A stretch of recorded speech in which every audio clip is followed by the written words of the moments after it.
And good morning, everybody, and welcome to the Final Four here of the NABF World Series from the Pfund Stadium here. First of 4 games here today, and we have the Buffalo Diesel team coming up plate, taking on Beecher Muskies. Mark Johnson along with Noah Hudson, and Noah, we're back here. And a rainy day. It was a horrible night, but we're playing ball. Ready to play ball here. We've got Nolan Evans leading off for the Diesel, going up against Brandon Dubois for Beecher. And the first one is popped back up. How to play. Set up that defense quickly for Beecher. They got Mark Dye out in left. Olszewski's out in center. Andy Gaetan out in right. Zico at third. McHugh at short. Milburn at second. Pitch is popped up, and this one is the catcher, Marty Coyle. Coyle makes the catch, one down. Tyler Brody's over at first, and of course, I mentioned Brandon Dubois, the pitcher, and they got one early here in the first inning. Already one down for Diesel, and now Mark DeLeo stepping up to the plate. DeLeo having a strong pool play, went 5 for 10 with 2 doubles. And he rips a single to right field to get aboard. So DeLeo on. That'll bring up Jacob Victor, who's DHing today. Right field. Runner on first with 1 out. Batting for the Diesel. The designated hitter, number 15, Jacob Victor. Jacob Victor, who's usually out left. All have decided to put him in the DH spot.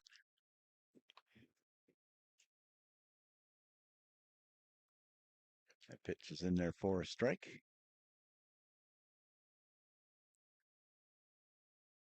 Victor, the Canisius College graduate, all-conference player for them in 2021. And he hits him. So hit by a pitch, he'll go down the first. The hit by pitch has runners on first and second with 1 out. Batting for Buffalo, the first baseman, number 29, Travis Greco. Oh, Travis Greco comes up from the left-hand side here with 2 men on and 1 down. Temperature right around 68 degrees. The wind blowing in from left center field. So safe to say, no, any play out there is going to be an adventure. Yeah, wind blowing in strong, pretty much straight in from center field. It'll be hard to put one out today. There we see a curveball from Brandon Dubois, Illinois Wesleyan graduate from back in 2006, taking the mound for the Muskies today. Dubois went to Beecher High School.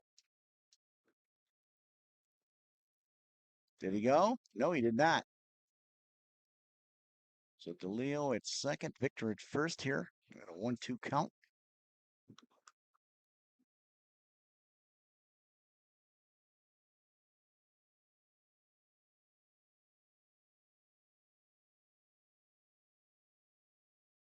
And Greco skies one to left center, coming over and making the catch on a nice play was Mark Dye. Tag up, and he's in there safe. Overslides the base, but there was no throw coming in. Boy, if they were through that, no, they might have a chance to put him out. Yeah, DeLeo making a great base running read to see that the left fielder is moving to the left fielder's left, our right. So his body's taking him away from the throw. Tough to get any momentum behind it. So he takes third. But already we see the wet turf could cause some problems here for any base stealers, as it's easy to slide over the back. Mike Wagner up now, batting fifth. Takes the ball high, 2 out here. Just underway with a slight miss coming down right now. Ball hit on the ground. Milburn's going to scoop it up. Throw it to first. Brody makes the catch, and that's the inning. So 1 hit, but no runs. No score. Bottom of the first coming up next here on WNYAthletics.com. Explore your next idea. blaze new trails. Imagine new ways to do things. What will you do next? Does he do car? Forget about it. How about home? Forget about it. Does he get good rates? Forget about it. And you're saying there's no problem too big for this guy? Forget about it.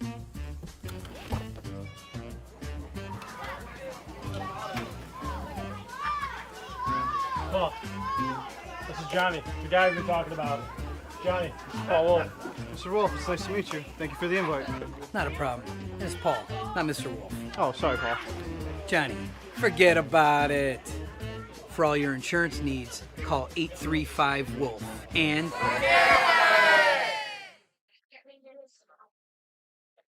All right, back live here at Pfund Stadium. It's Legion Field, Wheaton, Illinois. And the rain's starting to come down again here as we head to the bottom of the first inning for Beecher. Out there for Diesel defensively, it's Ryan Brody out in left. Nolan Evans out in center. Darren Grabowski in right field. Max Schmarter over at third. Mike Wagner plays short. DeLeo at second. Greco at first. Behind the plate, Tommy Lacongo to Matt Bradley, who's pitching. Don't know much about Matt Bradley myself from the Buffalo, New York area, but it looks like a big, strong pitcher. Yeah, Bradley, powerfully built with a 3/4 arm slot, the right-hander. A Rochester graduate for transferring to play as a graduate student at the Uville University, 2026.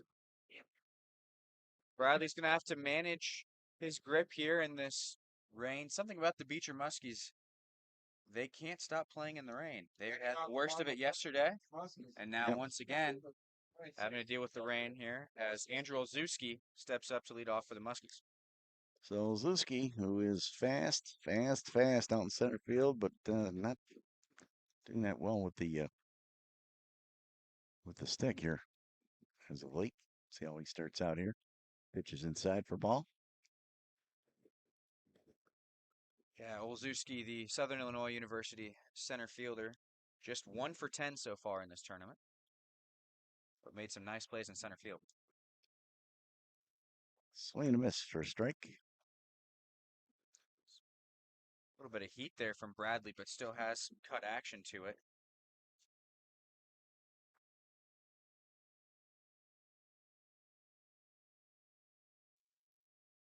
Run it on that one, but fired it low.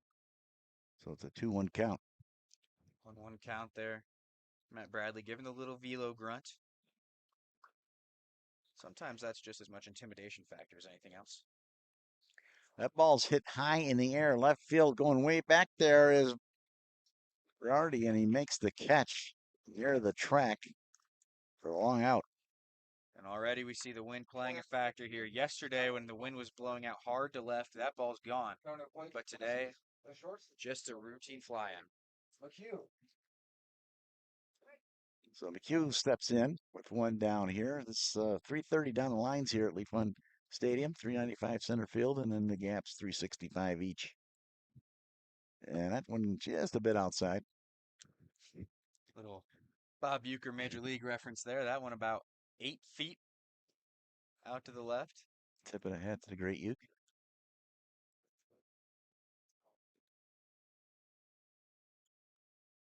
Swing and a miss for strike, so it's a 1-1 count. See McHugh's bottom hand slipping off the bat. Tough conditions today, Noah, no question about it. That rain's still coming down here.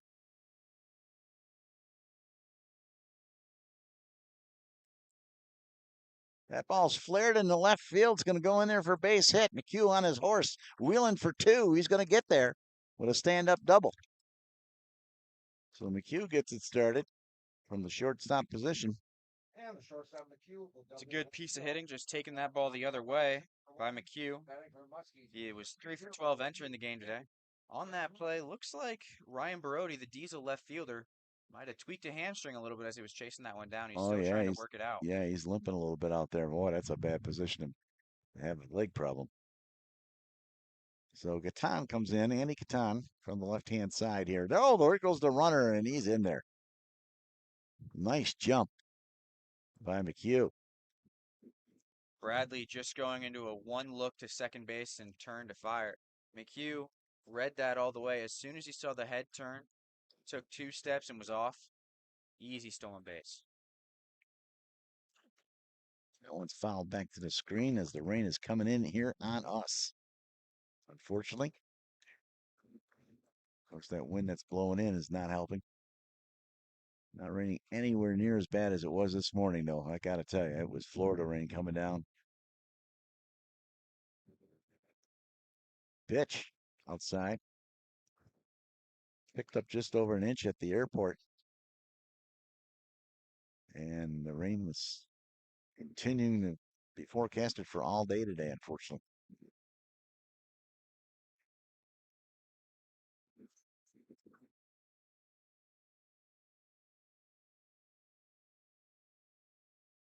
Bradley really working for the strikeout here with the runner on third and only 1 out. Putting a ball in play is going to be extra important with the slick turf. Easy to make a mistake as a fielder, both getting to the ball and throwing it. Pitch. He catches him looking for his first strikeout. It's a big first strikeout there from Bradley. It's a slider up at the top of the zone. Gaitan's really frustrated with himself, or frustrated with the umpire. You take your pick. Maybe a little bit of both. Probably. So Marty Coyle, who's back behind the plate today, takes a curveball up high. Made a nice play in the top half of the inning. As a man at third here, they want to try to open up the scoring if they can. 90 feet away is McHugh. Pitch. And that is inside. Day like today, Tommy Lukongo's job's extra important. You're going to see more pitches slip out of the pitcher's hand. He's got to do everything he can to try to be a brick wall back there, not let this run come home.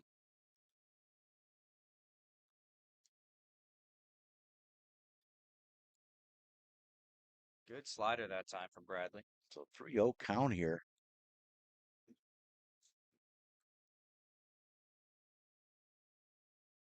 Not to worry about our lineup cards. They're soaked. There's a strike call. 3-1 now. Sun trying to peek out. No, it's a weird situation here. Rain coming down. Sun trying to peek out. Just past 11 o'clock here. Hit on the ground. And going to first base the long way. Making a nice play there. Schmarter to Greco. And around it. No score after 1. We'll be right back here on WesternNewYorkAthletics.com.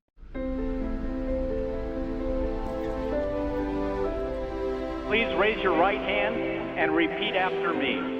I do solemnly swear I do solemnly swear that I will support and defend that I will support and defend the Constitution of the United States the Constitution of the United States against all enemies, foreign and domestic. against all enemies, foreign and domestic.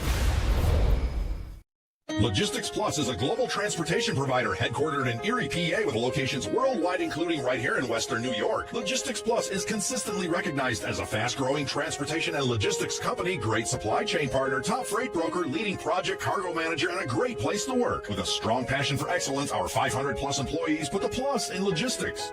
Or an efficient personal approach for all of your transportation needs. More information about our Buffalo office is available at logisticsplus.com/Buffalo.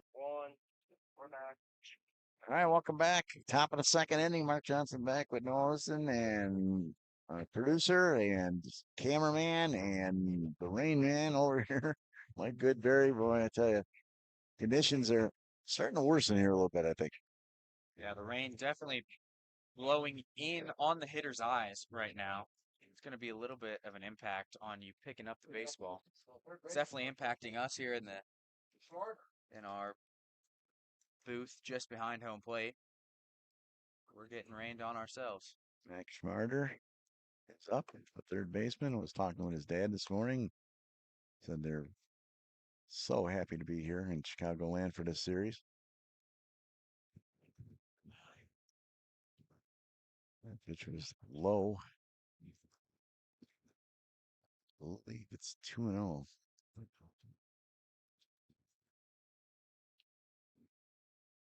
Inside.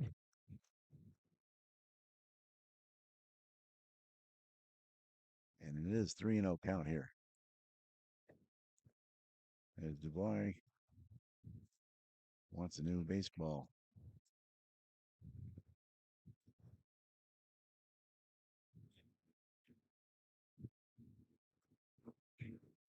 Oh, a late call strike there as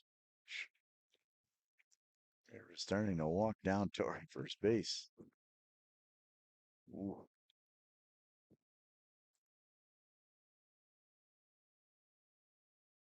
And pitch. Flared and on the run, Olszewski showing that speed. Nice catch there. He has excellent range. It's those long legs allowing him to have those long strides. Allows him to go to a ball that most center fielders in this tournament aren't able to get to. So Ryan Baruti steps in from the left-hand side, but one down here.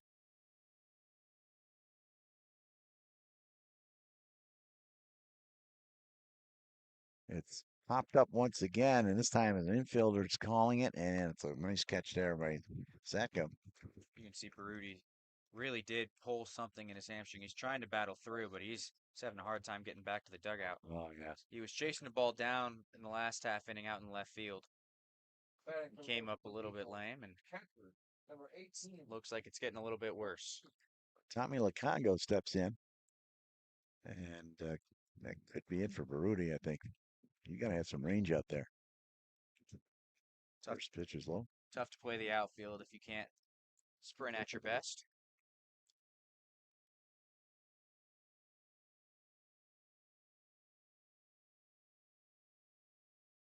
Ball's grounded foul.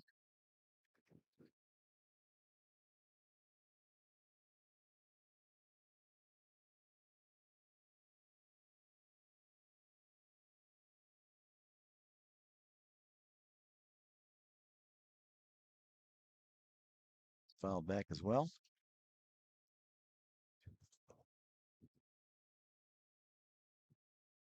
Rain starting to let up a little bit.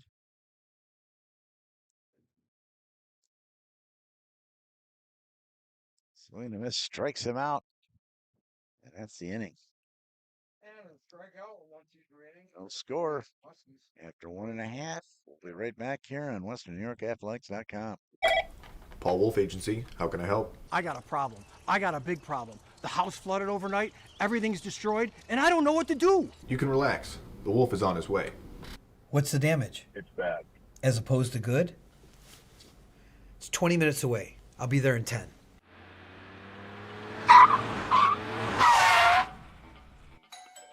You're Teddy? Yes, sir. I'm Paul Wolf. I solve problems. Oh, good, because I got a big one in here. May I come in? Absolutely.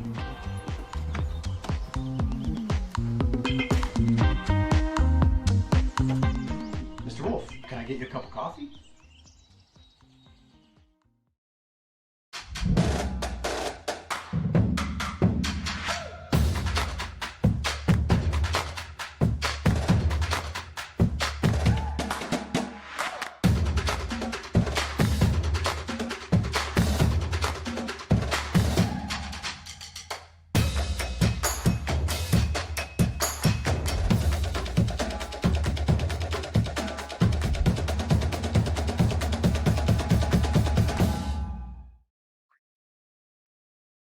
All right, welcome back, ladies and gentlemen. Bottom of the second inning here on a rainy one at Pfund Field, Legion Field. Here on our first of the final 4 playoff games as we head to the championship tomorrow. We've been told all 4 games here and possibly the championship game might be played here as well, as Zimmerman Field picked up a lot of water overnight this morning. There's a good chance they're going to play all the games here at Pfund Field on the artificial turf. We have a change out in the outfield, Noah. Yeah, Connor Ryan taking over in left field in the 7 spot, number 32. After Brody injured his what appeared to be a hamstring injury. So an early change here for Diesel. So Brody And leading off performance on. for the Beecher Muskies, the designated hitter number 29, Andrew Banner.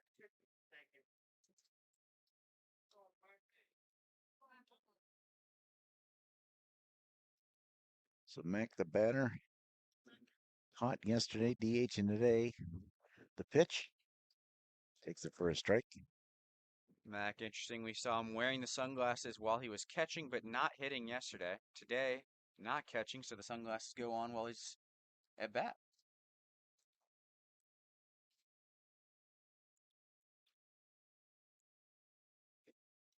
Didn't like that call. I would have to imagine that sunglasses might make it more difficult in this weather. One, the sun's not out, but two, if the rain gets on it, that might create a little bit of a distraction for you. Definitely. Hold up, he held up. Congo wanted that one.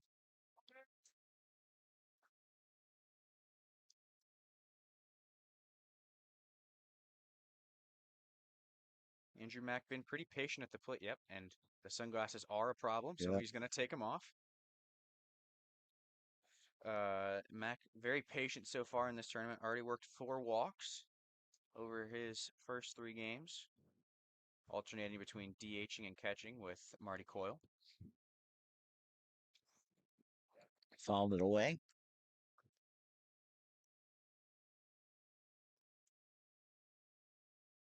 A 1-2 count here. No score. Bottom of the second.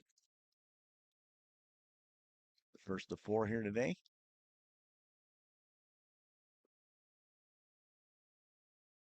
Swing and a miss, struck him out. It's a great high fastball that time from Bradley. Nothing that Mack was ever going to be able to do with that one. But those high fastballs really light up your eyes. It's tough to lay off of those. So Mark Dye, who's playing out in right field today, I believe. Let's see. Nope. Check that. He's in left. Nice diving play there, spinning down on the turf and getting the out. Was DeLeo. Very smooth that time from Mark DeLeo. We were talking about how you can slip a little bit on the turf. DeLeo plays into the slick turf right there, sliding along to make a nice grab. Here's Tyler Brody, who had a very strange game yesterday.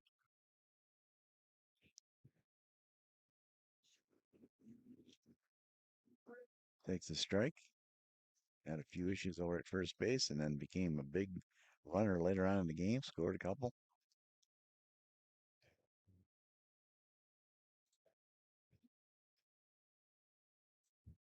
Ball outside, 1-1 count. Yeah, Brody 2 for 6 with a triple in this tournament so far. Really huffing and puffing as he made his way to third base on a ball down the right field line. That's low. 2-1.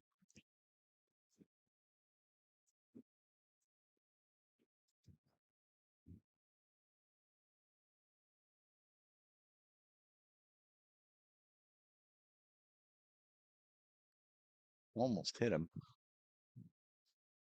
So the 3-1 count here. Understandable why Brody jumps out of the way on a hard fastball, and Muskies would love a base runner, though.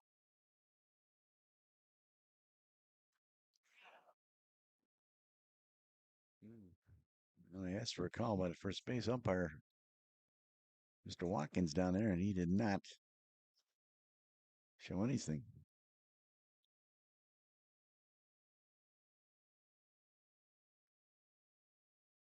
Draws the walk, does Brody. Umpire Brendan Ryder. Umpire at second right now. Third baseman, number 3, Nolan Zacco. Nolan Zacco steps to the plate. He might be the 7 hitter, but there's nobody hotter in this Beecher lineup. Zacco 7 for 10 with 5 RBI from the 8th spot in this tournament. Swing and a miss. Strike one. Call from home plate umpire, Bob Rockcow.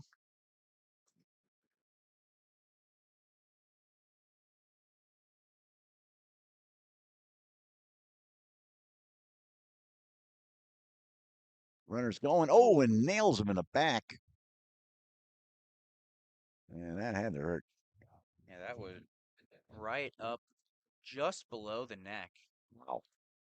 Dangerous pitch right there from Bradley. But Zacco appears to be all right. And Zacco hit Tyler Brody, the first baseman, was running on the pitch. Looked like he had it stolen too. No, here's Brent Milburn, the second baseman.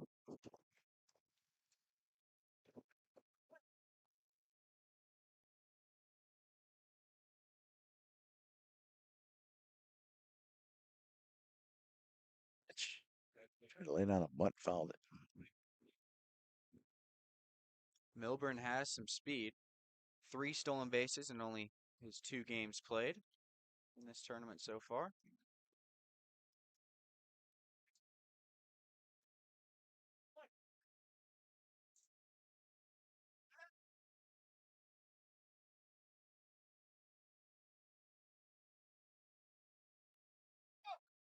Ball hits to the right fielder. Nice catch there, Grabowski. And that takes care of the inning. After 2 complete, no score. We'll be right back on WesternNewYorkAthletics.com.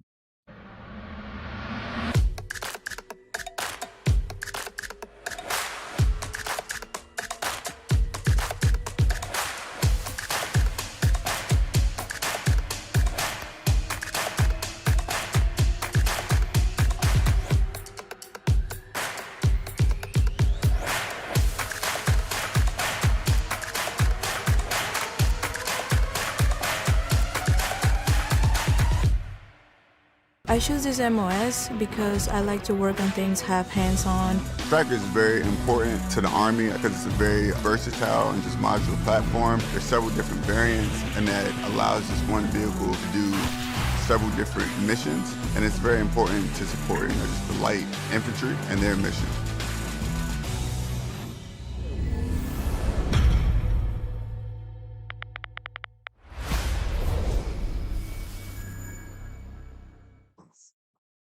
Welcome back, ladies and gentlemen, to a rainy Elon Field here in Wheaton, Illinois. Top of the 3rd inning.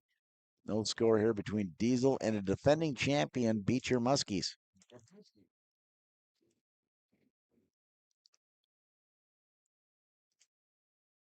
So Darren Grabowski, the right fielder, takes a strike.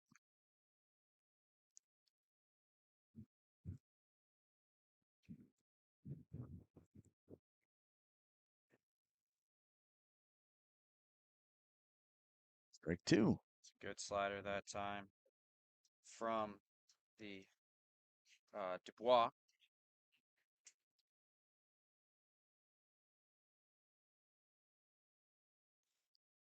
Ball hit on the ground. McHugh firing and gets him. One down. Ground out the shortstop, the first out, will be top of the 3rd. Back for Diesel, the top of the order. So it is Nolan Evans. Nolan.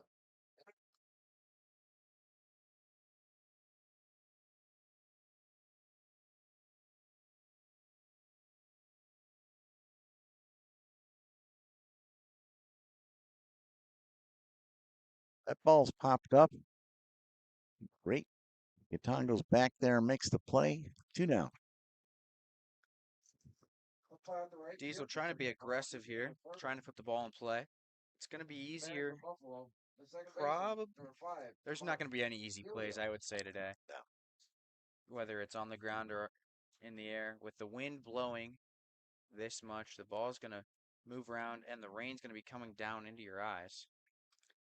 Mark DeLeo, the batter, takes the ball. DeLeo picked up Diesel's only hit so far today. A single back in the 1st. That pitch is outside.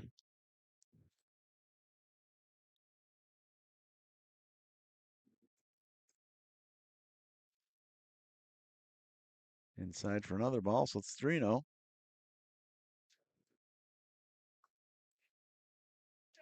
DeLeo with that single moves to 6 for 11 in this tournament. It's been an offensive force here for Diesel. Takes a strike.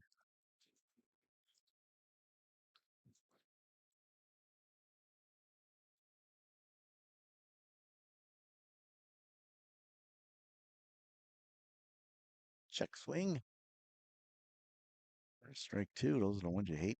I do. He tried to hold up on that one. It would have been ball 4, but it just does catches down on the handle of the bat.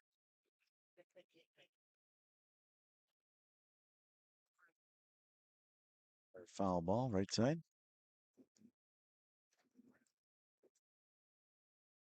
What few fans are here are definitely under umbrellas and they've got the raincoats out. Pitch. That is hit to left field, and Mark Dye steps in, makes the grab. After 2.5, no score. We'll be right back here on WesternNewYorkAthletics.com. Logistics Plus is a global transportation provider headquartered in Erie, PA with locations worldwide, including right here in Western New York. Logistics Plus is consistently recognized as a fast-growing transportation and logistics company, great supply chain partner, top freight broker, leading project cargo manager, and a great place to work. With a strong passion for excellence, our 500-plus employees put the plus in logistics. For an efficient, personal approach for all of your transportation needs, more information about our Buffalo office is available at logisticsplus.com/Buffalo.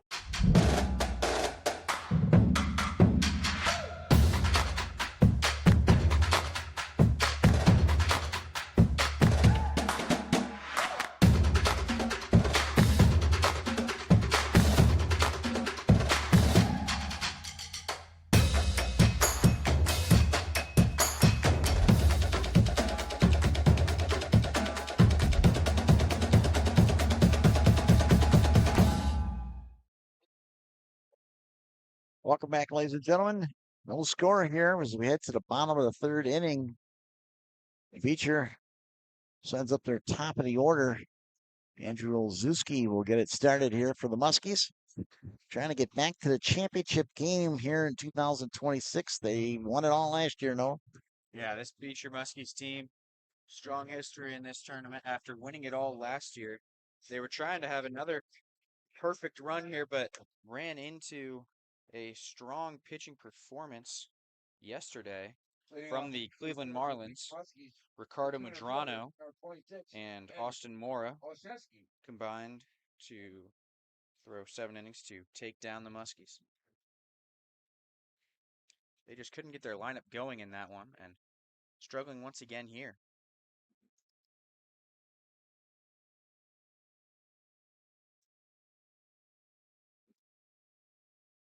And a strike there from Matt Bradley. Another first pitch breaking ball from Bradley that time.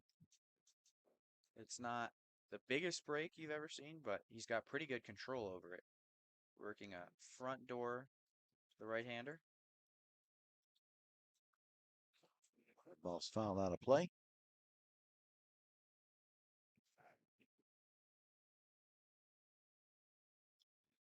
Coming up next, it's the Cleveland Marlins and the Hackensack Trost. We'll have that game for you here as well. All 4 games, of course, on WesternNewYorkAthletics.com.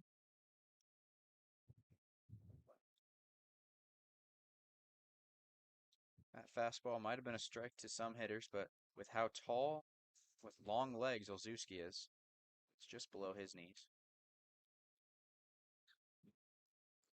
Missed high with that pitch, 2-2 count. Bradley trying to steal another strike on the breaking ball. Just doesn't quite finish it.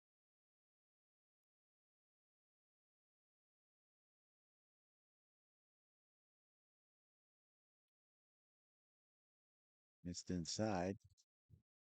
Full count. Olszewski working long at bats.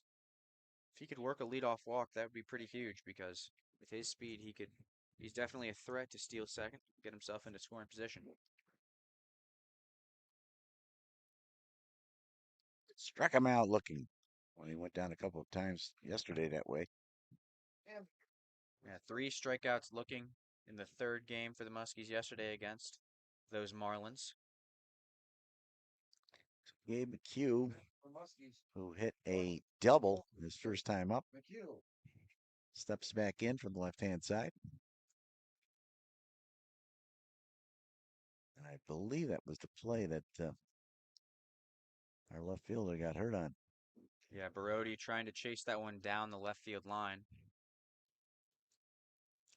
After the throw is when he grabbed his hamstring, so might have been trying to stop himself that it grabbed on him. Change up that time from Bradley. 1-1 count. That pitch especially is going to be tough to hold the grip onto as you release with the pronation in the wet conditions. Fastball outside, 2-1. Andy Catan on deck here for the Muskies.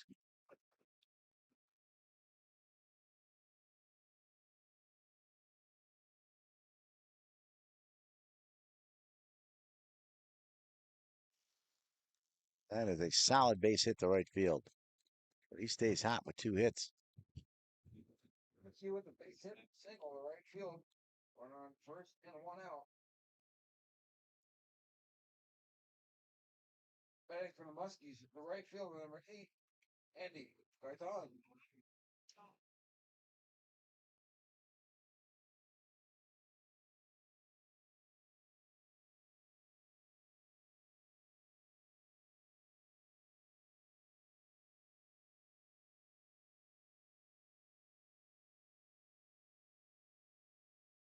Big moment here for the right fielder out of Bowling Green, Andy Gaitan. He's only got 1 hit so far in this tournament, but it was a double. Diesel's third base and playing in, ready for a bunt. That's popped up sky high. Making a run for it is Wagner. Mike Wagner over there and makes the catch. A little communication issue with Ryan in left field. And now Wagner, well, he's all right. Light collision that time between Wagner and Connor Ryan. This is Ryan's first action of the tournament, and that's tough to have to try to track a fly ball in these conditions for your first time all weekend. Brings up Marty Coyle, the catcher. With McHugh at first, and they go back to him.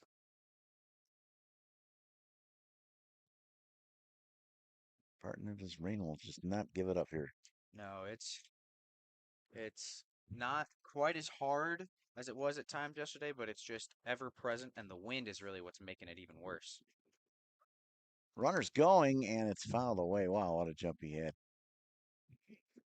And look at that slide on the turf. Nearly slid all the way into the outfield grass off of that.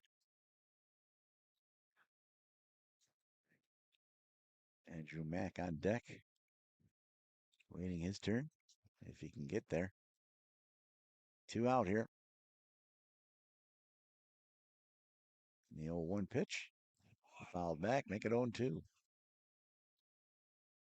Coyle, one of the veteran leaders for this Beecher Muskie team. Part of the team last year that won this entire NABF World Series.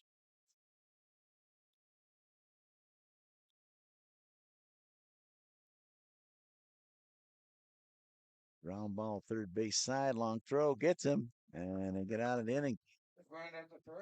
Once again, a hit, but runs out of it. 1 man stranded. No score. We'll be right back here at WesternNewYorkAthletics.com. Logistics Plus is a global transportation provider headquartered in Erie, PA with locations worldwide, including right here in Western New York. Logistics Plus is consistently recognized as a fast-growing transportation and logistics company, great supply chain partner, top freight broker, leading project cargo manager, and a great place to work. With a strong passion for excellence, our 500-plus employees put the plus in logistics. or an efficient personal approach for all of your transportation needs. More information about our Buffalo office is available at logisticsplus.com/Buffalo.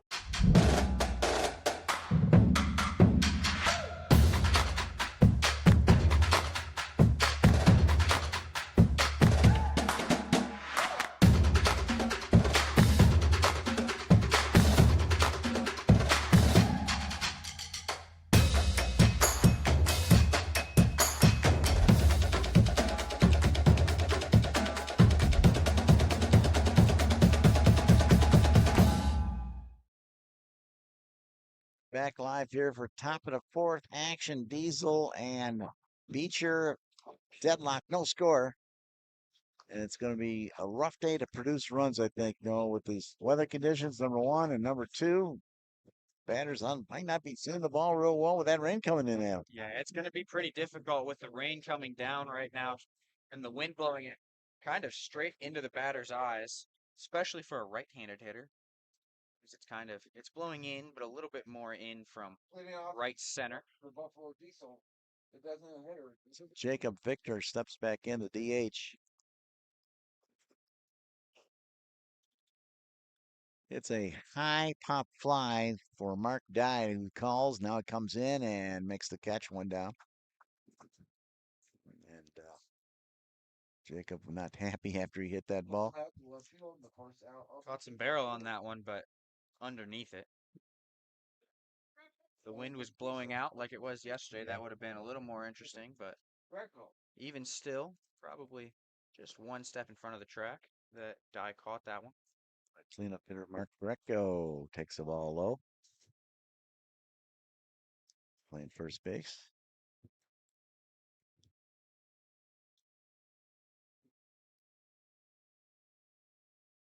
Takes a strike.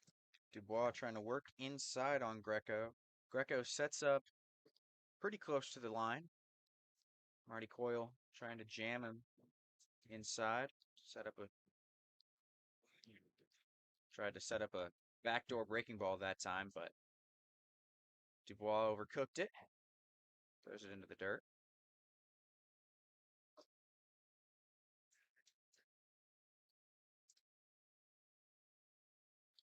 Swing and a miss.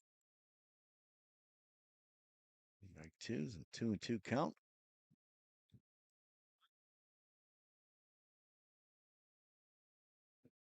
Greco 4 for 10 on the tournament after flying out to left his first time up in this one.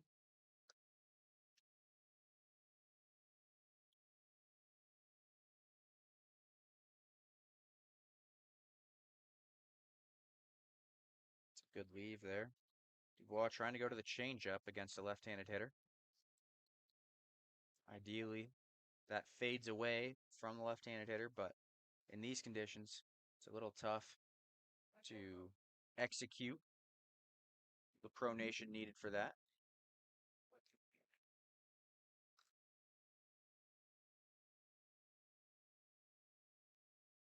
That ball's hit out to right field, going back and making a nice catch there, one-handed.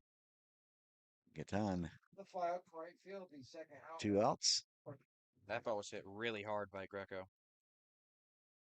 Batting for Buffalo, the shortstop, number 27, Mike. So Mike Wagner made a nice catch earlier, steps in.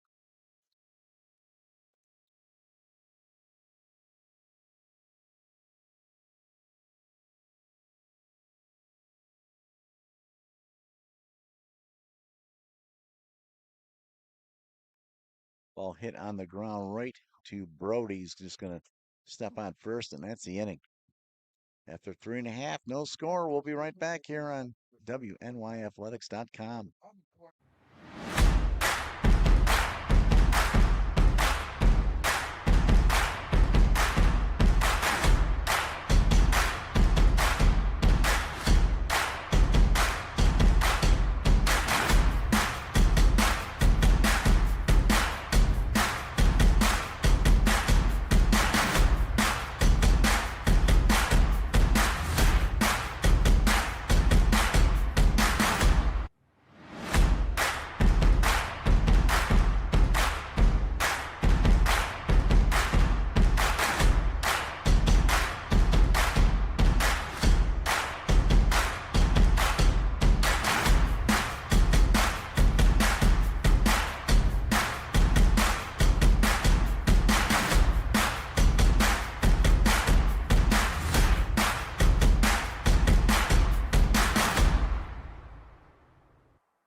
All right, back here for the bottom of the fourth inning. Diesel on the field. And hitting is the Beecher Muskies. It were deadlocked. No score here on a drizzly, rainy Saturday morning. Now approaching the afternoon here. The rain just continues to beat down. And Mark Johnson back with Noah. Winston and Noah. Have you played in conditions like this? It's never fun. You're definitely feeling a little bit miserable as you're getting rained on. The rain's getting harder here. Oftentimes in games like this, it's really difficult to score a run, and the game's decided by one big error off of what's usually a rain-soaked ball that gets thrown away. We'll see if that happens and which team it happens to. It's coming down now.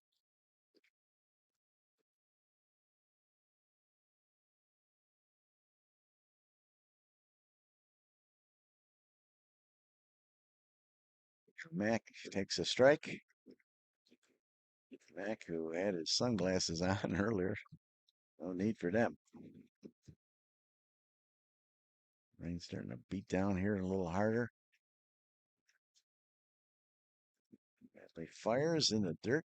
Kick save and a beauty there by the catcher. Congo.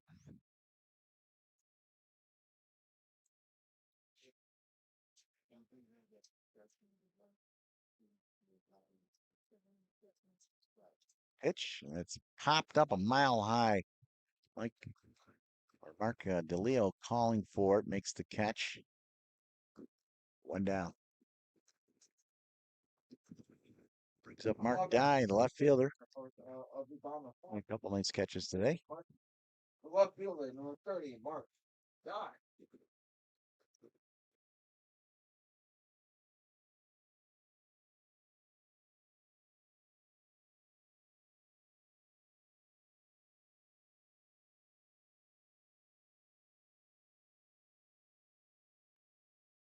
Strike.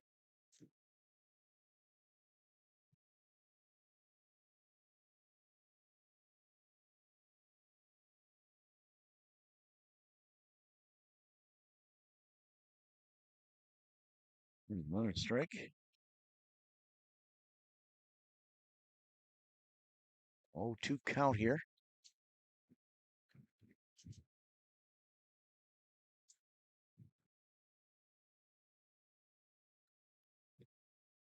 And the ball is chopped out there to right and coming on hard, making a nice play. Grabowski for the second out. It's a really good play by Grabowski. He's playing pretty deep out in right field initially. Maintains his footing with the rain falling into his eyes to secure that catch. Yeah, now Dye's going to shorten up where he's standing here against a right-handed hitter. The wind's blowing in and the rain's coming down. It's going to be hard to elevate one out to right field and get it any deeper than that. Tyler Brody down the third base line. Hey, nice one-handed grab out there by the coach. Throwing the balls in and throwing them out. Can't pitch with a wet baseball.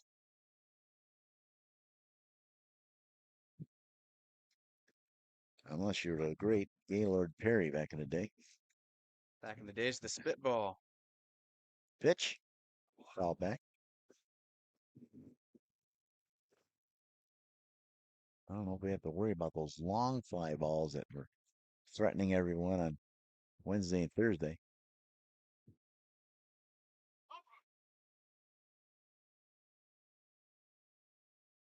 Swinging struck him out, and that's the inning. After 4 complete, no score here. We'll be right back on the end on WesternNewYorkAthletics.com.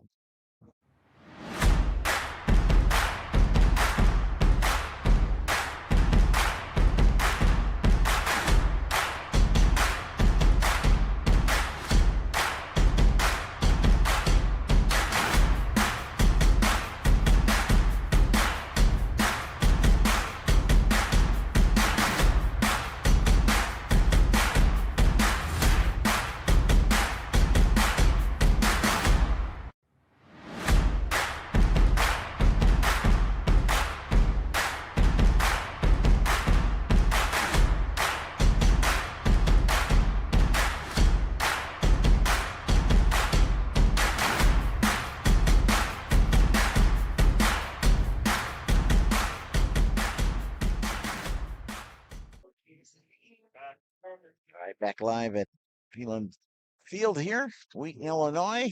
Top of the fifth inning already, and coming off the bat, Max Schmarder, the third baseman, as the umpires got together there, dodging the raindrops. Paul Wolf coming out the coach third for this Diesel Club. Who's going to score first in this one? And no, one run might do it. Absolutely. This is going to be an incredibly difficult offensive environment. Takes a strike. Dubois has relied a lot more on soft contact. He's only struck out one so far.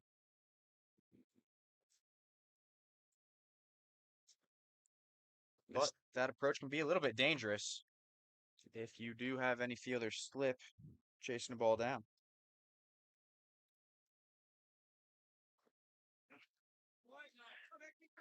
So no cleat changes, actually, right? Some guys might go from the plastic cleats probably to the metal ones, I You would think. probably want the metal spikes here. That's low. 3-1.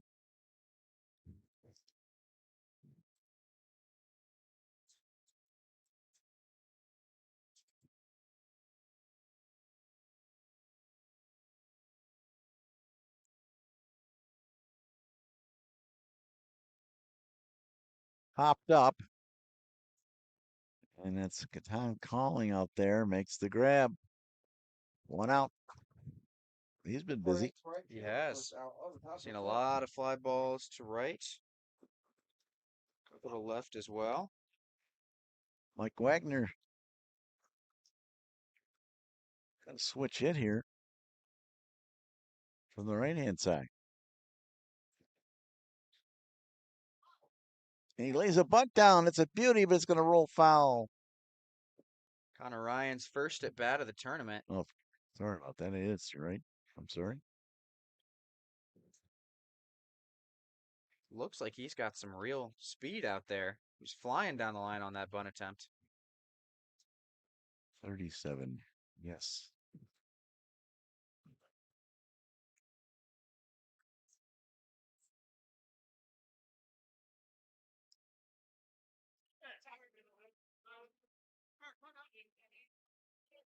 Mike.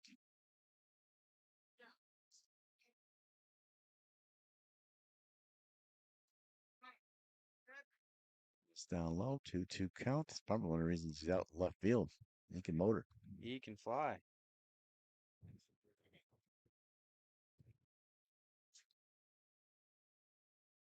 Oh, it's a 1-2 count here. What? Now it's 2-2. So.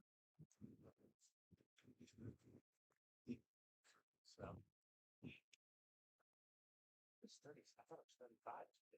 That is 35. It's so bad.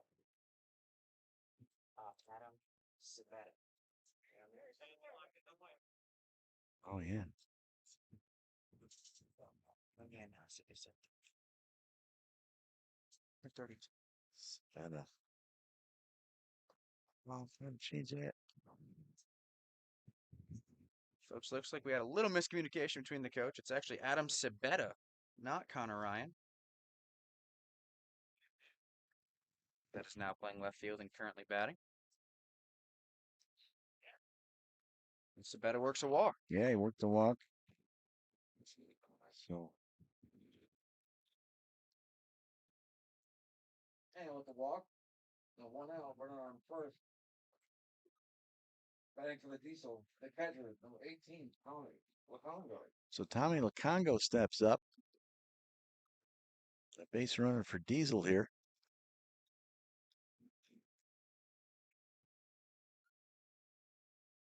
Foul back. So the screen right at me. I was ready.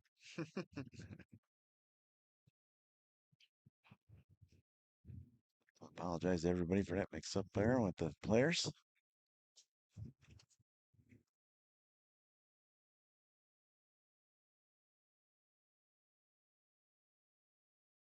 Well, now fires back over to first.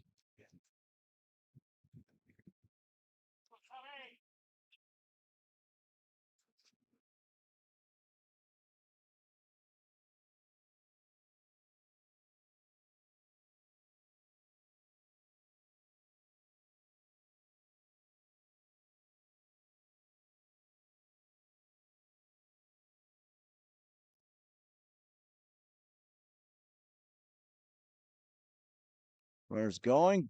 Ball hit on the ground. Oh, and there we go. Slipping underneath the glove of McHugh. And going all the way to third is Skybetta. Well, that's the break maybe Diesel needs here with one out.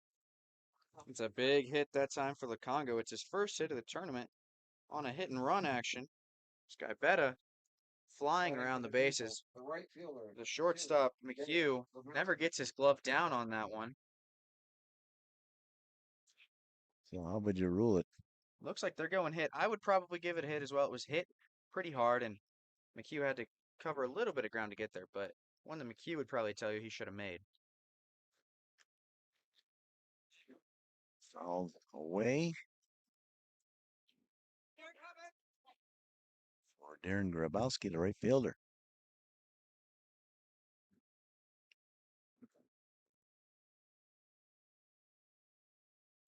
One chance for Diesel here to try to break the scoreless tie.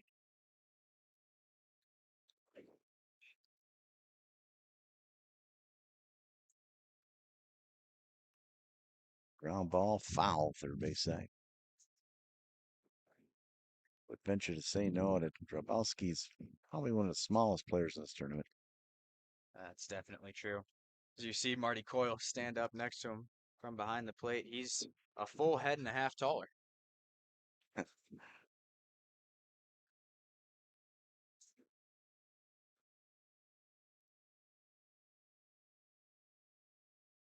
Takes the ball.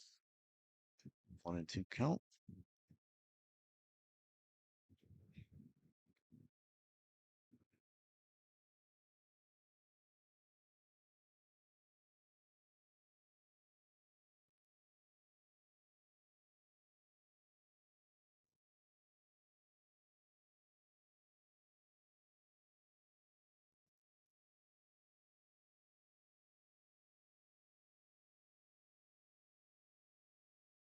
Pitch over the head.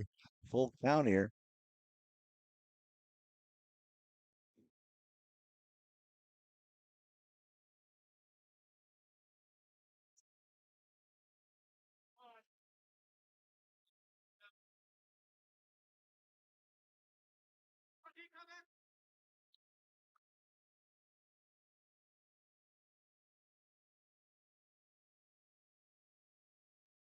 Swing and a miss, struck him out, and now a throw back the first, and in time.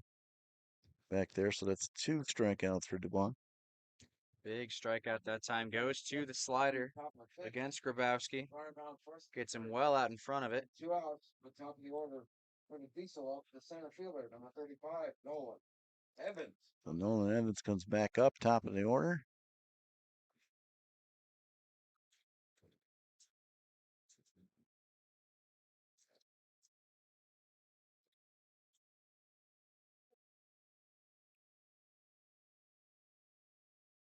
Takes the ball. Evans, the recent graduate of Hilbert College. He was 4 for 12 in the tournament, entering today. 0 for 2 today. Little jammer out there. Katongo's back, but he's got room. Makes the grab. They're out of it. They leave 2 stranded. And we will continue here after 4.5, no score. Be right back here on WesternNewYorkAthletics.com. Explore your next idea. Blaze new trails. Imagine new ways to do things. What will you do next? Does he do car? Forget about it. How about home? Forget about it. Does he get good rates? Forget about it. And you're saying there's no problem too big for this guy? Forget about it.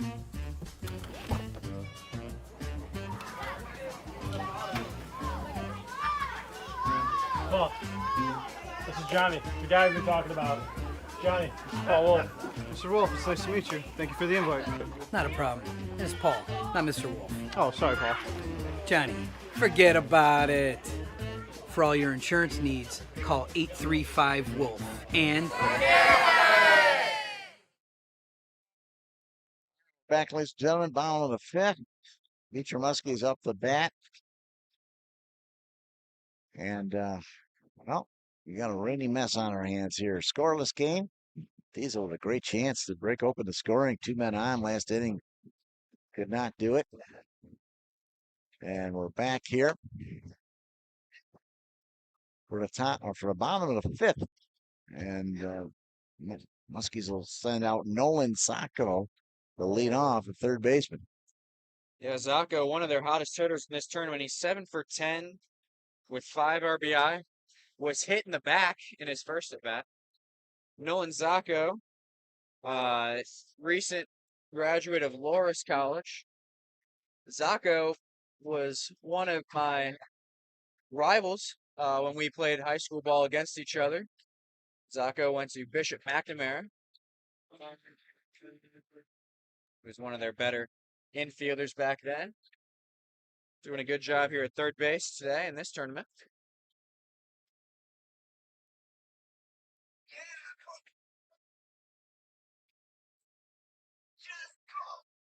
So, Zach will step up here at the bottom of the 5th. Leading out the bottom of the 5th for the Beecher Muskies, the third baseman, number 3.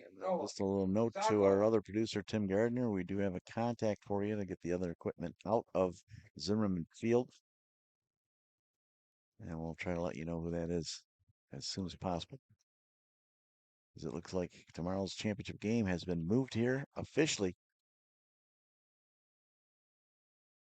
and not played on the natural surface at Zimmerman. Which is a shame, because I was looking forward to doing the game there. But you can't control Mother Nature. The 0-1. Make it 0-2 on a swinging strike.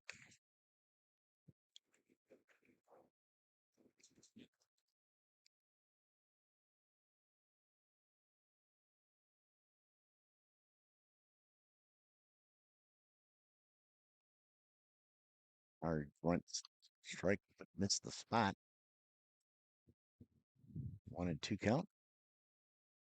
Bradley trying to get a fastball above the zone, see if he can get a chase from Nolan Zacco. He lays off. There is a bloop going in and going to be ran down nicely, though, by Evans.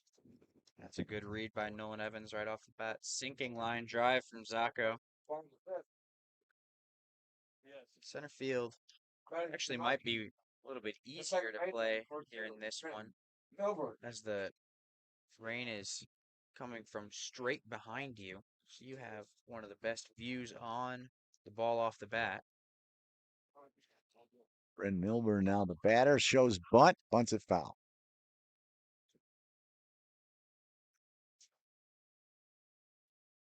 He shows his quickness down the line after that bunt. He does. Beecher with the 9-hitter, kind of trying to do the second leadoff philosophy. Another guy who gets on base pretty well with good speed is Milburn. Walked a couple of times already this tournament. He was also 2 for 6 with 3 stolen bases.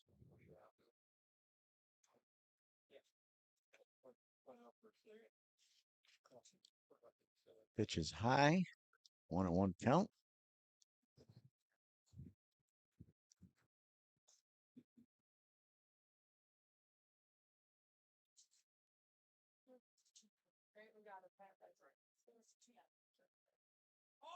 That's a strike.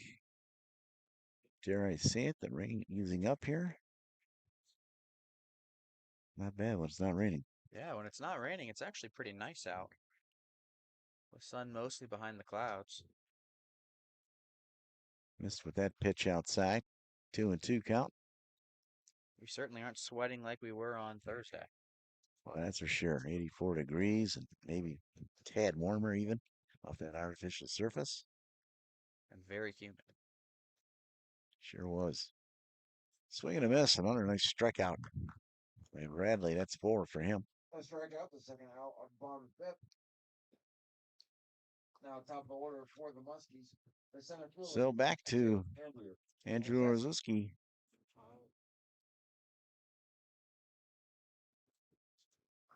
Stepping back in on the right-hand side.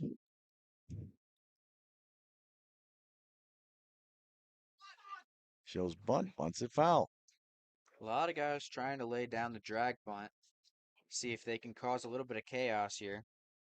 Force the Diesel third baseman Max Schmarter to make a difficult play. But so far, not able to get one into fair territory. As everything that Bradley's been throwing has a little bit of cut action to it. Runs off your barrel. Missed with that pitch, so it's 1-1.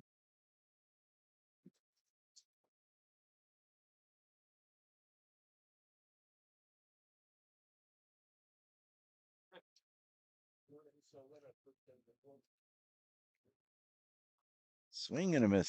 Strike 2.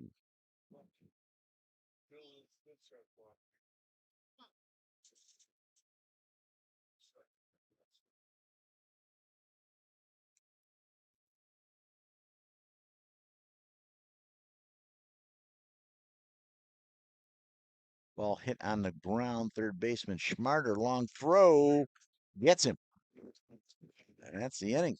After 5 complete, no score. We'll be back here on WesternNewYorkAthletics.com.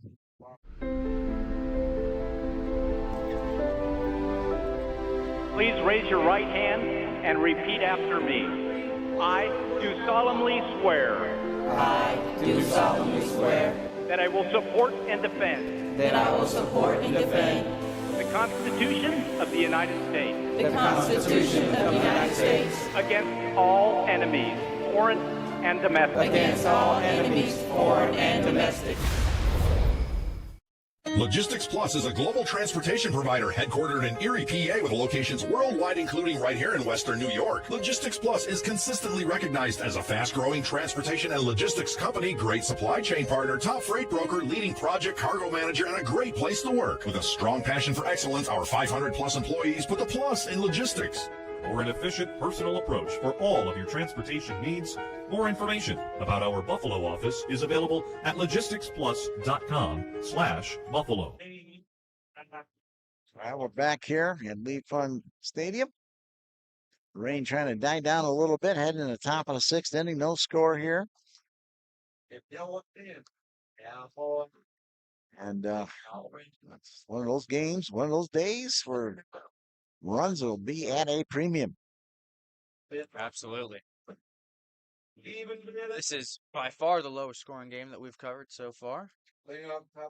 But the wind appears to have died down a little bit as the sun's starting to peek out of the clouds. Still a drizzle coming down. See if the fly ball can carry a little bit more.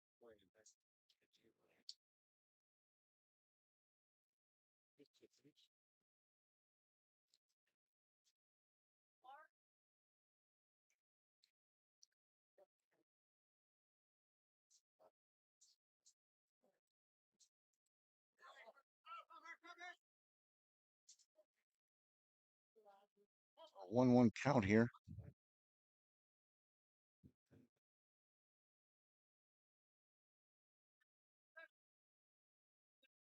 Still.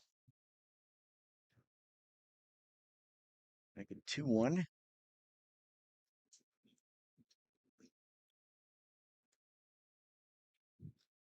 Foul away. 2-2 count. DeLeo out of Mercyhurst College, 2017 graduate. Ball hit right to Brody. What a nice play there. Brody picks it up, touches it, and that's the out there. Brody showing pretty good range for the first baseman. Moving right down the first base line. I played against Mercyhurst. Did you? Back in 1983. There you go. From Adai College. We took the long trip down there, and we wish we didn't. Played a doubleheader. I think we gave up about 28 runs. Tough trip. Tough trip home, too. Long bus rides back. Good school. Ball poked to McHugh. Throws it over, and a nice scoop by Brody. Well, he's flashing some leather today. It's a really nice play from the first baseman. Kind of gets an in-between hop. Sometimes that ball skip off the turf here in these rainy conditions. Does a good job to stay down, gets the knee down first so we can really track the ball into the mitt there.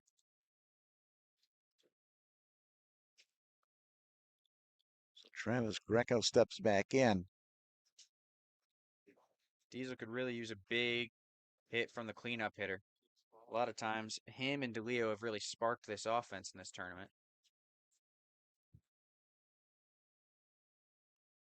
Ball hit to the hole. Brody won another nice stop, flips it over, and they couldn't do it. They couldn't convert. Nearly an excellent play from Brody that time. His throw from his butt just a little behind the pitcher. One that Dubois could have made, but oftentimes difficult for a pitcher who's running in the opposite direction to try to cover the bag to reach behind him. Nice play by Brody. Was. So 2 down and a man on. There's Mike Wagner, number 27.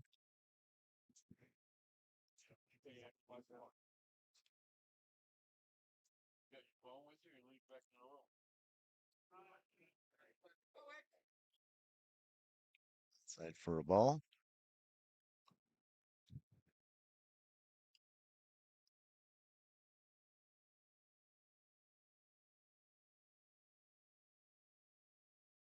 Two and 0.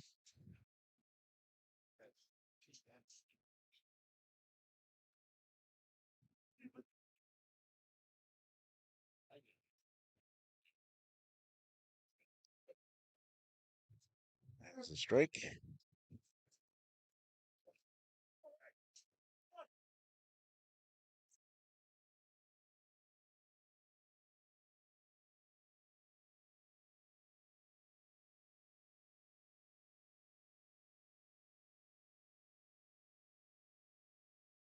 Throw back, not in time. Who is going to score first in this one? Top of the 6th. Diesel little runner. Well, hits his spot that time. Coyle setting up inside off the plate. But Wagner doesn't bite. That one would have jammed him.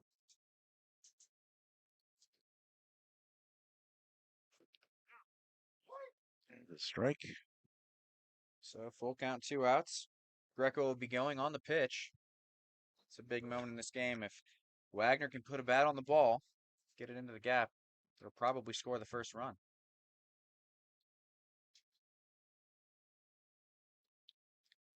They test Brody again. He's knocked it down, gets it to the pitcher. They get the outs.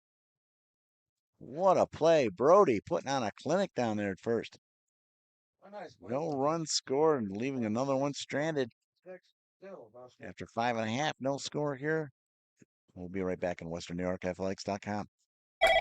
Paul Wolf Agency, how can I help? I got a problem. I got a big problem. The house flooded overnight, everything's destroyed, and I don't know what to do. You can relax. The Wolf is on his way. What's the damage? It's bad. As opposed to good?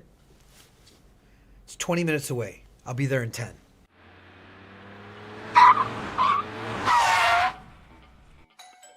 You're Teddy? Yes, sir. I'm Paul Wolf. I solve problems. Oh, good, because I got a big one in here. May I come in? Absolutely.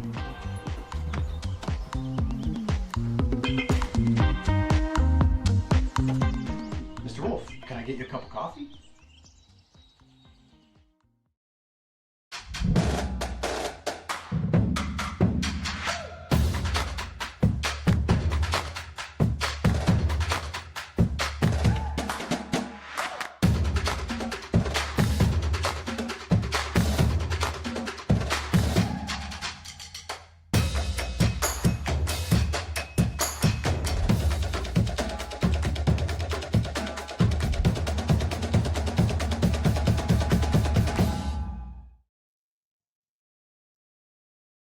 Right back live here. Pfund Field. Wheaton, Illinois. Bottom of the 6th inning. Quick moving ball game here, Noah. Yeah, this game's flying by as we enter the bottom of the 6th inning. We've only been playing for just over an hour. Reminder, this is a 7-inning game here in pool, even in bracket play. Gabe McHugh leading off. McHugh has been really all of the offense for the Muskies so far against Matt Bradley. He's 2 for 2 The only 2 hits that the Muskies have mustered so far. So can McHugh stay hot here for the defending champs? As dare I say it, the rain has stopped for the moment. Takes a strike.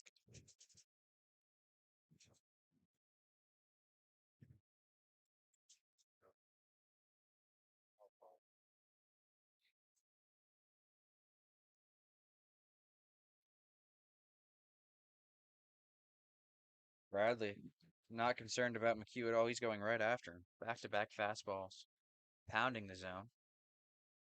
Now he's got him 0-2. Oftentimes just tried to get Chase with the slider in the dirt. See if he goes back to it. Fouled it back. The play. Sticks with the fastball.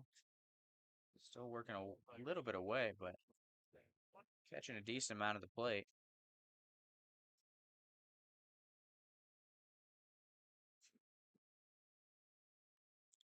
That is a shot to center field, base hit. He stays hot. His 3rd hit of the game. Gabe McHugh had 3 hits entering today on the tournament. He's been 3 for 12. Now he's 3 for 3 in this one. So 6 for 15. Not bad. Not bad at all.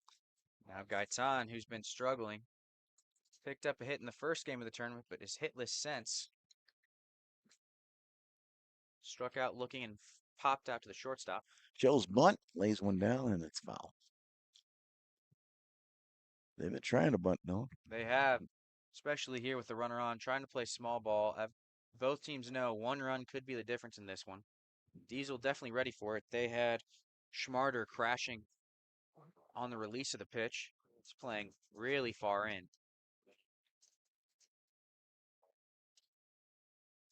Showing bunt all the way here. Takes a strike and then a throwdown. Wow. What? Congo, and that might have hurt Greco down there. He had to stretch to make that stop like a goaltender. Huge save from Greco that time. That probably moves the runner to 3rd if he's not able to grab that one on the full extension. He was trying to break back towards the bag and then reaching back across his body. Difficult in the wet turf.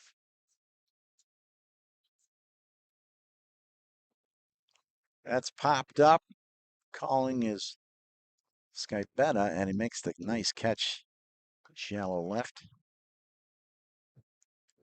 Skybetta had a little bit of a difficulty. His first chance that he had with the light collision with Mike Wagner back in the 2nd inning, but since then looked comfortable out in left field. Had a lot of speed to cover a lot of ground. So Marty Coyle steps in from the right-hand side. McHugh on at first.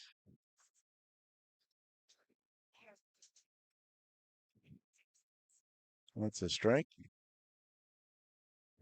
Max Schmarter in right at the 5-foot line there or so.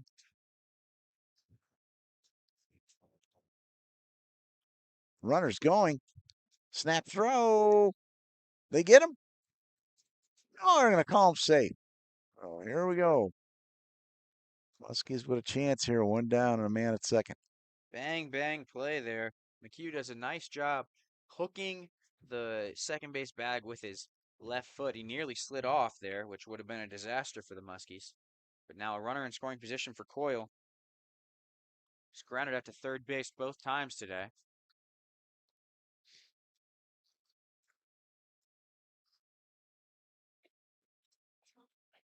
The pitch is driven in the air, coming in hard.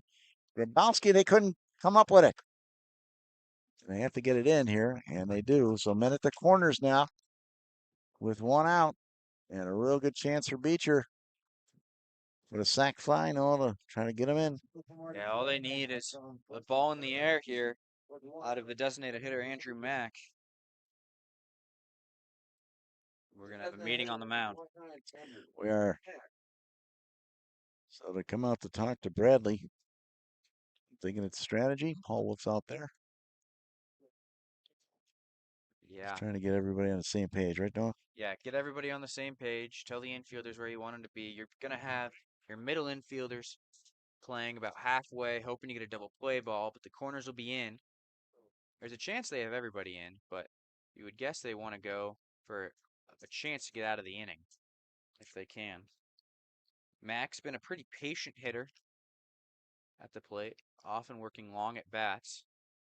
Usually with a runner on third, though, you don't want to risk getting to 2 strikes when you're a lot more likely to get pitches for chase. You want to go after the first pitch in the zone you see, because all you need is contact. You don't need to drive this ball. Just get it up in the air, out of the infield, or on the ground up the middle. Here we go. The pitch to Mac. He takes a hack at it and fouled it. Yeah, Mac's trying to be aggressive there. It was probably a smart decision that time by Tommy Lacongo to call the first pitch breaking ball inside. Mac spun off of it.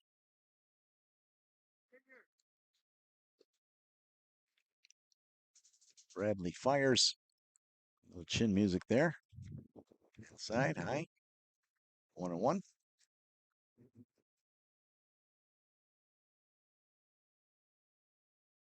Coyle doesn't run particularly well at first, but you could see him take off to try to get into a rundown and score the runner from third.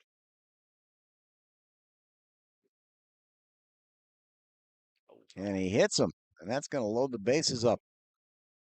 Mark Dye. Hamlin hit by pitch to the hitter. So, Bases loaded with 1 out. bad to worse here, no? Batting to the But, Mustangs. and that could be it for Bradley. Young. I did not see anyone warming up down there, so they might be taking him out and bringing someone else off the field here, and that's it for Bradley as the team comes out. We're going to take a quick break. We'll be right back. WNYAthletics.com.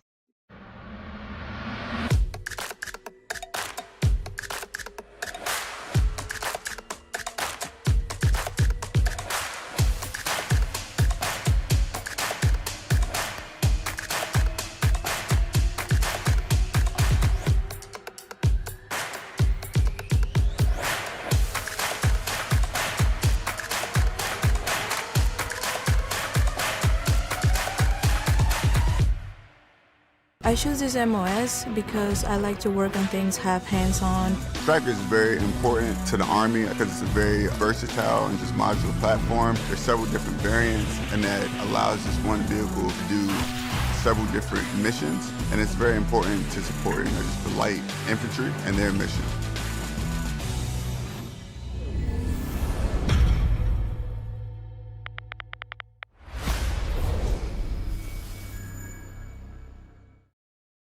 All right, welcome back, ladies and gentlemen. We have a pitching change out there right now. Zach Leighton comes in for Bradley. And the right-hander is going to take some warm-up pitches, and he came out of the bench, so he's nowhere near warmed up. No. Unless he was warmed up earlier last inning before, and then came back in, which we couldn't see. Leighton, the 2012 graduate out of Mercyhurst, showing a fastball and a slider here in warm-ups. Well, so the book on Bradley, I got him with 4 strikeouts. How about you? Yeah, 4 strikeouts, 1.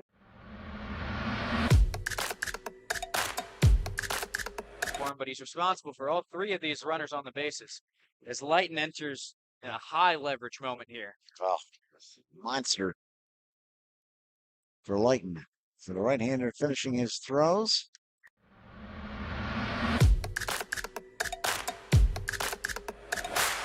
Bases loaded, only 1 out.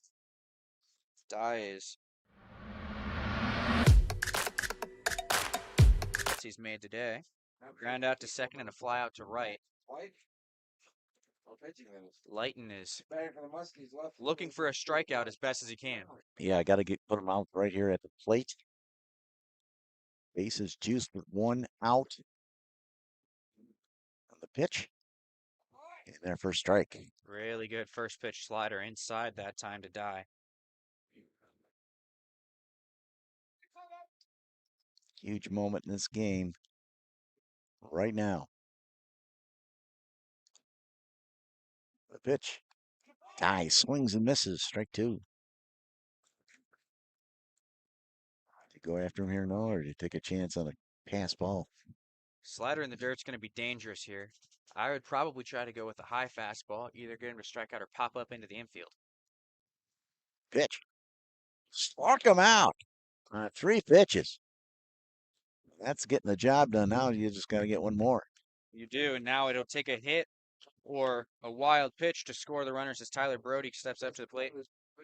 Lighton recorded a save on 2 innings of work earlier in this tournament. He's used to high-pressure moments.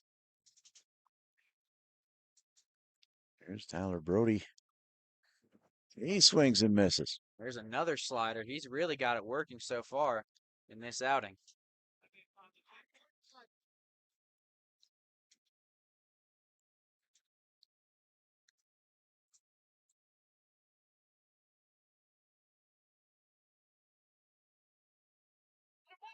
Strike two. There he goes to the fastball. I'd come right back at him. I would too. Pitching with confidence right now.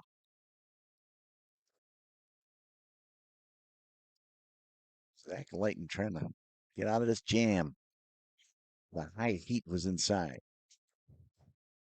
Bradley wanted that one. He's bouncing around the dugout down there. Did. Would love to finish this off. After going with a high fastball, change eye levels. Probably go back to that slider, see if he can chase. Ooh. Oh, he hits him, and the first run of the game comes in. Brody, who's done it all at first, takes one for the team. That a tough pitch to watch. That is. Tried to go back to that fastball inside. Brody stands tall.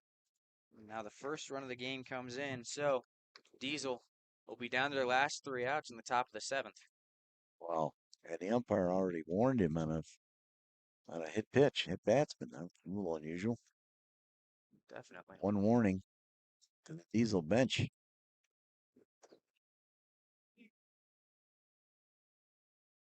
think he meant to hit him on purpose. No.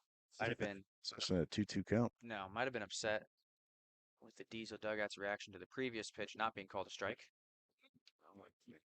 Most likely the fact there, but there's a ball inside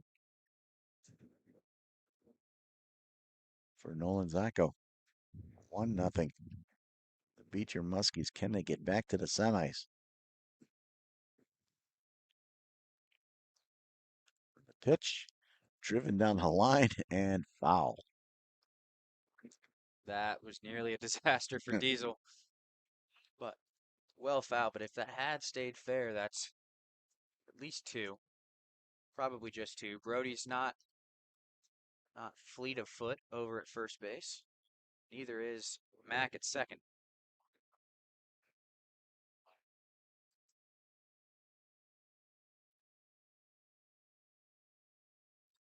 Little, excuse me, play.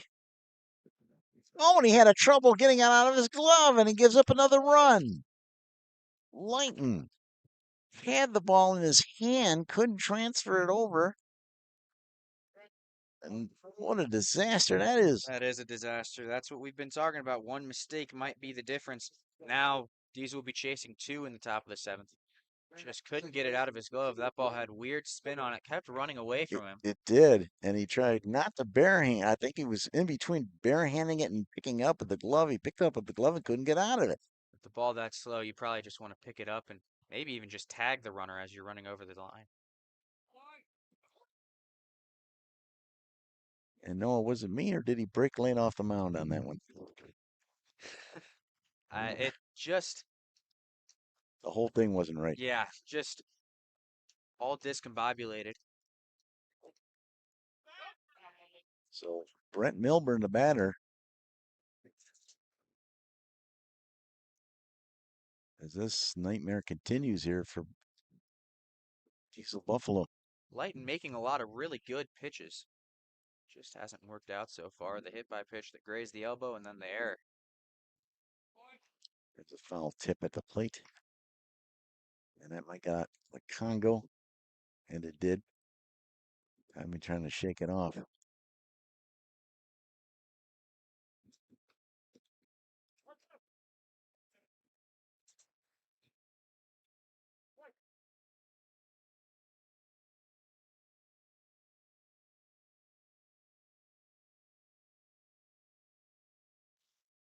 Holds and a base hit, a bullet past the third baseman. Here's a play at the plate, and Lacongo can't handle that. All the runners advance, and it's 4-0.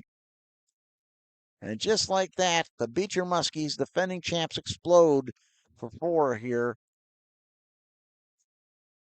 And we've said it all tournament long, Noah. You've been spot on. If you make a mistake, it's usually compounded.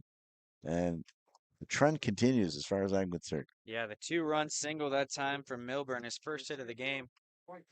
They would have been out of it if they could have if Leiden could have gotten the ball out of his glove back against Zacco. Instead, now chasing 4 with the bottom of the lineup due up.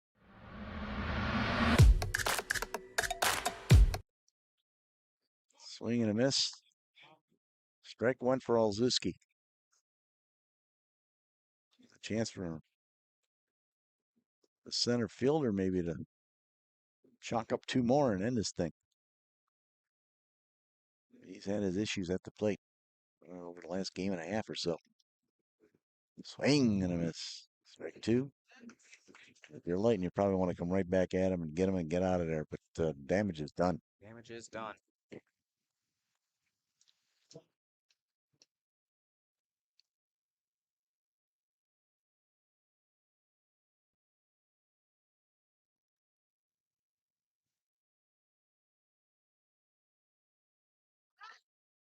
Well, he's got to throw it down the first. They get the out, but 4 runs cross for Beecher here in the bottom of the 6th.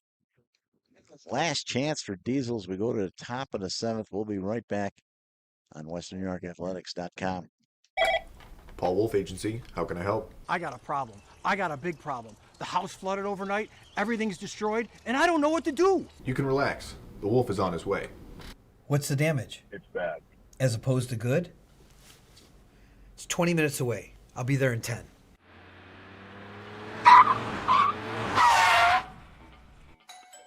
You're Teddy? Yes, sir. I'm Paul Wolf. I solve problems. Oh, good, because I got a big one in here. May I come in? Absolutely.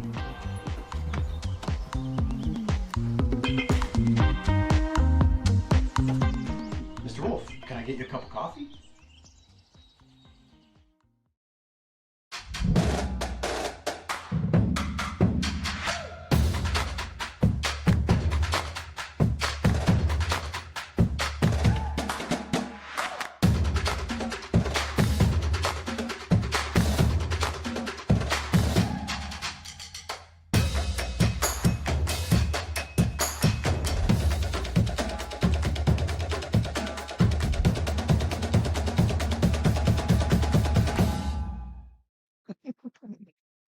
Welcome back here, folks, to the top of the 7th inning here in the quarterfinal between the Beecher Muskies and the Buffalo Diesel as Zach Millsap enters in this not quite a safe situation, but the closer for the Muskies.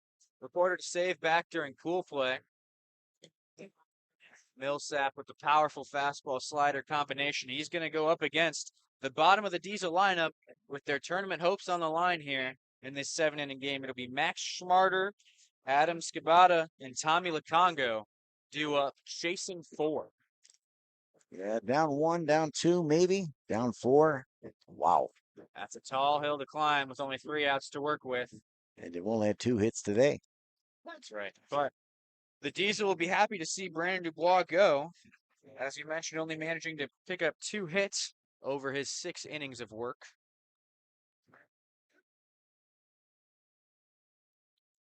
Marty Coyle yells the instructions out to the infield. Muskies 4 runs, 5 hits, 1 error. Diesel no runs on 2 hits and 1 error. And here we go.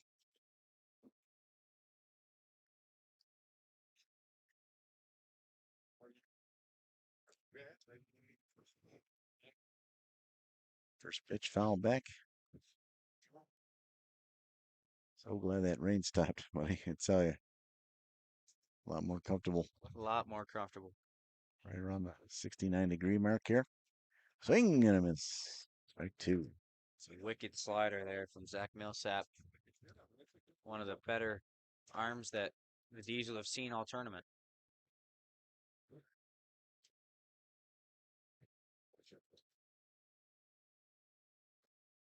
Outside. As you think about it, it all came down to one error. The pitcher could not get that ball out of his glove. And that turned the whole inning around, unfortunately. A pitch. Millsap missed there. 2-2.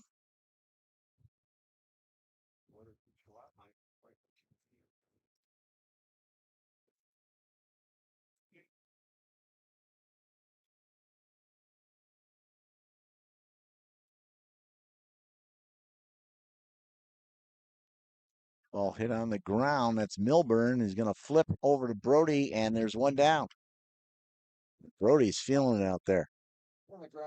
Yes, he's made some unbelievable plays over at first base tonight. So that'll bring up Scavata. Scavata, who didn't start this game, came in after Ryan Barodi injured his hamstring, has a chance to start to play hero here if he can get the offense going. First pitch low. That wind starts to freshen up again here a little. Going up next, Cleveland against Hackensack. Scheduled 1:30 start. The pitch. Swing and a miss. 1-1 count. It's good high heat there from Millsap. Sitting above 85.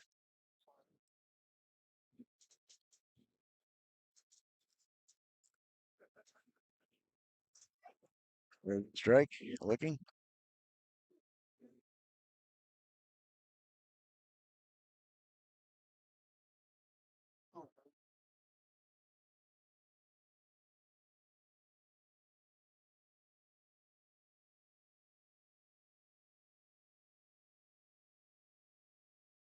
Oh, 2-2 count here. Can Skypeta get on somehow, some way?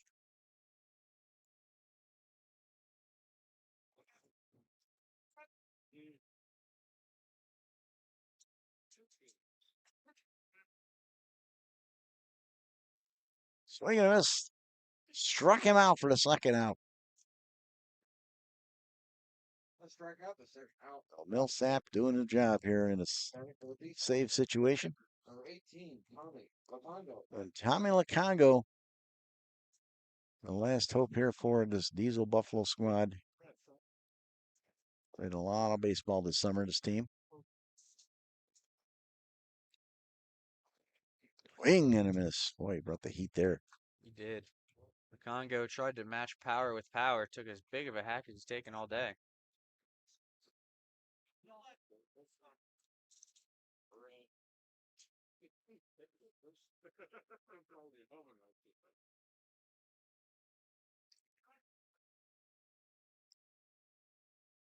Sap gets his sign. Ooh, just missed a corner. It's a good leave that time from Lacongo. Can't expand here.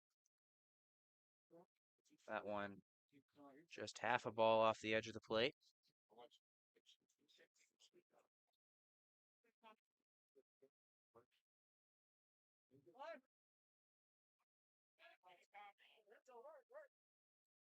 Calling time. Making sure you get the heart rate down. Don't need to take as big of a swing here. Millsap's going to provide the power. Just got to get the bat on the ball.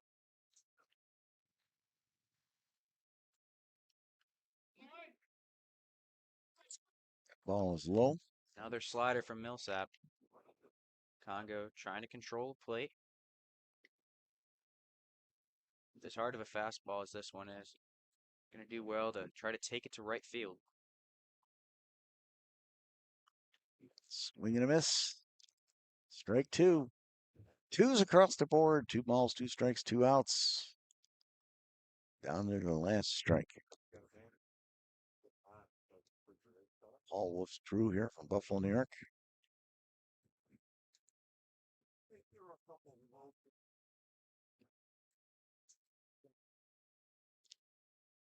The pitch. Ooh, and low. He thought he had it. Thought he was going to ring him up for the win. Borderline, just low on that one. Congo doesn't want to go down looking here to end the season.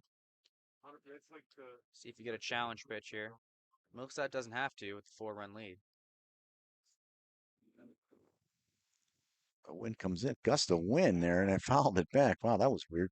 Well, that was all of a sudden a really strong gust of wind that blew that one way foul. But the wind definitely blowing in once again after it had died down earlier. Fly balls aren't really going to carry.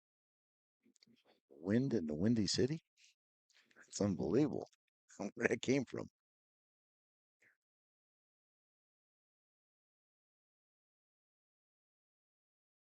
Pitch. And a base hit. Lukongo stays alive and gets aboard. Just the third hit. With 2 outs.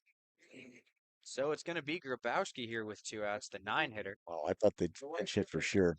The bench not being employed here. Grabowski 3 for 11 in the tournament. Struck out his last time up. Right fielder. Pitcher's inside.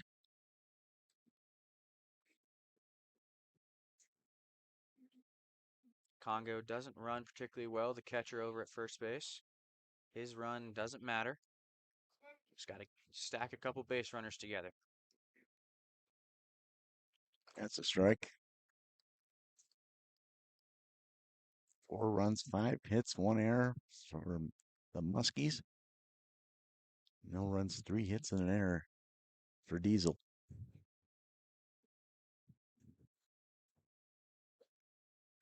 Punched up, and that's a single. And a chance for that to go to the sharp wall track there. And, well, then at the corners, hey, hang on here. This one's not over yet. A nice piece of hitting there from Grabowski. Shortens up even before 2 strikes because he knows he's got good stuff going against him on the mound from Millsap.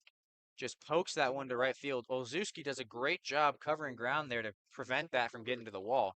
Right. Keep the runner at first base.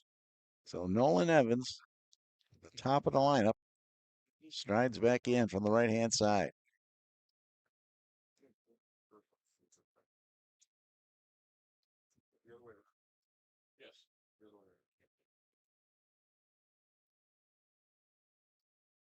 Pitch is low and outside. Evans doing everything he can just to get on base and get Mark DeLeo up to the plate. DeLeo's been Diesel's best hitter all tournament long.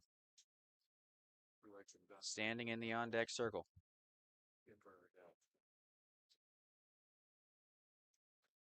Swing and a miss, strike 1.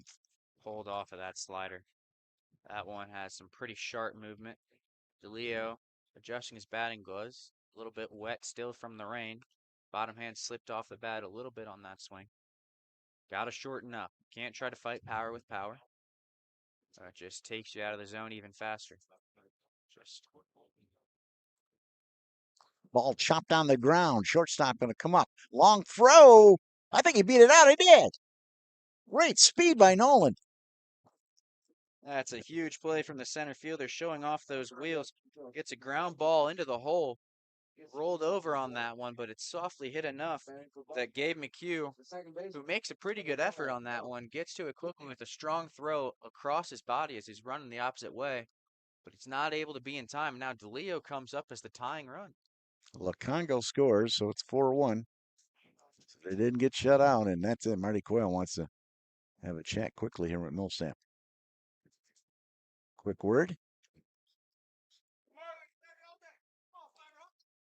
So Mark DeLeo with a chance here.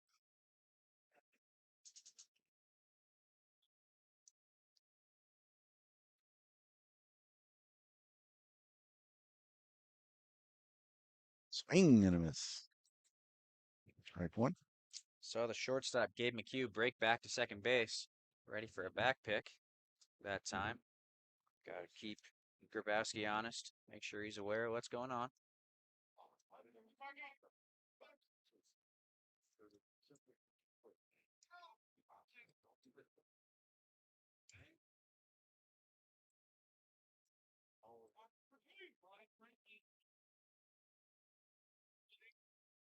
Third base coach reminding Grabowski, your run doesn't matter. You don't need to get that big of a lead. You can't afford a back pick here.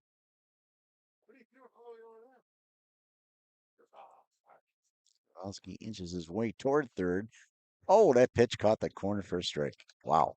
Good fastball there from Millsap. Took a little bit off of it and just paints the corner that time. And now DeLeo down to his last strike.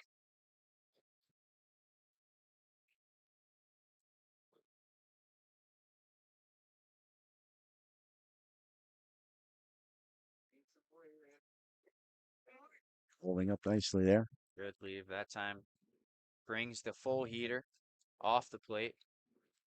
Looking for chase or weak contact over to the third baseman. The third baseman for the Muskies playing on the third base line even with the left-handed hitter out. Pitch. Oh, he just got a piece of it to stay alive. Zacco needs to stay relatively close to third to cover a potential steal, but even still, a lot of times you'd like to see him get a couple more steps towards the hole.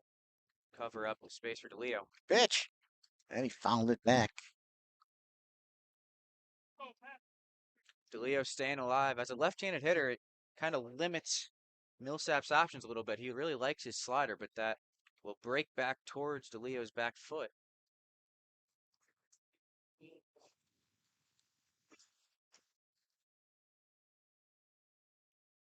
What? Base hit. And they're going to have to hold everybody. No way. Grabowski going to score. Makes it 4-2. The little man got it done. He motored around third base. Grabowski with that big lead, able to score on that bullet to right field. Millsap does try to go for the slider, but he can't bury it down because he's worried about the hit by pitch. He leaves it up, and it's smacked out to right field, and that'll bring a mound visit. Yep. Brad Meyer coming out for the Muskies.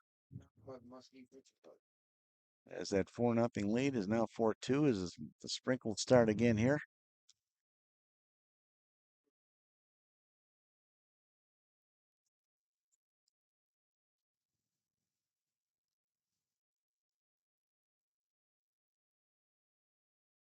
Rain coming down all of a sudden, a little more in earnest. Jacob Victor wiping his eyes here.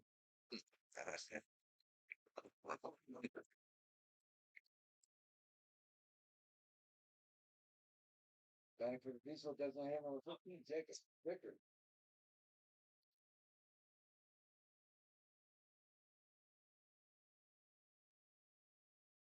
So Jacob Victor takes a strike here as it's first and second, trailing 2 for the Diesel. The rain suddenly coming down hard.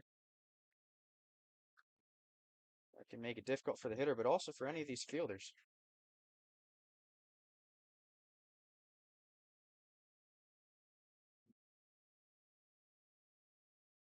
Millsap stares in. The pitch. High for ball. 1-1.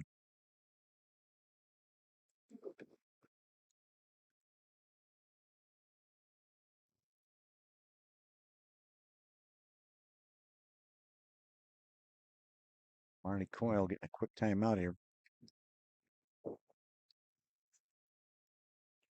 As Jacob Victor had something come up into his eyes.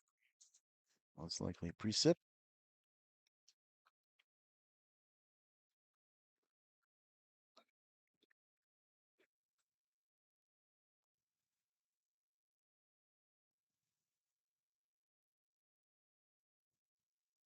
The pitch. It's high as well. Fastball that just missed up top. Good leave that time from Victor. Millsap just looking for chase here.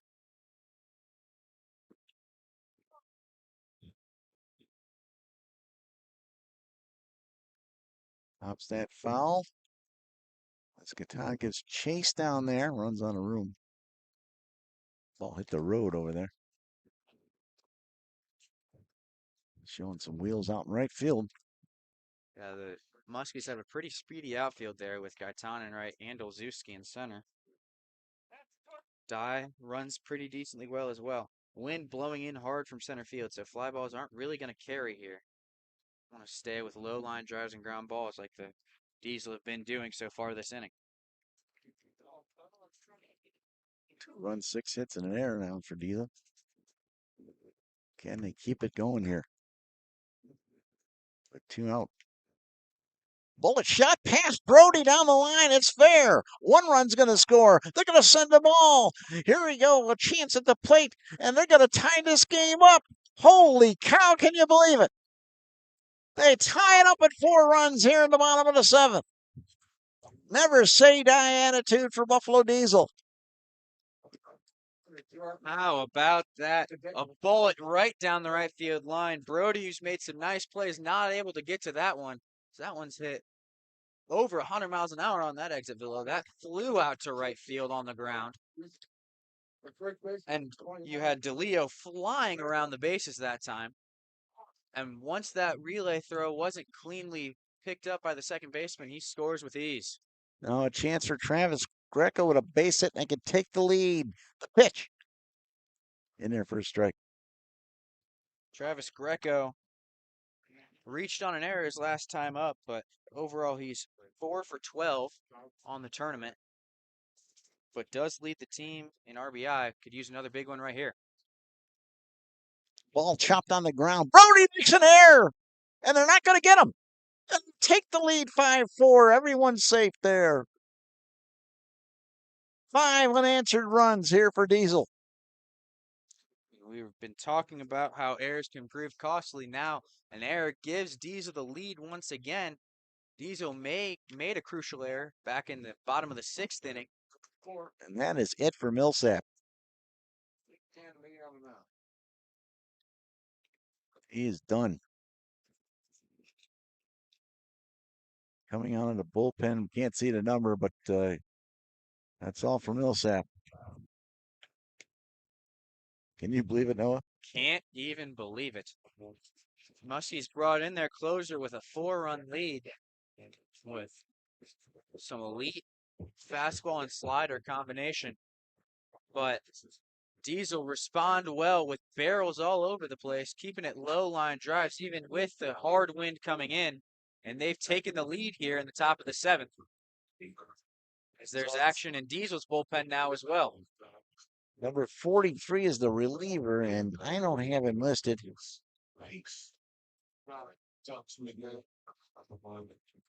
43 looks like it might be Schroeder.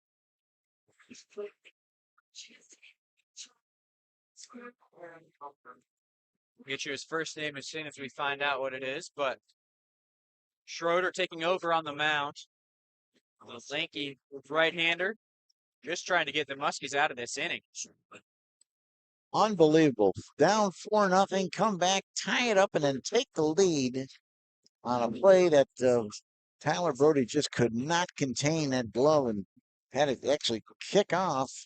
And then they tried to make a play at first, but it wasn't to be. Ground ball that Brody panics a little bit on. He gets a kind of an in-between hop on him. Isn't able to charge it for the short hop, and it skips a little bit on the wet turf. For the Diesel, shortstop number 27, Mike Wagner. So Wagner comes up, and they made the announcement on the pitcher, but I didn't catch it. Just said Schroeder. They're also not sure of his first name yet.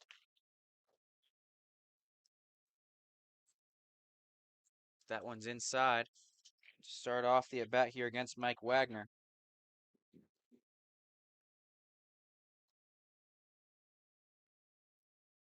Takes a strike.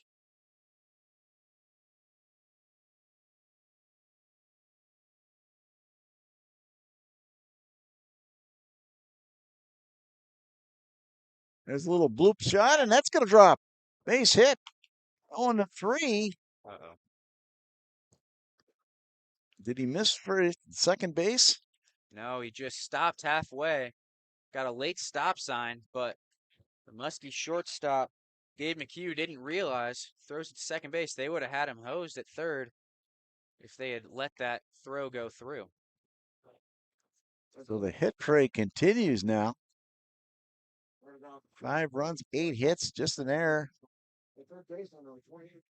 So Max Smarter has a chance to add an insurance run, a huge run here. Smarter, the 10th batter of the inning here. Popped it up foul. Was it playable?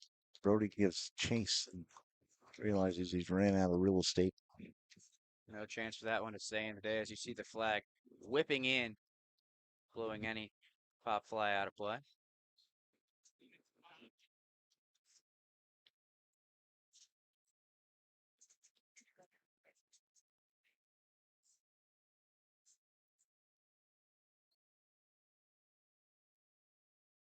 Fouled it straight back to us on that one.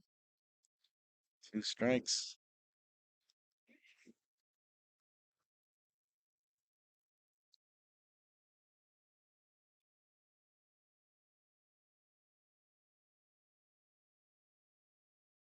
Pitch. Chopped it foul at the plate. Wagner got a huge running lead on that one. As Schroeder never checked first base. Zacho came in and talked to his pitcher briefly there.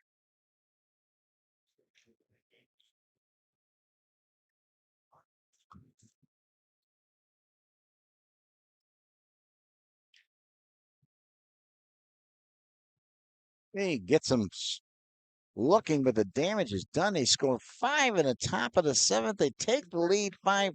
We'll be right back here on WesternNewYorkAthletics.com. Paul Wolf Agency, how can I help? I got a problem. I got a big problem. The house flooded overnight, everything's destroyed, and I don't know what to do. You can relax. The Wolf is on his way. What's the damage? It's bad. As opposed to good?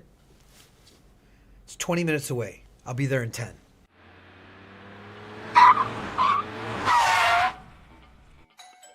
You're Teddy? Yes, sir. I'm Paul Wolf. I solve problems. Oh, good, because I got a big one in here. May I come in? Absolutely.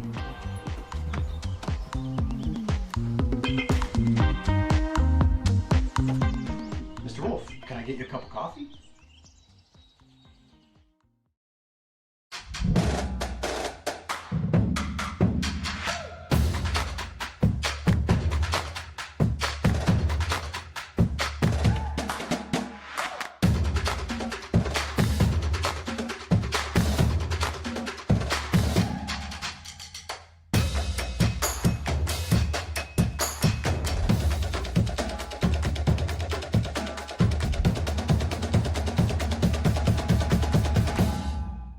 Go ahead. And welcome back here to this quarterfinal of the NABF World Series. As we enter the bottom of the 7th inning here in this 7-inning game, Beecher Muskies all of a sudden find themselves trailing after entering the top of the 7th up 4-0. An absolute hit parade that then is highlighted by a brutal error by Tyler Brody that allowed the 5th run to come home. And so now Muskies enter trailing, but they do have the heart of their lineup with Gabe McHugh, who's 3 for 3 so far today, leading off. And the question is, Noah, can Diesel knock off the defending champions? Beecher winning it all last year. This Diesel team is strong, but this would definitely be an upset to knock out the defending champions. What a player to have lead off your inning. He's got 3 hits today, Gabe McHugh. Gabe McHugh has barreled the ball all over the place, the shortstop for the Muskies out of Kankakee College. McHugh leading the team in RBIs with 5 in this tournament, entering play today. Takes a strike.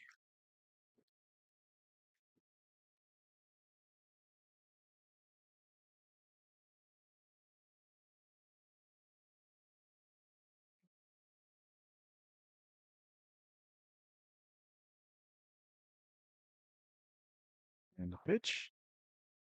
For a strike. Big strike from Lighton there. Lighton back out there. The closer for these Diesel had a tough bottom of the 6th inning. Made some good pitches, but when he entered, it was bases loaded and only 1 out. And made a crucial error that allowed the Muskies to take a big lead. That's high and outside.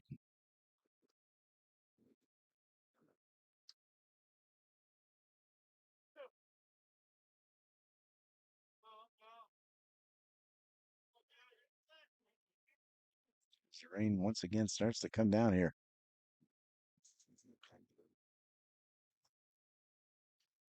Ball is poked out and over the second baseman's head. Leo couldn't run it down. That's a base hit. So 4 for 4 on the day for McHugh. Unbelievable. Pitcher has a runner on first with no outs. See if they have him take off here in the rain. It's going to be tough for Lacongo to get a good throw off to second base with a wet ball. But also, we've seen a lot of people slide over the bag at second base.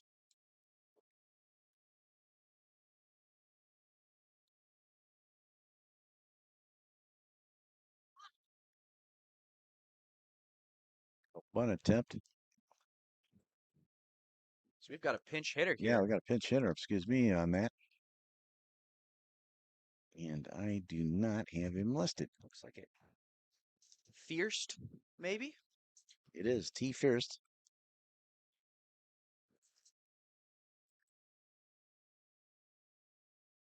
As the rain comes down here.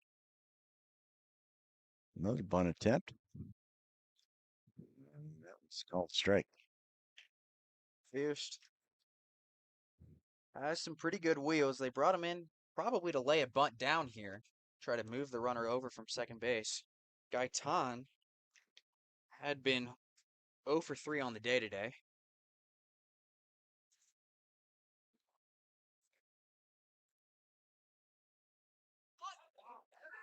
That ball over the top of Lacongo.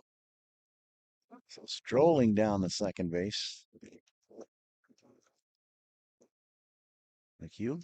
Now Lighton will get a new ball. But now it's a whole new situation for Fierst as the bunt has been taken care of on the wild pitch. See if they try to move the runner to third or if he has him swing away. Oh, 1 strike. I wouldn't be surprised he tries to lay down one.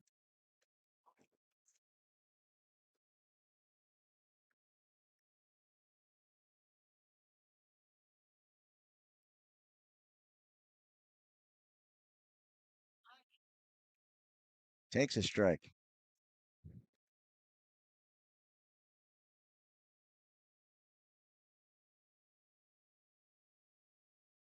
So now with 2 strikes, you'd expect him to just be swinging.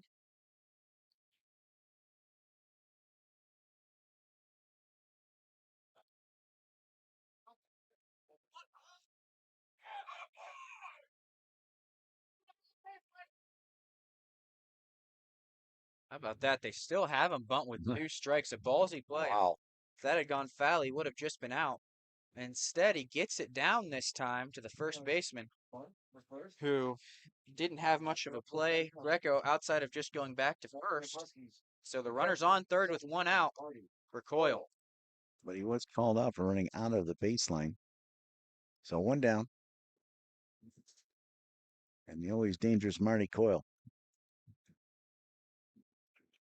And now Ethan Watkins is going to call in Recklow, the home umpire.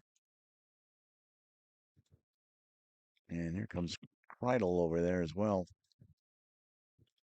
Not sure what they would be talking about. You know, the rain keeps coming down here.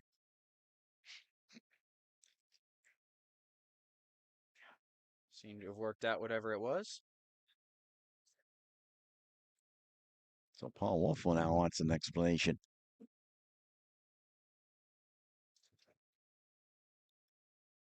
Oh, I see. Because he ran out of the baseline, they're asking if that was a dead ball and they should move the runner back to second base. Umpire saying no. So McHugh will get to stay at third.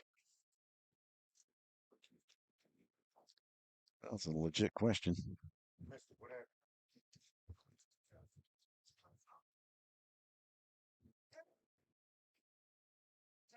So he's going to stay right there. So the cue at third, 90 feet away from tying this thing back up again.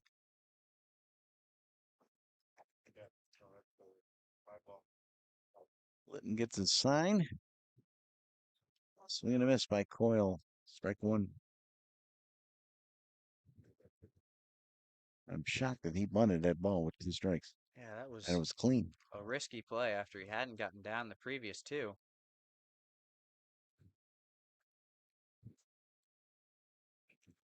Swing and a miss, strike 2. Big pitch there from Lighton. Goes to the slider. That's been his best pitch today. Coyle just trying to put a ball in play. The contact play will be on. Even if it's a ground ball back to the infielders, McKee will be breaking on the crack of the bat.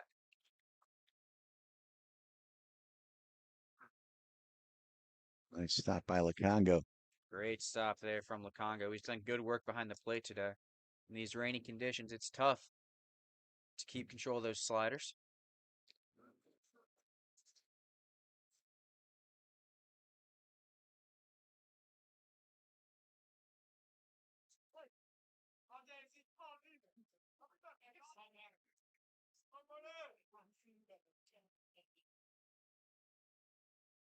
Pitch. Swing and a miss in the dirt. Big strikeout there for Litton. It's a huge strikeout. And now Muskie's suddenly down to their last out. And Andrew Mack, the designated hitter. So yeah, Andrew Mack. Mack was hit by a pitch in his last at bat, but 0 for 2 on the day. Outside of that, they need a hit.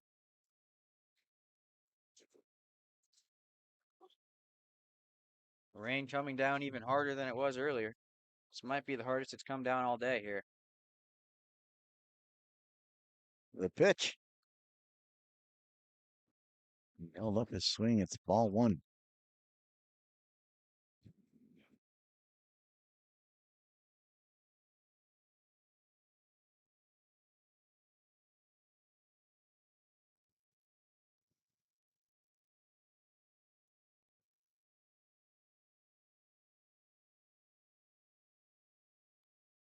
That's a strike. Once again, rain conditions down at Zimmerman Field has forced the championship game to be played here tomorrow at 12 noon. Weather pending. Lighton wants a new ball as the wind is howling in from center field here. Cleveland and Hackensack up next for game 2 of this Final Four quarterfinal.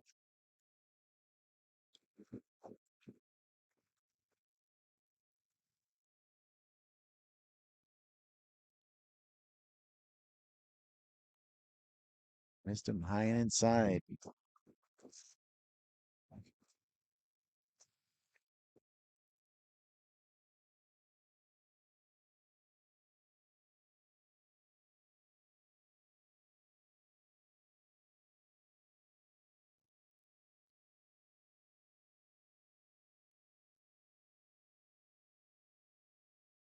Excuse me.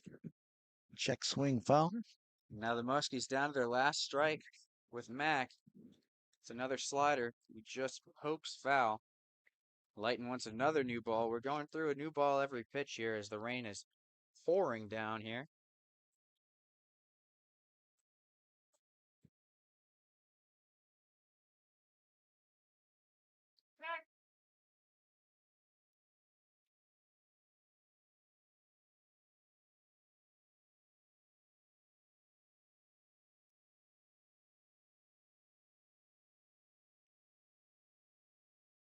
Tough play there, and we're tied up. We are tied. Oh, they're going to call him it out at first. Oh, my. First base coach over there to argue that call, and they're going to give Diesel this win on a very suspect call over at first base. I don't know about that. A beautiful slide into first. And Diesel's going to come away with a come from behind 5-4 win. Oh, what do you think? A miraculous comeback from Diesel there. It's going to be, that call at first base will be questioned for a little bit. Mack diving in at first base, trying to save the season. was a bang play for sure. And somehow Diesel knock out the defending champ Beecher Muskies in a great game here at Pfund Stadium. What a game one of this quarterfinals, semifinals. I can't believe it. A great game. Down 4, come back, win it 5-4. For producer, cameraman Mike Goodberry, Noel Aston, and Mark Johnson here. We're going to take a quick break, and then we'll be back for Cleveland Marlins against the Hackensack Trosts. Game 2 here. Weather pending on WesternNewYorkAthletics.com.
Logistics Plus is a global transportation provider headquartered in Erie, PA with locations worldwide, including right here in Western New York. Logistics Plus is consistently recognized as a fast-growing transportation and logistics company, great supply chain partner, top freight broker, leading project cargo manager, and a great place to work. With a strong passion for excellence, our 500-plus employees put the plus in logistics.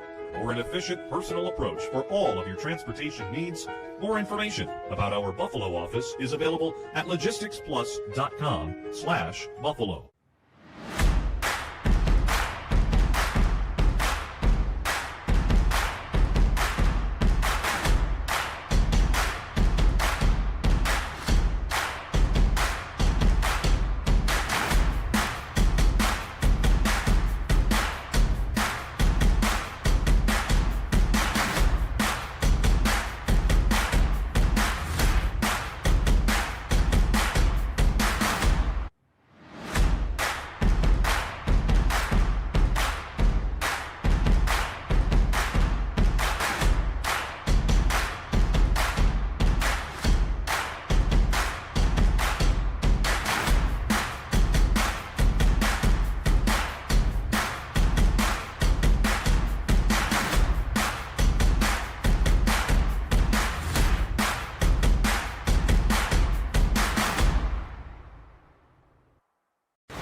Do you insure a lot of businesses? Yes, we do. How about restaurants? We got a bunch. Do you cover property damage? Yes, we do. How about my equipment? Covered. How about sewer backup? We got it. What if my cook gets hurt? You're covered. Foodborne illnesses? Covered. What if my party tent goes down? Covered under property damage. And you say this is all under one policy? One policy. When do I pay? Once a month. Just one time? Just one. Is there anything you don't cover? What's your record for consecutive questions asked? 31.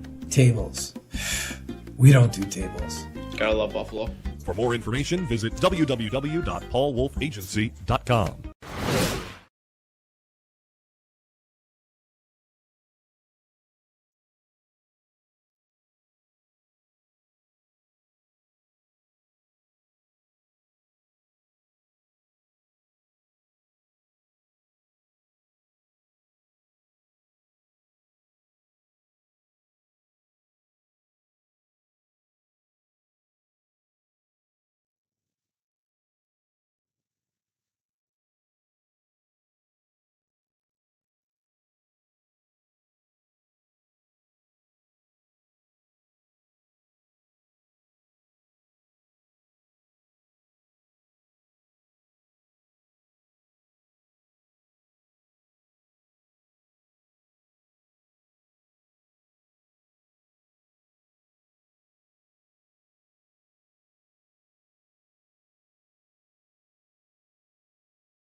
Logistics Plus is a global transportation provider headquartered in Erie, PA with locations worldwide, including right here in Western New York. Logistics Plus is consistently recognized as a fast-growing transportation and logistics company, great supply chain partner, top freight broker, leading project cargo manager, and a great place to work. With a strong passion for excellence, our 500-plus employees put the plus in logistics. For an efficient, personal approach for all of your transportation needs, more information about our Buffalo office is available at logisticsplus.com/Buffalo.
Do you insure a lot of businesses? Yes, we do. How about restaurants? We got a bunch. Do you cover property damage? Yes, we do. How about my equipment? Covered. How about sewer backup? We got it. What if my cook gets hurt? They're covered. Foodborne illnesses? Covered. What if my party tent goes down? Covered under property damage. And you say this is all under one policy? One policy. When do I pay? Once a month. Just one time? Just one. Is there anything you don't cover? What's your record for consecutive questions asked? 31. Tables. We don't do tables. Gotta love Buffalo. For more information, visit www.paulwolfagency.com.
And folks, welcome back to Pfund Stadium here for the NABF World Series quarterfinal matchup between the Hackensack Trost and the visiting Cleveland Marlins. The Marlins, the visiting team, after both of these teams qualified for the top 6 in this World Series. And on the second pitch of the game here, we have Marlins leadoff hitter Austin Mora grounding out to the Trost third baseman Cisco Ramirez for the first out. Here for Trost starter Derek Bauernschmidt, the short right-handed pitcher. All right. So one quick out here on a rainy Saturday, August 1st, 2026 here at the quarterfinals. Saw a thriller in the first game, but we'll get back to that later. That's a strike in there for a 1-1 count.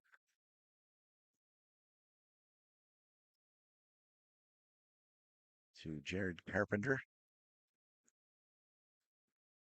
Popped up out of play. Trying to dodge the raindrops here. It has not been easy today.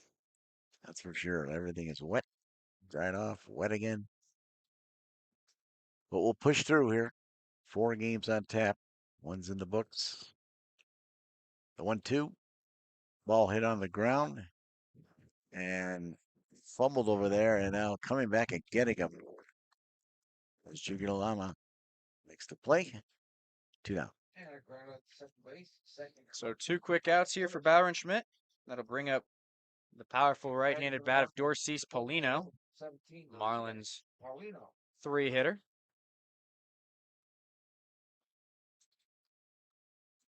Paulino swings a big bat. Yeah, really haven't seen it get going yet. This tournament.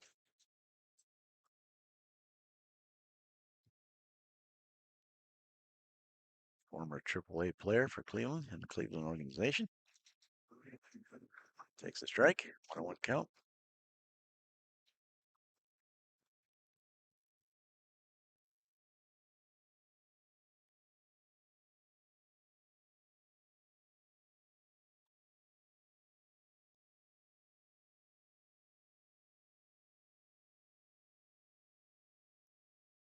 Big cut there from Paulino. Trying to do some damage here early.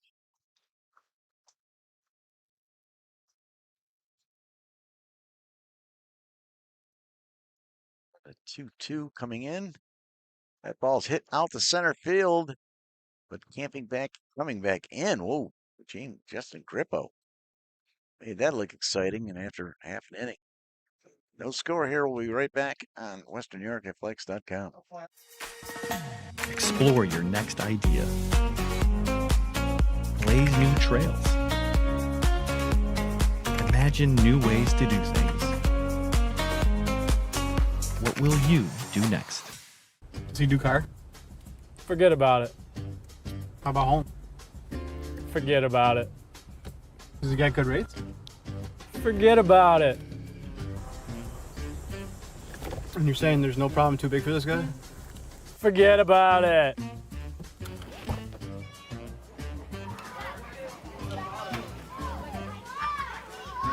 Oh, this is Johnny, the guy we've been talking about. Johnny, Paul Wolf. Mr. Wolf, it's nice to meet you. Thank you for the invite. Not a problem. It's Paul, not Mr. Wolf. Oh, sorry, Paul. Johnny, forget about it. For all your insurance needs, call 835-WOLF. And Back here at Pfund Stadium, Legion Field, Wheaton, Illinois. Going to the bottom of the first inning. No scoring here between the Marlins and the Trost.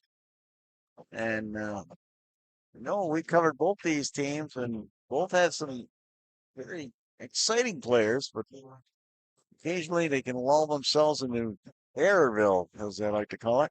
Yeah, we've seen some rough defense at times from both of these teams, but they also have pretty strong offenses to match.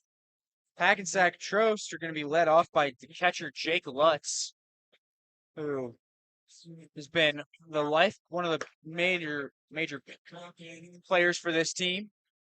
Always with good energy is Lutz. Lutz, the 2024 graduate of William and Patterson. He'll be going up against the right-hander Mike Berry for the Marlins. Berry, a true sidearm pitcher. We would put his arm angle at about the 9 o'clock spot on the clock. Sidey coming at us.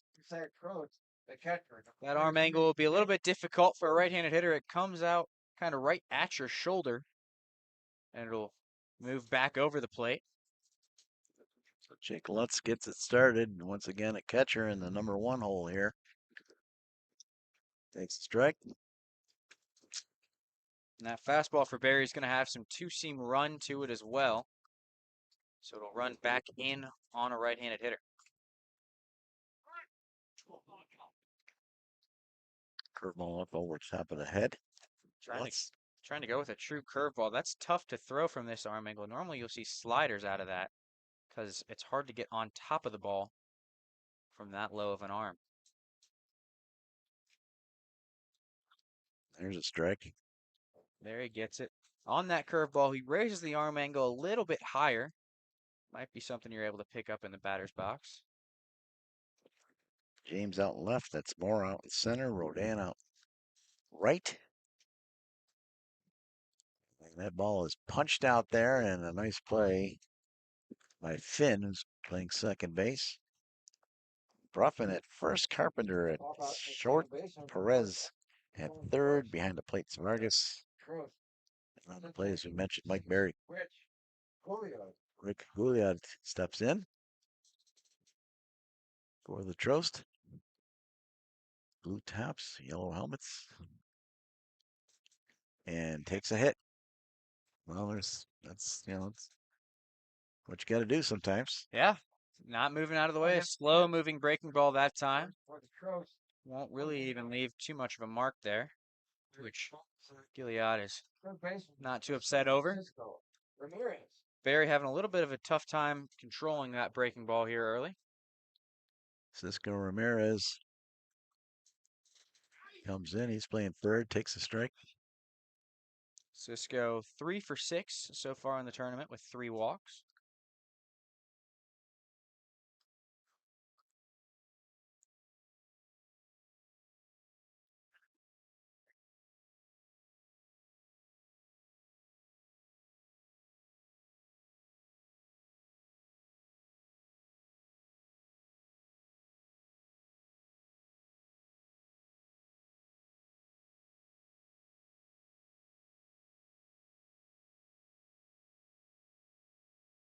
That one outside as Barry tries to have a two-seamer run back over the plate, but doesn't have enough spin on that one. Marlins today having Richie Perez play third after he had started at first in the previous pool play games. Bullet hit to left center field, and that's going to go all the way to the wall. And Cisco makes his way to second with a stand-up double. They got second and third here with 1 out. That ball smacked into the gap by Cisco Ramirez, and he might have been able to drive in a different runner, but Gilad not running particularly well. The DH here for the Trost. Brings up Dan Carter, who pitched the other day. Yeah, we saw a masterful game from Dan Carter going a little over 5 innings of work for the Trost in their win earlier in pool play while also batting and driving in a 2-run single. That's a ball. Barry missing there. So it's 1 out. Carter, a two-way All-American at William and Patterson during his college days.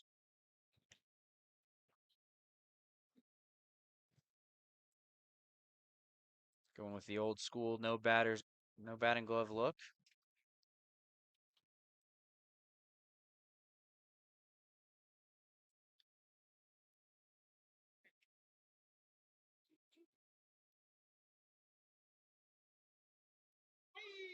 Curveball. Missed inside.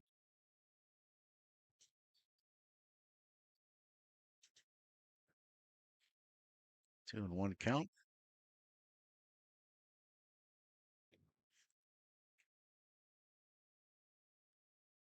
Popped up, right fielder coming in, it's Roldan.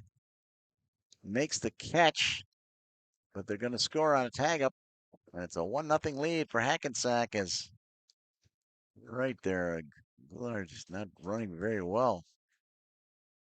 And made it in, but did not look good doing it. Yeah, it looks like he might be dealing with a little bit of a leg injury that he's powering through. Not able to play the field, but DHing here for the Trost. But that one plenty deep enough to score even the slower moving Gilead, as right fielder Ramirez not able to put a great throw on that one, but Cisco Ramirez stays at second. So Justin Grippo from the right-hand side here for the Trost. Grippo's been the Trost best hitter so far in this tournament, batting .400 with 4 RBI.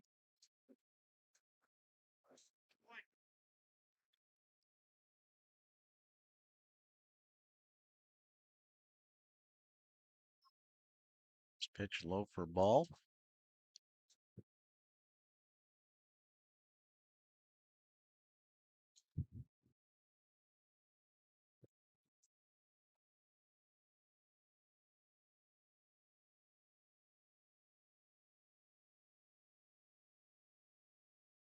I just wanted a call from the first base umpire.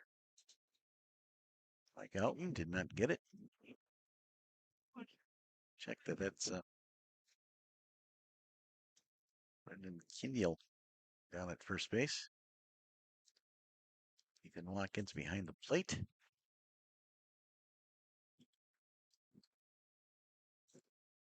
Like low out at second base. So there's a walk.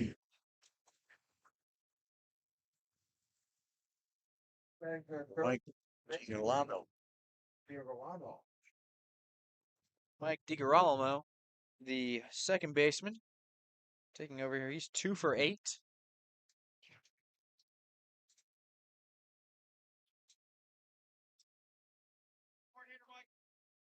DiGirolamo out of Ramapo College, the 2016 graduate.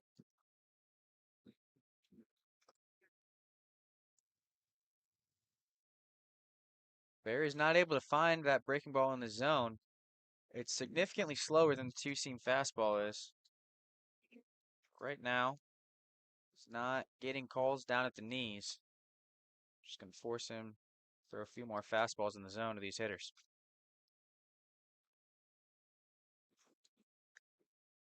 There is that fastball in the zone, but DiGirolamo was taken all the way there on 2-0.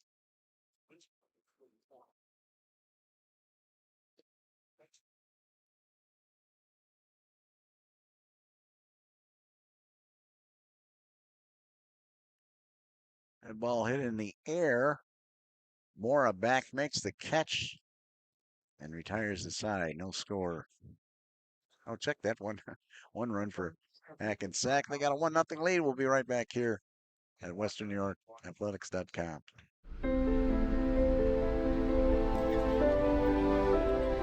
Please raise your right hand and repeat after me. I do solemnly swear. I do solemnly swear. That I will support and defend. That I will support and defend. The Constitution of the United States. The Constitution of the United States. Against all enemies, foreign and domestic. Against all enemies, foreign and domestic. Logistics Plus is a global transportation provider headquartered in Erie, PA with locations worldwide, including right here in Western New York. Logistics Plus is consistently recognized as a fast-growing transportation and logistics company, great supply chain partner, top freight broker, leading project cargo manager, and a great place to work. With a strong passion for excellence, our 500-plus employees put the plus in logistics. For an efficient, personal approach for all of your transportation needs, more information about our Buffalo office is available at logisticsplus.com/Buffalo. Welcome back, ladies and gentlemen. 1-0 Hackensack with the lead over the Cleveland Marlins here in this quarterfinal matchup here. Game 2 today. Earlier, it was Diesel with a stunning 5-4 win Over to defending champion Beecher Muskies, sending Beecher home with a loss. Beecher had a 4-0 lead in that game going into the 7th inning, gave up 5 runs, and ended up losing on a very close play at first base. That some of the players afterwards, Noah, they still can't believe he was not called safe. Yeah, bang, bang. Looked like Mac might have beaten it out. He dove head first into first base, trying to keep the season alive. But it was called out. That's the ballgame. Meanwhile, here the Marlins have the 4-hitter Jesus Roldan leading off for them. Roldan, one of the best hitters for the Marlins so far in this tournament, 4 for 9. Cool play. Ball hit past the shortstop, base hit. Make that 5 for 10. As Roldan rolls over on a hard ground ball, but pushes it through the 5-6 hole.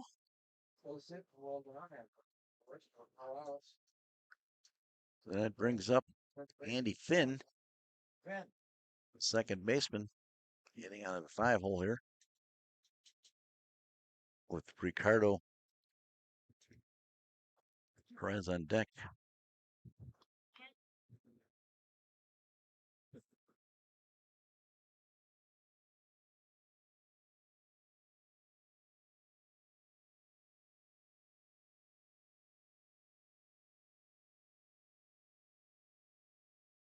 First pitch, a ball. Now a foul off.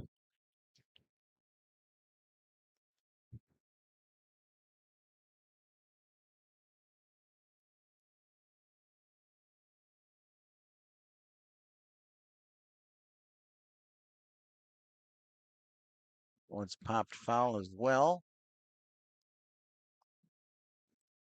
Little spinner that time from Derek Bauer and Schmidt.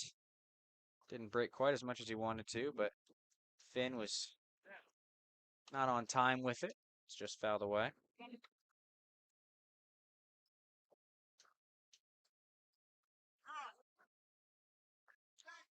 There's the 2-seam fastball from Bauer and Schmidt, and he freezes Finn.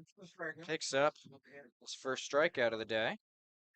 Back for the Marlins, the third baseman, number 24, Richie Perez.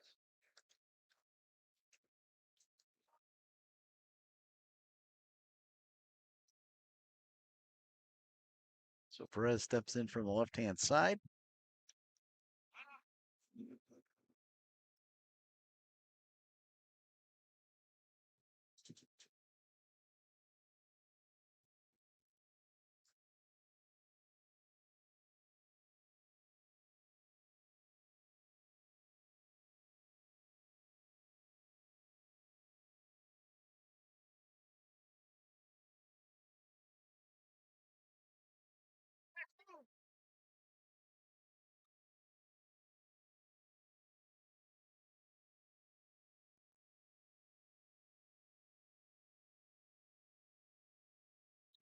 That time from Perez. That'll bring it to 3-0. Likely taking all the way here.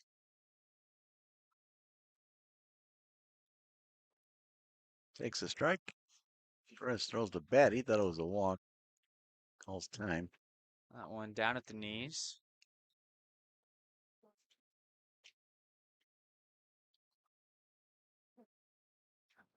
Bauer and Schmidt out of New Jersey City Community College. Trying to work way back in this at bat. That ball is drilled, but right to the right fielder. Thanks to catch. John DiGirolamo doesn't have a hit yet in this tournament, but he's made some impressive plays out in right field. Running a couple of balls down in the Trouse win here yesterday.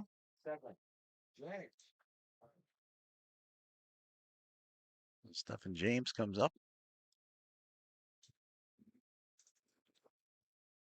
He has proven to be a tough out here in this tournament. Takes the strike. James working a lot of long at bats. Picked up a couple of walks.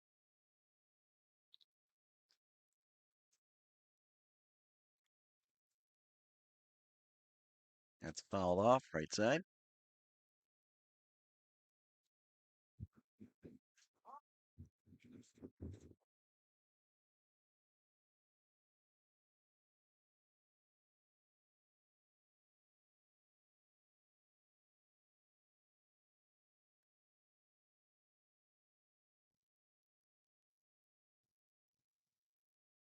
A 1-2 count here.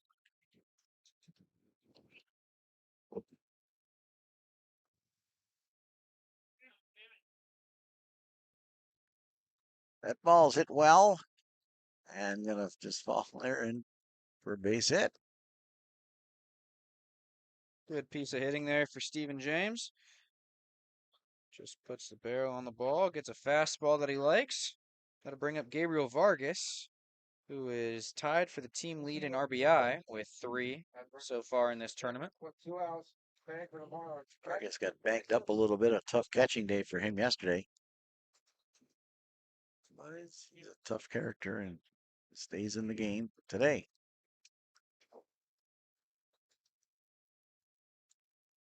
Foul away.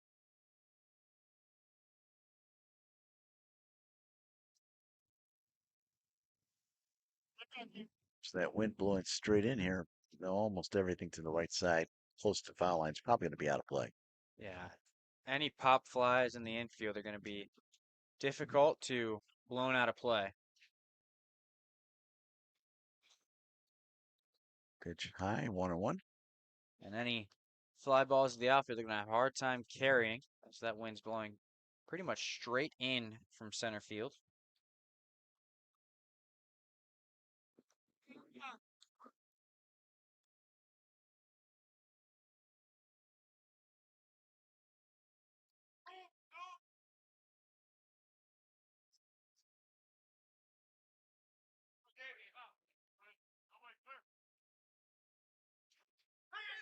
Ball is chopped.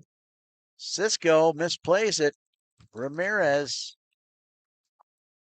trying to make a move on that ball and had it play him off his either hand or glove. It spun off either one. Yeah, tough play on a slow roller that time for Cisco Ramirez. And looks like they're going to give Gabriel Vargas a hit on that. And I would agree with it. That's a tough play for Ramirez as he's running in.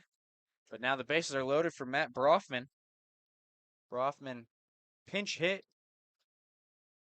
in the Marlins win over the host Beecher Muskies back in pool play and picked up a big RBI single in that one as part of an explosive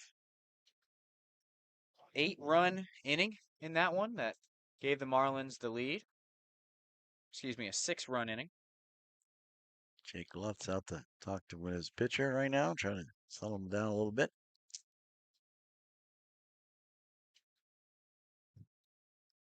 Yeah, the Tros really needing really need to put up a 0 here after getting the lead to kind of hold that momentum if they can retire Brofman here. Just got a piece of it.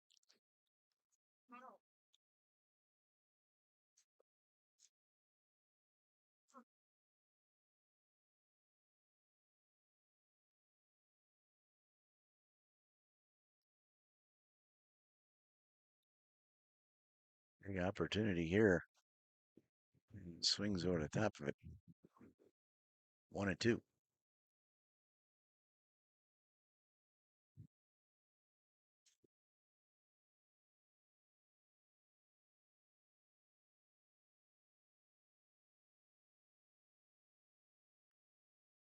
Ball is chopped, and they're gonna run him down, and they run out of the inning. They leave 3 stranded there. So after 1.5, it's 1-0.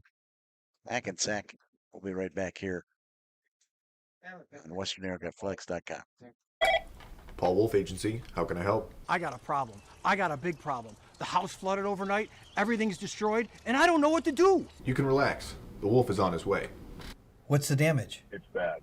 As opposed to good? It's 20 minutes away. I'll be there in 10.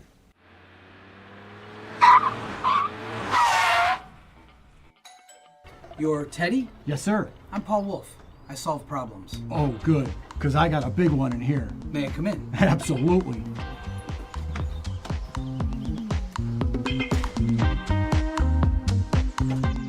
Mr. Wolf, can I get you a cup of coffee?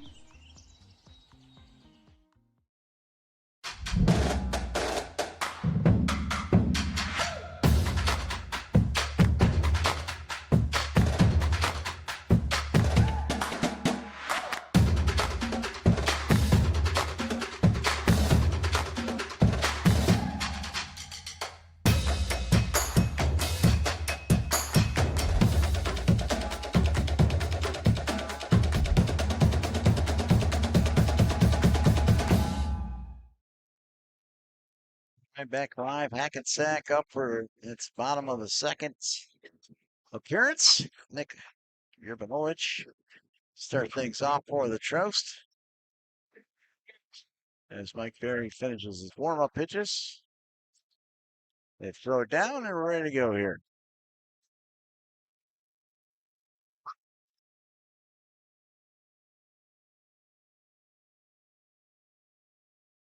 Leading off on the second for Hackensack Trost, the shortstop, number 10, Nick Urbanovich.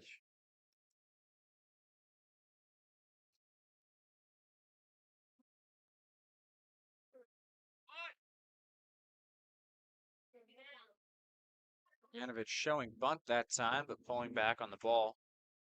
See if they try to test Richie Perez, playing third after being mostly a first baseman this tournament. That ball's hit into right field, base hit. So good start here for the Trost. Nice clean barrel that time. He gets that two-seam fastball back in the zone. Smacks it out to right field. Batting for Hackensack, first baseman number 22, Michael Karsich. So Karsich comes in on the right-hand side.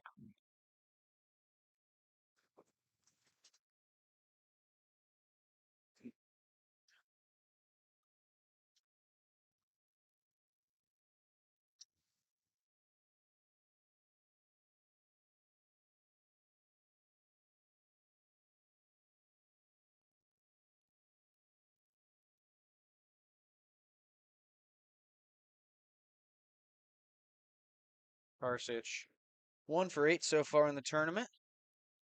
Currently wearing his Muhlenberg college helmet, where he is still playing.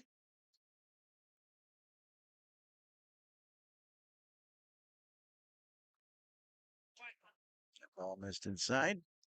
Barry's really trying to get that slow curveball to just clip the inside part of the zone. He's not been able to consistently land that so far today.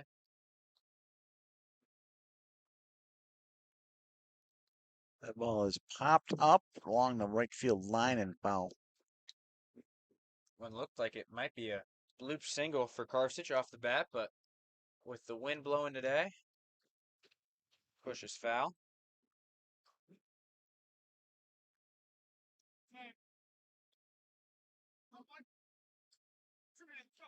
Brad gusts up. Near 30 miles an hour of wind here. Blowing straight in from center field. As some trash flies onto the field, but the on deck batter grabs it. The pitch. That's jammed and a little tough play there. That's going to fall. Base hit is Finn could not run that down. So men at first and second here with nobody out. And if at first you don't succeed, try again. You couldn't get the first bloop base hit to land, so he tries again. And this one does land just out of the reach of Andy Finn. So 2 guys on for the 9-hitter John DiGirolamo, who we saw lay down a beautiful bunt in the Trost win yesterday. Wouldn't be surprised if they try it here again today on first and second, nobody out. DiGirolamo is going to try to push this one to third base if he does square. Force the third baseman to field it so that they can't record the out at third. See if he can beat it out himself. Yeah, he did square. Looks like he's going to try to bunt here. A pitch outside. Hoffman playing pretty far in. If DiGirolamo chose to pull back and try to slash, Hoffman would be in a little bit of danger.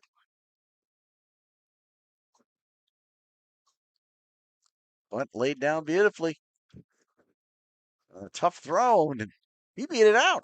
How about that? A bunt base hit for for John DiGirolamo. A beautiful bunt. Picks up his first hit of the tournament on it, and now the bases are loaded with nobody out. The catcher, Jake Lutz. Great, Jake Lutz. Wow, bases loaded, nobody down. Great chance here for Hackensack, and now slowly walking out to the mound is Vargas. And a little chat with Mike Berry. What a big opportunity here, Noah. Yeah, this is a crucial moment in this game after the Marlins left the bases loaded during their last half inning. If the Trost can come through here, could break this game wide open. Looks like somebody's stretching down in the Marlins bullpen. Can't see who the number is, though.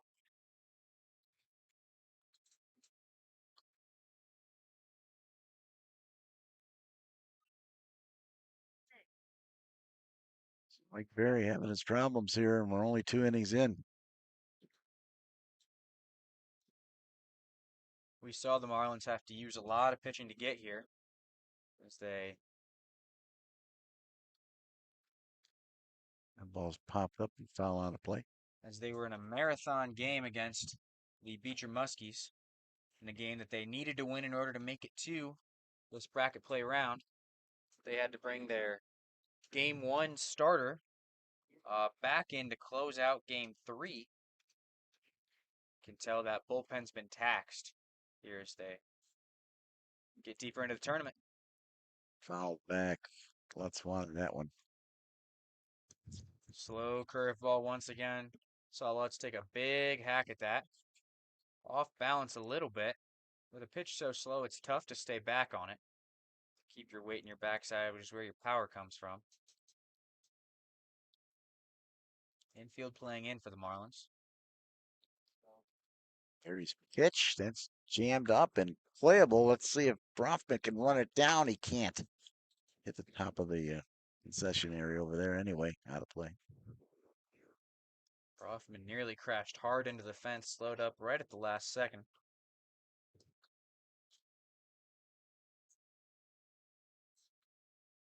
Jake Lutz, an all-conference player for William and Patterson in his senior year in 2024. Hit 6 home runs during his college career.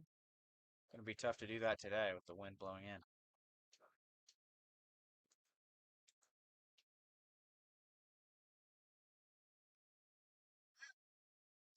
Jammed him on that one. Foul ball. Once again, way out front on that slow curveball. That's what Barry's looking for.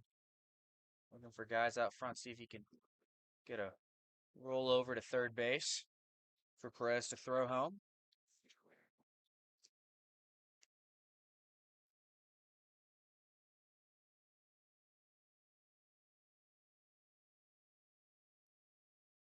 Another one popped up out of play. And that time, Barry gets him late on the fastball. Lutz not usually late on a pitch. That's coming in the high 7s from this low arm slot, but when you've been trying to wait back on the really slow curveball, not able to take advantage of the fastball in the zone, still 2 strikes.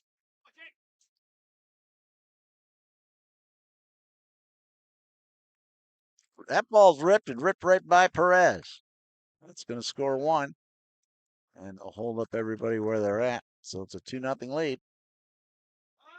So the RBI single from Lutz that time. Barry does get the ground ball to third, but that one was hit pretty hard. Is it still loaded with no outs? Perez, who's Have to play for the not Trost. always a third baseman, The DH has a number tough 6, time, gets Rich handcuffed Bliod. on the hard hop. It gets by him into left field. So 1 run into first, now 1 run in the second. 2 runs on 5 hits for the Trost. I'm still trying to get an answer on that pending question. What is a Trost? What is a Trost? Further research still has come up empty. We've got our best scientists working on that question. Right.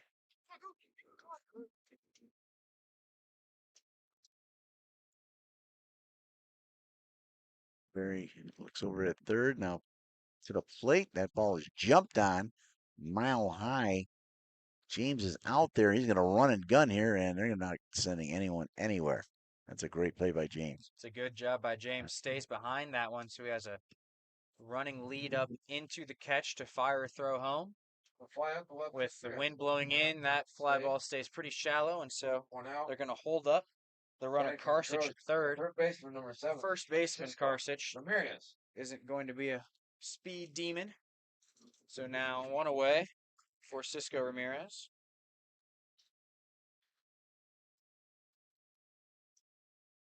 He steps off the rubber. Cisco steps back in the batter's box.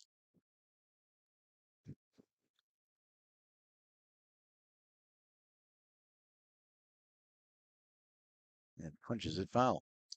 That was a pretty good breaking ball that time from Barry.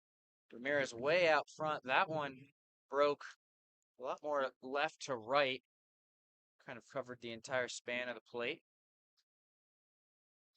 Ramirez, plenty of power. We saw him rip a double to the left field gap in the first inning. That ball is hit high. It's hit far. It's hit way back there, and it is off the wall at the 3:30 mark. 2 runs are going to score, and it's 4-0. Ramirez absolutely clobbers that baseball. That's way gone yesterday. But today, it's barely held up inside the yard.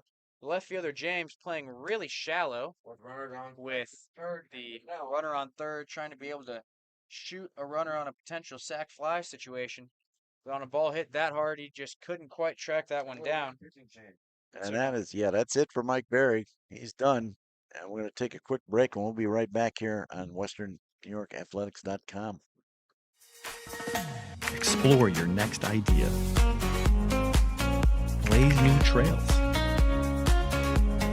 Imagine new ways to do things. What will you do next? Does he do car? Forget about it. How about home? Forget about it. Does he get good rates? Forget about it. And you're saying there's no problem too big for this guy? Forget about it.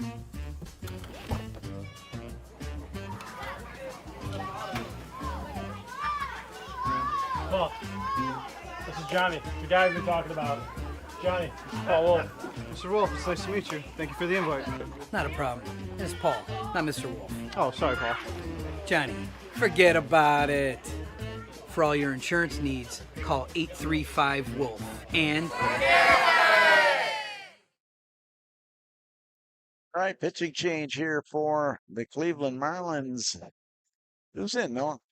We've got number 18, Finn Lenahan, taking over for Mike Berry here, as the Marlins are already trailing by 4. Lenahan, another sidewinder, but this one's going to come in a little bit harder than Berry's was. A little bit of a looser arm. He's going to go with the fastball slider mix rather than the fastball curveball. But he'll inherit a tough situation here as it's second and third. Still only 1 out here. And the cleanup hitter, Dan Carter, stepping up to the plate. Carter had a sac fly to right in his first time this game. So Mike Berry's final line, he goes an inning and a third with no strikeouts, 1 walk, and 6 hits allowed. So far, 4 runs, all of them earned, but he is still responsible for the 2 runners on. Well, the right-hander finishes up his warm-ups. And Dan Carter will come up to the plate.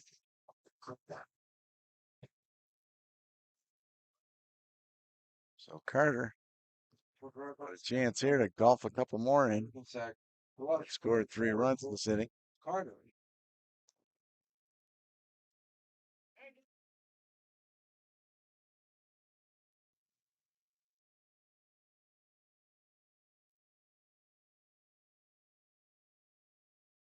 Hand stares in.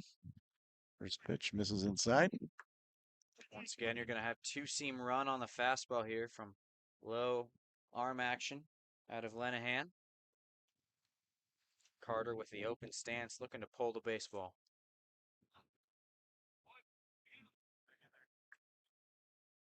Slider, Lenahan's not able to finish. He's leaving these sliders behind his body. That's what he was doing in warm-ups too. Wants to try to finish with the hand a little more out front, break over the plate. That ball's hit out to right and on a run. A nice catch there. They rolled in, but they're going to score another one. Yeah, Lenahan does break that slider more over the plate, but Carter sticks with it and picks up his second sac fly to right field in 2 plate appearances. But Roldan does a good job running over to make that play and throwing it in quickly to hold The runner Ramirez still at second base. So it's 5-0 now as Justin Rippo hits from the right-hand side.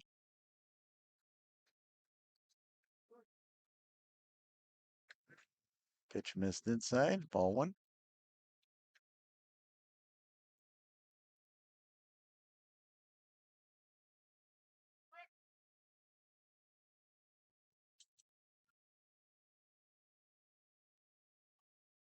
Ball's whacked foul. Play.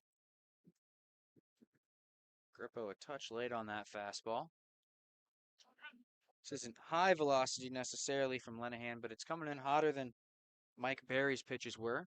So it's a little bit of an adjustment for these Trost hitters.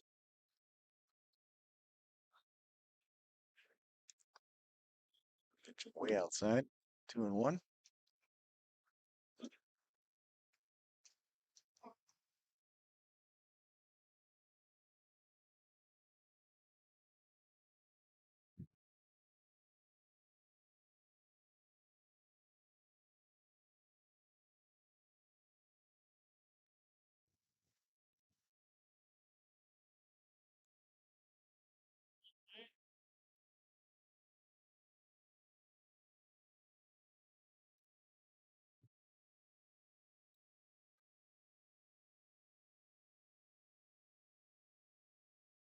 That missed low, and drawing the walk was Grippo. So he goes down to first. So Ramirez at second, Grippo at first here with 2 down. First and second. And now Hackensack has batted around here as Michael DiGirolamo steps up to the plate as the 9th batter of the inning. Flew out to center field to end the first.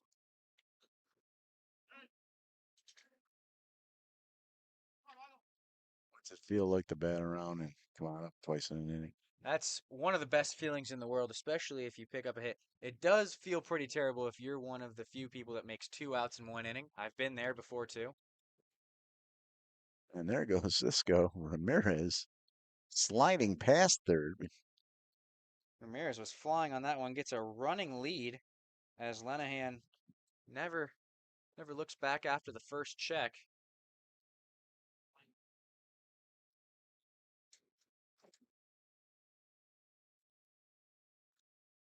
That's in there for a strike.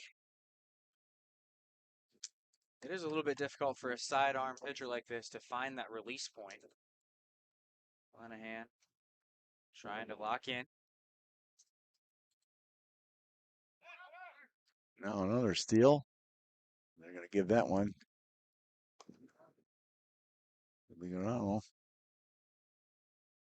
So. Now 2nd and 3rd with 2 outs.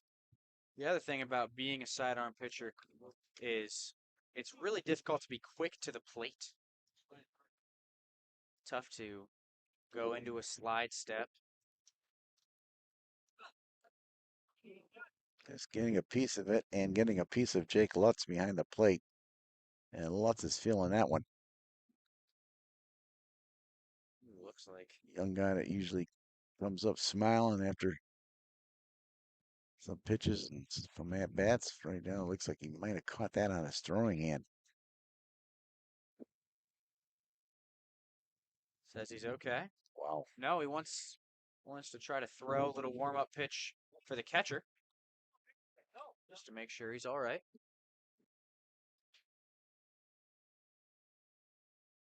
Says he's good. He's good. So DiGirolamo steps back to the plate.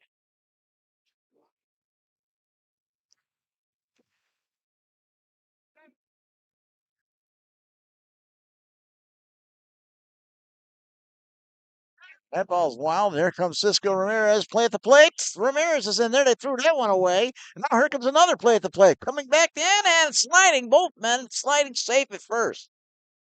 And Vargas spanks the ball in frustration. 2 errors in 10 seconds. About that. See, a wild pitch allows Cisco Ramirez to come home. He had only been able to get to third on the stolen base. And then on the throw from Vargas, Grippo never breaks stride and hustles home himself for a 7-0 lead. I didn't like that. Crazy. Well, they get out of the inning, but not before the damage was done. 6 runs makes it 7-0. We're going to be right back here on WesternNewYorkAthletics.com.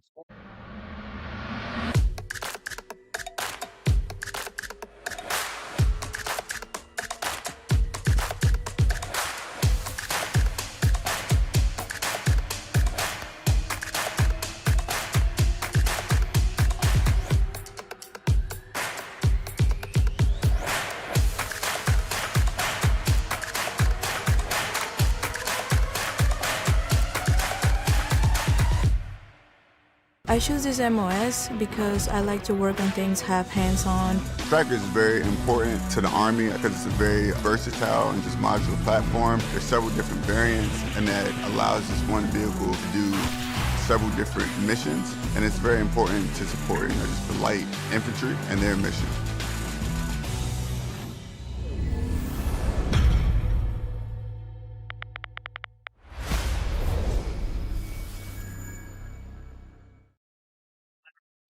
All right, we're back here, ladies and gentlemen. Hackensack, the Trost, have taken a 7-0 lead here in this quarterfinal over the Cleveland Marlins. Boy, that fell apart quickly. It did.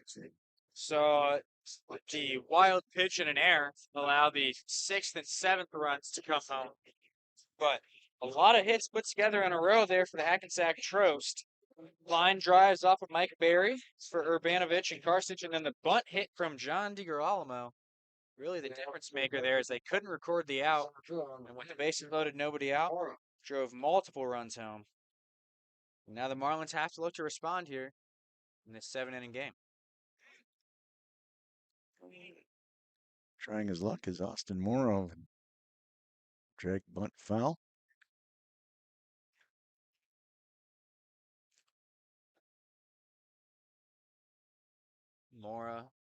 Mora and Carpenter, really the only two players with legitimate speed here in this Marlins lineup.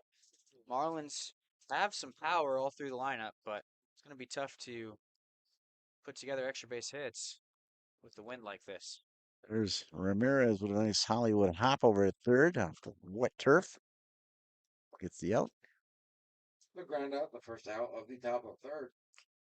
So Jared Carpenter is going to step up to the plate. Carpenter, 4 for 11, 2 doubles. Now 4 for 12 after he grounded out in his first at bat of this game. We saw Carpenter take a tough hop at shortstop in his game yesterday, but he appears to have recovered all right.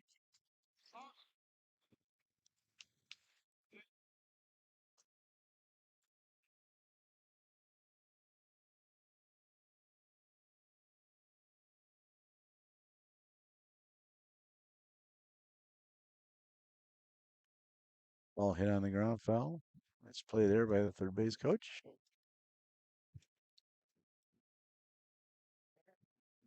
Two 1 count. Switching baseballs out here.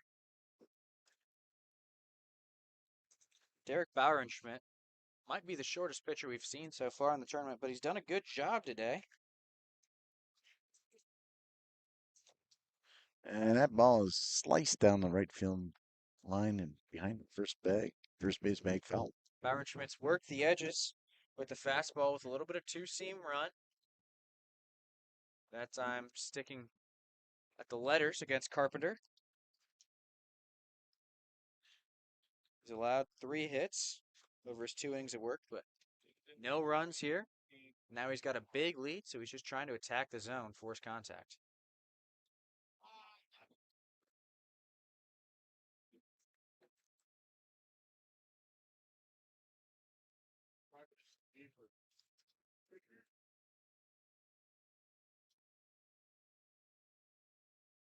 And he walks him. We'll see if the free base can get something started here as Dorsis Paulino steps up to the plate. Paulino picked up 3 hits in his first game to put his overall line at 4 for 8. Went over in his last game. Takes a strike for that first pitch.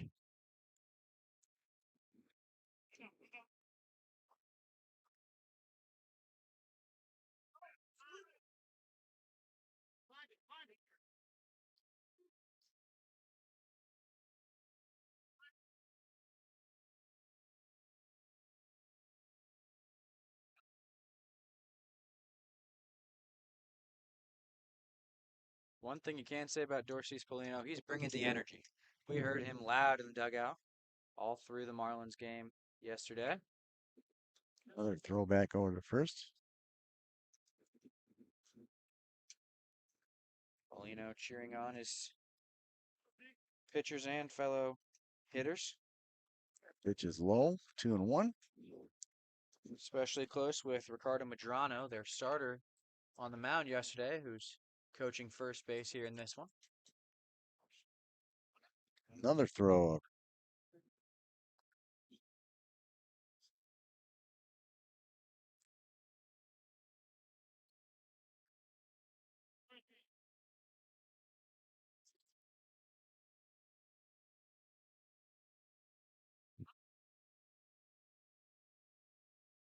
That's with that one. 3-1 count. Byron Schmidt can't find it right now. Ball hit right to the shortstop and an easy double play there. They don't get much easier than that. They'll get out of the inning. After 2.5, we'll be right back here. WNYAthletics.com.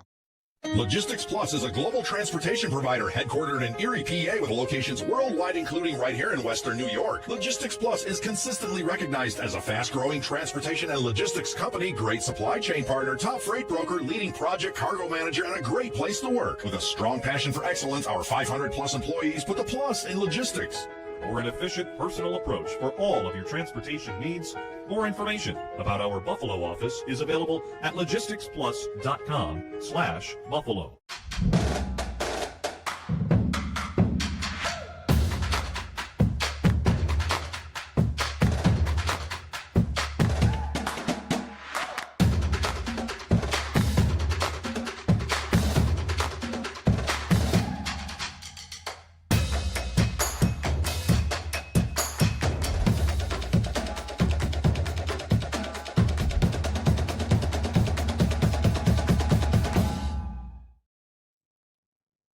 Back for the bottom of the third inning, and the Trosts up 7-0. Looking to add some more to it. Trying to knock this game and finish it. Mark Johnson back with Nolan Houston. And Rich Cleveland, they're running out of miracles, I think. They are. They have been able to find the offensive production they needed to hold on against the Muskies back during pool play. They're running thin on pitching here as Finn Lenahan takes over, needing to shut down these Trost hitters as the Marlins are at risk of running into a run rule here, which would be 10 after 5. Nick Ibranovich. So Nick Ibranovich steps up from the left-hand side.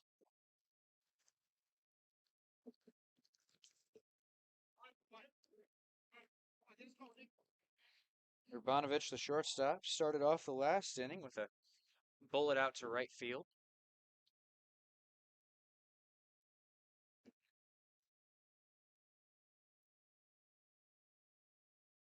Urbanovic always hits with a mouth guard in. Not something you see every day.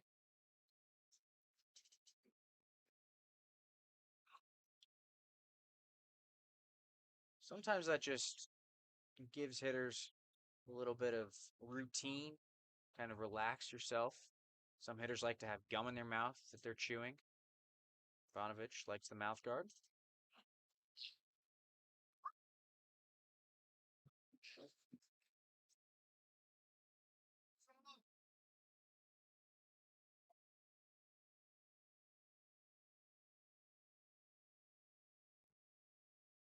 Pitches outside and walks him. So he draws a 4-pitch walk. All four Brings up with no Michael outs. Kargish. Betting throws to the first baseman, number 22, Michael Karsic. Karsic picked up his second hit of the tournament with a little bloop single last inning.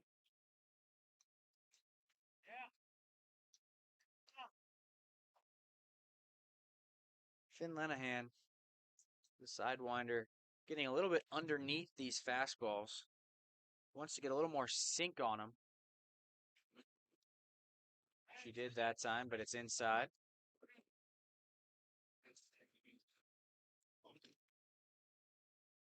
Treff's dugout. Ribbing Karsich for moving out of the way of that. Takes a strike. Wind continues to blow in here from center field. Trees are really moving out there.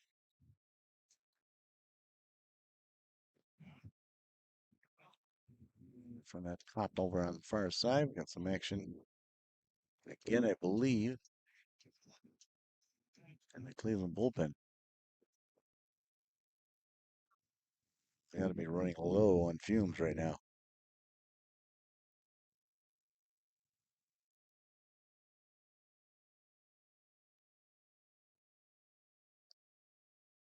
Or it's some of the Lombard Orioles maybe hacking away out in the batting cage.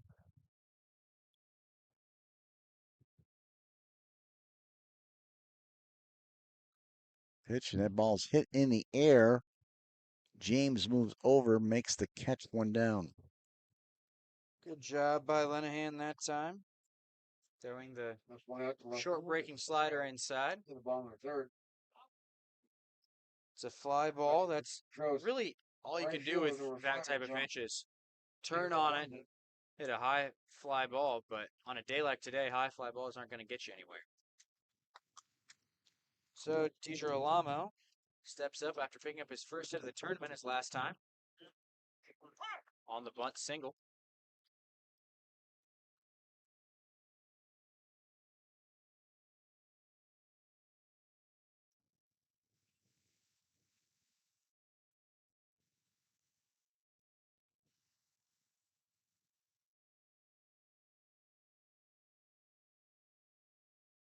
On one count.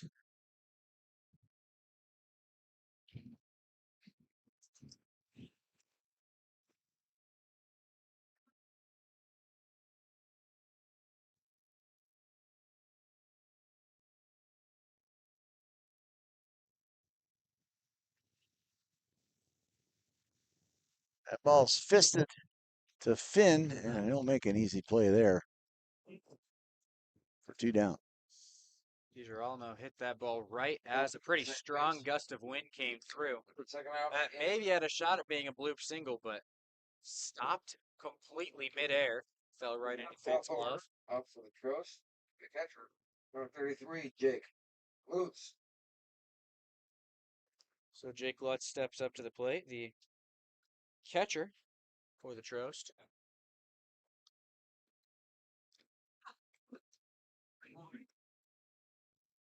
So the Orioles are up next against Diesel, who won their game earlier today, 5-4. It's scheduled for a 4 o'clock start. A couple of Marlins throw behind us a little bit.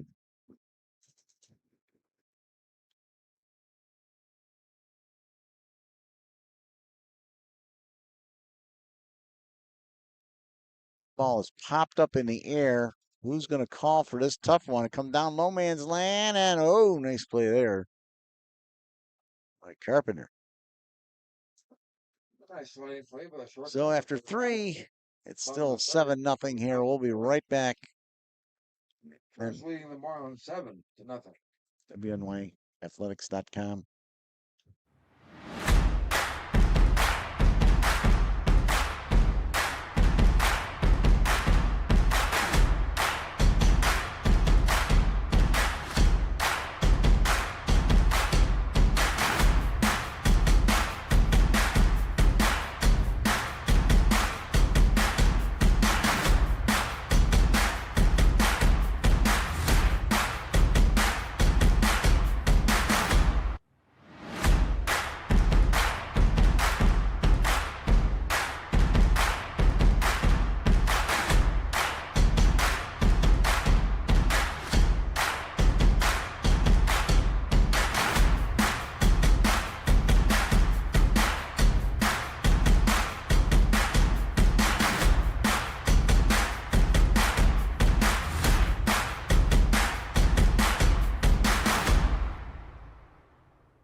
All right, we're back live here, bottom of the fourth inning, 7-0 Hackensack. And Cleveland has a tall order here, Noah. Try to get back in this thing. Yeah, if they're going to do so, they really need to start doing it now in the fourth inning. Only a 7-inning game here, and if the Troush can score anymore, they might run into a run rule situation. It's going to be Zeus Roldan to lead off. Roldan is 5 for 10 on this tournament, the right fielder. But the Marlins pitching is running pretty thin.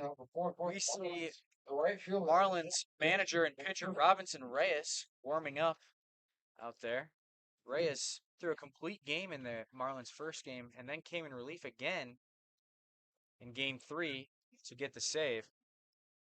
Kind of a Yamamoto reminiscing situation here from last year's World Series. Yeah. Although the Dodgers were winning, not trailing by 7. 1-1 pitch on the way. Ball hit right back up at the pitcher. And the second baseman comes up with it, but throws it anyway. Runner safe. Give him a hit.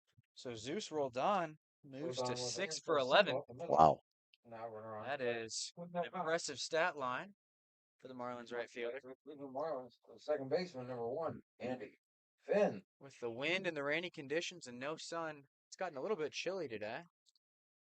The Marlins DH, Dorsis Paulino, the native of the DR, not used to this. He's wearing a sweatshirt right now. Well, He's used to the 100-degree days in July in the Dominican Republic. shot down the right field line. Foul.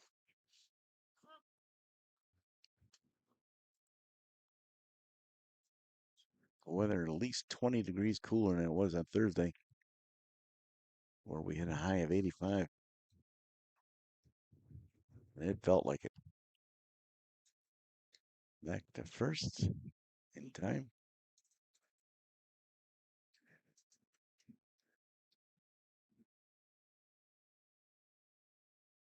One pitch. Popped up. Going back to plant. Karich, he's called off. A nice play there.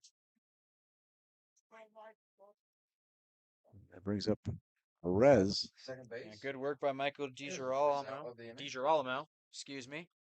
As the second baseman's going to have priority over a first baseman on those types of plays. First baseman trying to move straight backwards. That's a little bit more difficult than the second baseman who could see it all the way as he moves over to his left.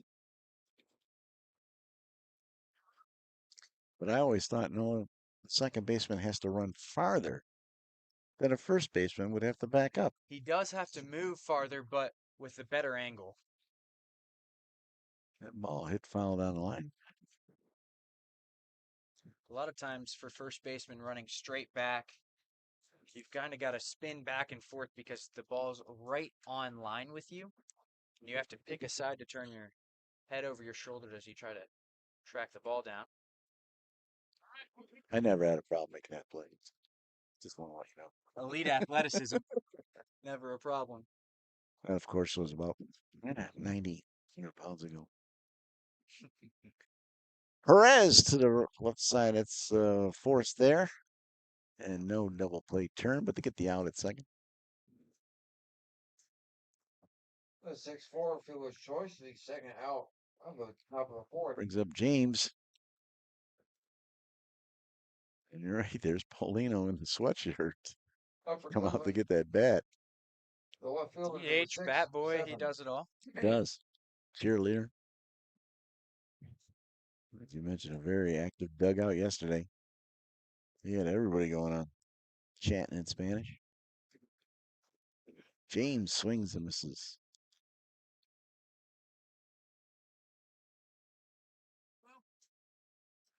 Marlins need some sort of change in momentum. This one feels like it's slipping away quickly as that ball's fouled. I agree. You can see it on their faces as they come up to bat. And in the dugout, I've been looking over at them. Some guys hanging their heads. Some other guys talking. Not really concentrating. You got another guy on the phone over there.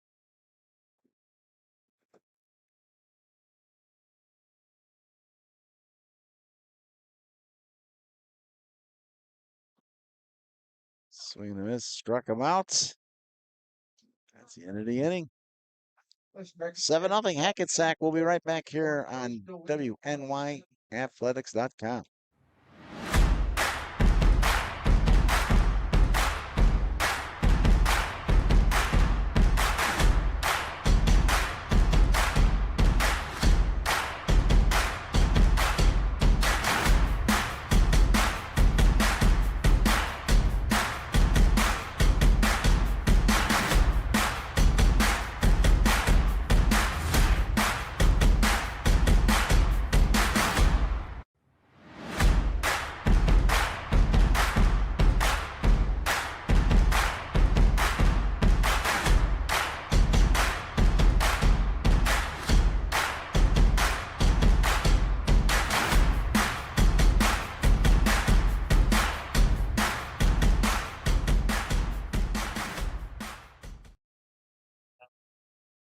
All right, back here live at the Pfund Stadium, Wheaton, Illinois, World Series quarterfinals for the NABF.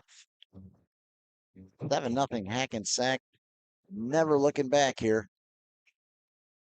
And I guess we got a little explanation on what a troust might mean. Yeah, we mentioned that our top scientists were on that question. And top scientist and producer Mike Goodberry has informed us that troust is the street name that this ball club, the athletic club, was founded on out in Hackensack, New Jersey. Right. So it's the end of the mystery. Oh. We've got a change here for the Marlins as number 12, Alex Perella, takes over in center field. Moving Austin Moore over to left, and Stephen James is out of the game.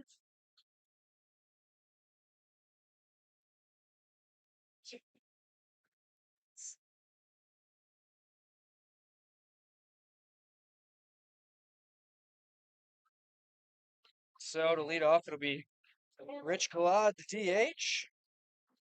Glad hit by pitch and came around to score the first run of this game back in the first inning. The 2013 graduate of William and Patterson.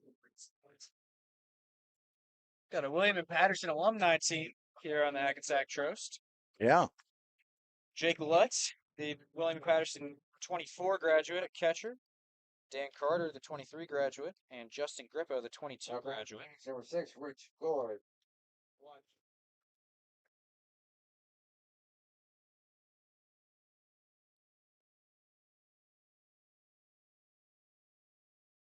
The strike. That wind continues to howl here, but at least there's no rain coming down with it. That's the good news. That is very good That's news. just a bit inside. And that one behind the batter, he tried to stick his butt out, see if he could buy himself an extra hit by a pitch. That would be painful. And probably not worth it. 7. Might be true. The 1-1. Ball hit on the ground. Carpenter's long throw. He gets him. I've been impressed with Jared Carpenter's play. Yeah, Carpenter, the athletic shortstop, he's done a great job all throughout this tournament. He had one disastrous play on a tough hop that beat him up and kind of put him down. Put him down is one way of putting it, as he got hit in a place that no player wants to get hit. But he's stayed tough. Stayed in the game, too. Mhm. Tough kid. And a great athlete. He is. A good range. Very good range. He's 4 for 12 in the tournament with 2 doubles, a couple of walks. Strong arm.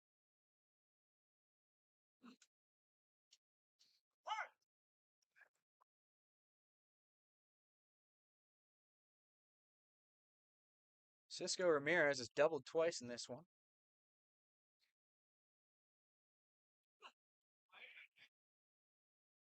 It's inside. Takes a strike. They're working inside on Ramirez. He's pulled a couple of balls. into the left center gap. Yeah.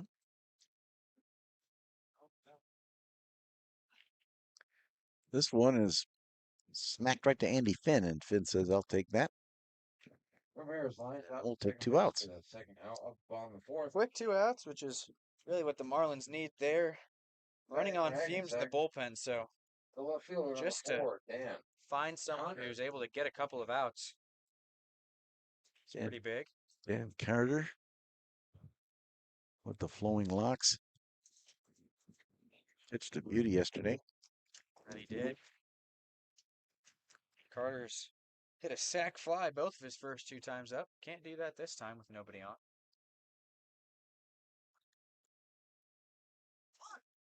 And that's a strike. Catches the inside corner. Rippo on deck for Hackensack. Did he go? Yes, he did, I believe. 1-2 count with 2 out here.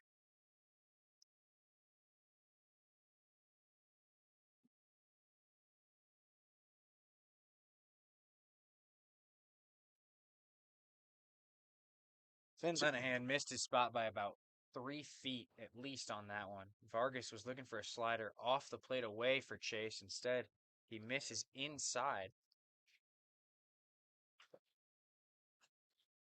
Jammed and fouled away. That one, he goes back to the 2-seam. How about that? That hit off the light pole and bounces back into play. It's unbelievable. We've seen it all now. Yeah, we have seen it all. I hear tomorrow they might be putting Mike Goodberry's second camera on top of the dugout. It's going to be very interesting. Or a concession stand area. I don't know, Mike. What's your choice? See if he's laying on top of the roof to make sure he can get the best angles. Oh, that thing came back inside. I thought it had him. Just moves his shins out of the way that time. 3-2 pitch. Shaking off signs. Lenahan. And then a timeout. Another wicked gust of wind. Comes out of center field.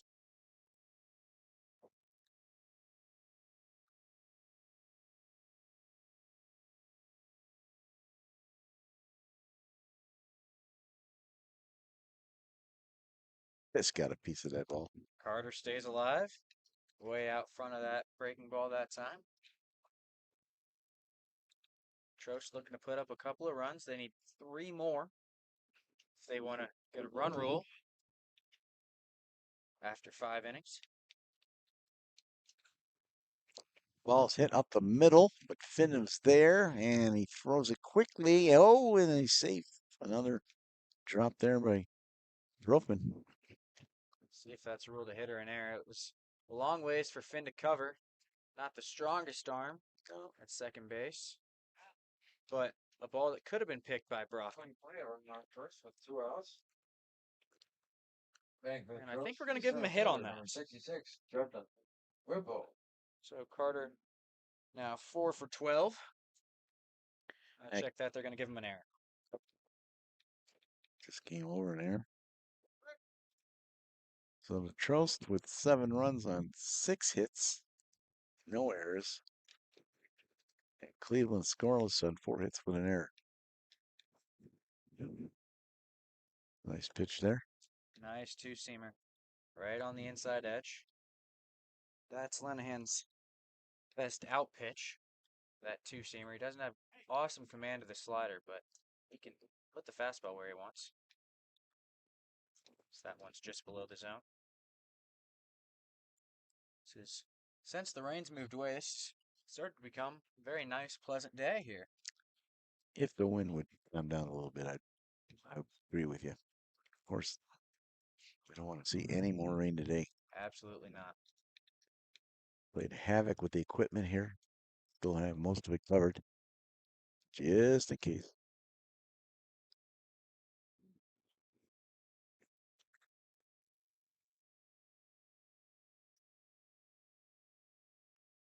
And that is a base hit. Nice hit there by Grippo. So a 2-out single. Nice clean barrel on that time from Grippo. Liner in between the shortstop and the third baseman. And so now, Michael DiGirolamo.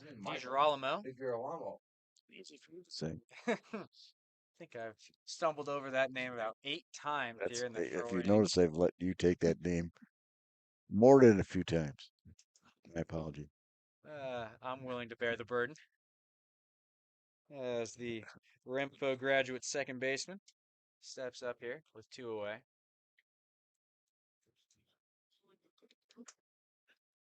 It's the catcher calls time that time. Gabriel Vargas.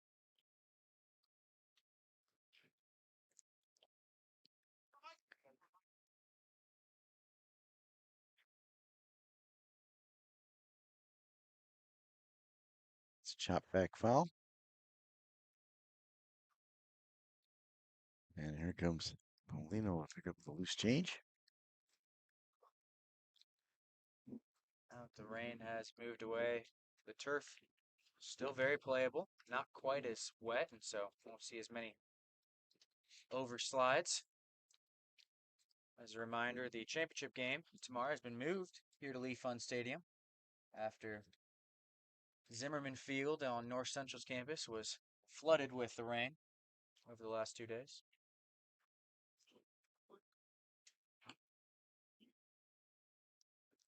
Scheduled for 12 o'clock start tomorrow, Central Time.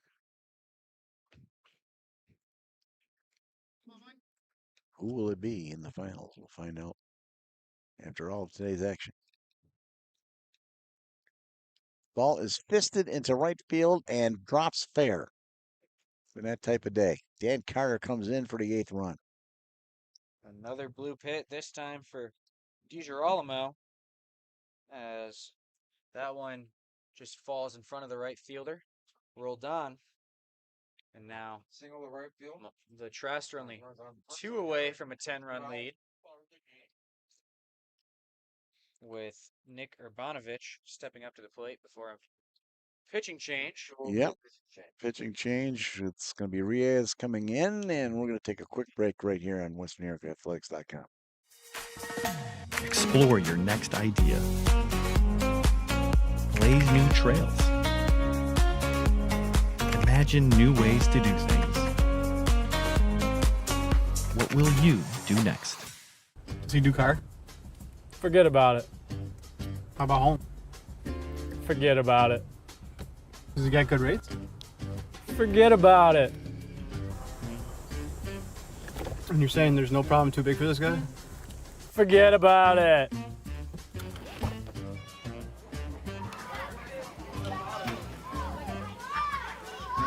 Paul, this is Johnny, the guy we've been talking about. Johnny, Paul Wolf. Mr. Wolf, it's nice to meet you. Thank you for the invite. Not a problem. It's Paul, not Mr. Wolf. Oh, sorry, Paul. Johnny, forget about it. For all your insurance needs, call 835-WOLF and... All right, back live here, and Riaz is going to come in relief to our disbelief right now because This is a heroic effort out of Robinson Reyes. The Marlins are down 8-0, so it might all be for naught, but Reyes threw a complete game in the Marlins' opening victory on Wednesday. Came in and threw 2 innings of relief yesterday, and now steps up here with 2 away in the 4th inning in a 1st and 3rd situation with 2 outs. He's going to have thrown over 200 pitches over a 3-day span here. that is amazing. And he starts him out with a strike. Fastball definitely not quite as much zip as he had in his start on Wednesday, but still coming in there decently hard. Certainly hard enough for someone over 150 pitches. Runner going, and now it's a double steal, and there's an easy run there. That's unfortunate for the Marlins, as DiGirolamo steals in order to get Grippo an easy run home. It's a good throw that time from Vargas, but the shortstop, Carpenter, not able to pick it on the hop, and so even DiGirolamo's safe with 2 away. So it's 9-0. And Cleveland is running out of time. They are. After that run scores, that'll bring Finn Lenahan's line to 2 1/3 innings, 3 runs, but only one of them earned. 2 hits, 2 walks, 1 strikeout.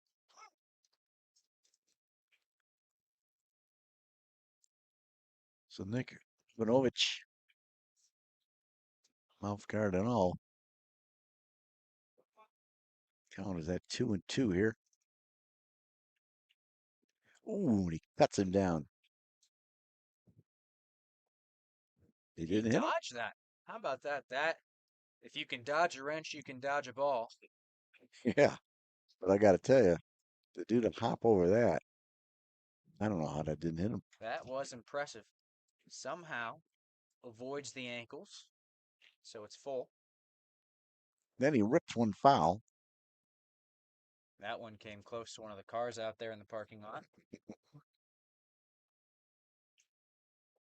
Now you're taking your chances here. If you come out for that championship game, trust me, park far, far away.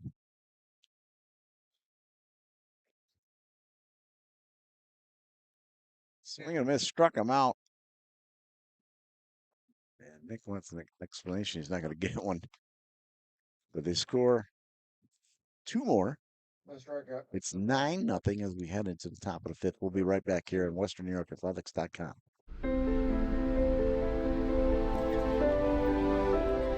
Please raise your right hand and repeat after me. I do solemnly swear. I do solemnly swear that I will support and defend. That I will support and defend the Constitution of the United States. The Constitution of the United States. Against all enemies, foreign and domestic. Against all enemies, foreign and domestic. Logistics Plus is a global transportation provider headquartered in Erie, PA with locations worldwide, including right here in Western New York. Logistics Plus is consistently recognized as a fast-growing transportation and logistics company, great supply chain partner, top freight broker, leading project cargo manager, and a great place to work. With a strong passion for excellence, our 500-plus employees put the plus in logistics. For an efficient, personal approach for all of your transportation needs, more information about our Buffalo office is available at logisticsplus.com/Buffalo. All right, back live here, top of the 5th inning. 9-0 Hackensack, the Troust on their way to the semis. Barring an absolute miracle on ice comeback. Cleveland Marlins. So Vargas, The catcher, number 36, Gabriel one of the Vargas. toughest players out there, steps back in the batter's box. Give it a go. Vargas has taken a couple of shots between foul balls and bounced pitches behind the plate. He's 1 for 1 in this one, and 3 for 12 overall with 3 RBI on this tournament.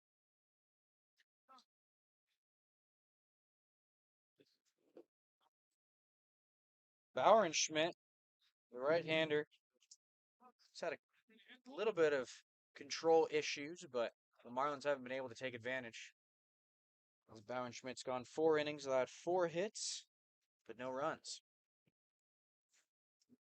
There's a strike. 2-1 count.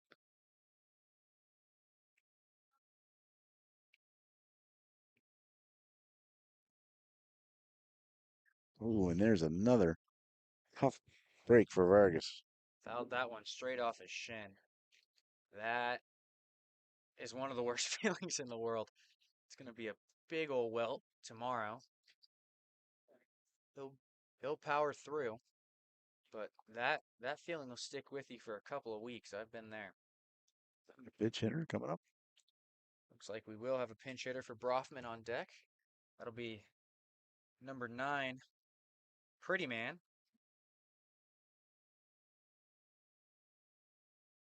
Prettyman on deck. So Brofman, the left-handed swinger.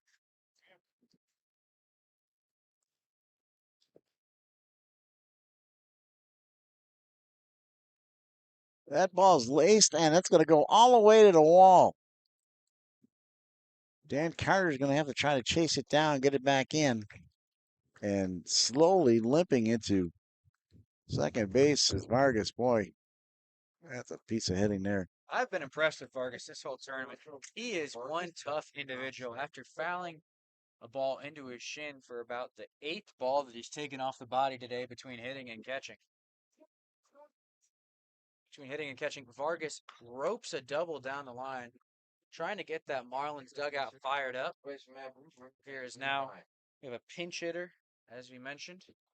It'll be Prettyman stepping up to the plate. Picking up a run here would be big, as the Marlins are just one run away from being run ruled if the Trout score in the bottom of the 5th.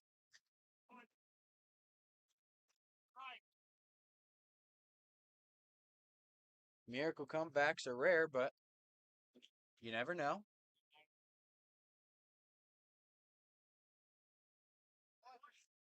Yeah, it's Diesel Buffalo. You're never out of a ball game down 4-0. Come back and win it 5-4. However, 4 is not 9. Yeah, nine's a significant number to climb. That is for sure. The Lombard Orioles team is gathering around back behind that dugout. That ball sprayed foul. Left side. Good rip there from Prettyman.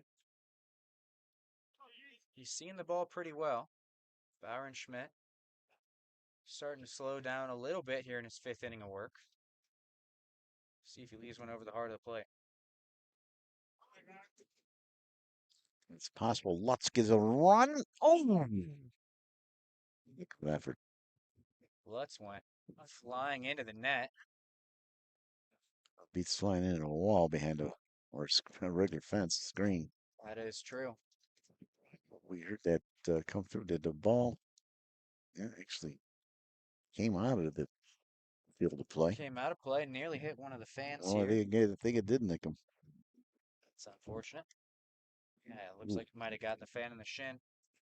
In just a few days, as that one's outside, just a few days, Pfund Stadium's going to begin a renovation. That net's going to be moved back about 10 feet. That ball would have been fair then.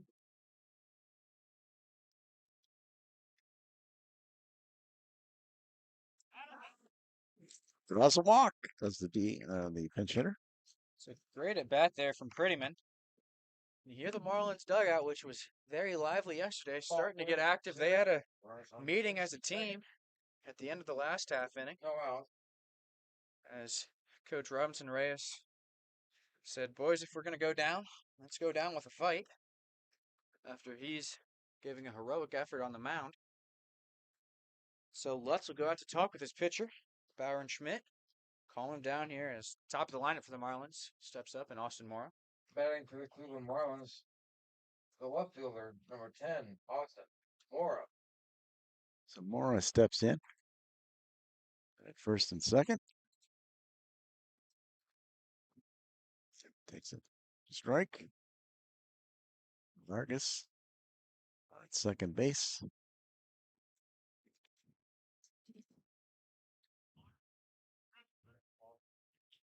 That ball's hit in the air. It's going to be a tough play.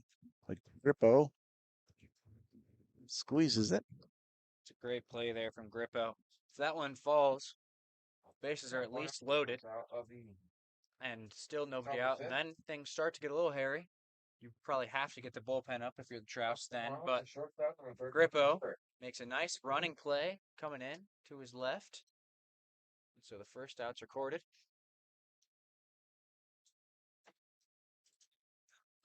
There's a strike. Hackensack would love to get all 7 out of the starter here. They could not have to use the bullpen.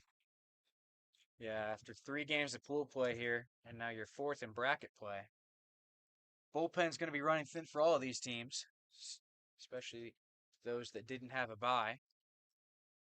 So getting a complete game effort out of your starter would be pretty huge here.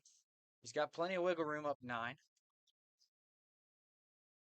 Just trying to pound the zone, willing to trade outs for runs.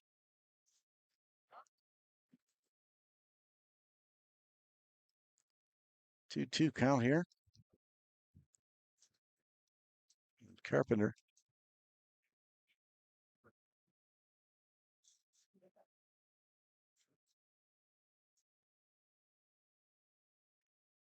And Carpenter gets a nice hit. Here comes Vargas. And he's going to score to break the shutout. And I think maybe that's what the meeting was about. They wanted to score.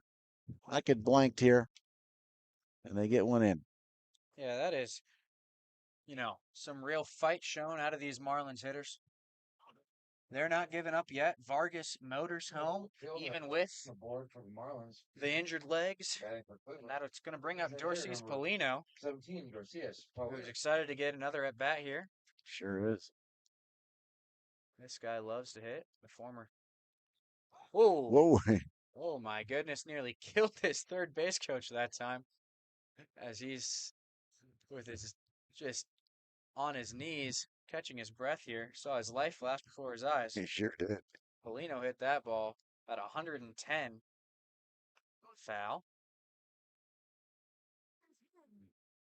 Nobody covering the runner at second base that time, despite Baron Schmidt's threats. Polino, the former AAA player in the Guardian system, out in front of that slider.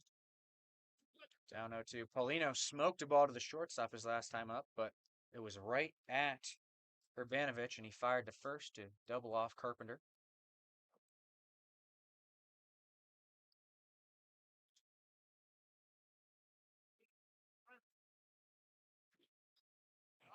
It's a good leave that time. Paulino, pretty much a pull hitter. Often likes to pull the ball in the air. That ball's hit well, way back, going, back, and dropping in front. So 2 runs are going to score. It looks like now they're going to hold up Carpenter. So Prettyman scores. It's 9-2. Off the bat, Paulino thought that ball was way gone, and on most days it would be, but that wind is howling in from center field. Yeah. Grippo thought it was too. He went flying back to the wall, getting ready to try to rob a home run, and instead that ball stopped just midair, falls in front of Grippo off of a big wind gust. And so Paulino That's it. breaks the over streak, and that's going to knock, we think, no, Byron Schmidt's going to try to stay in there. But 2 runs have now come home for the Marlins on a long single there from Paulino.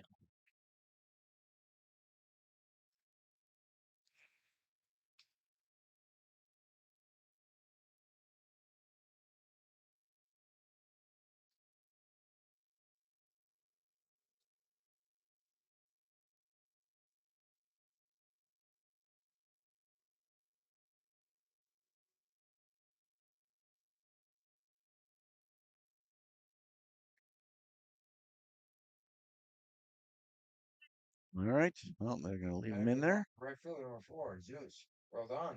So Rodon steps back in.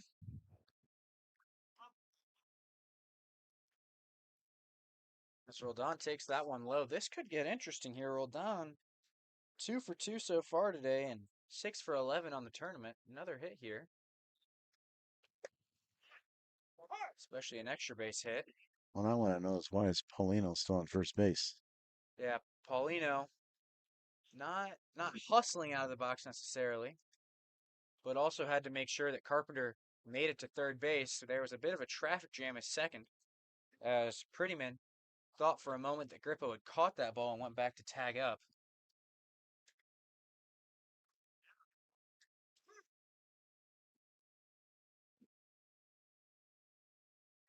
That was a long single for Paulino.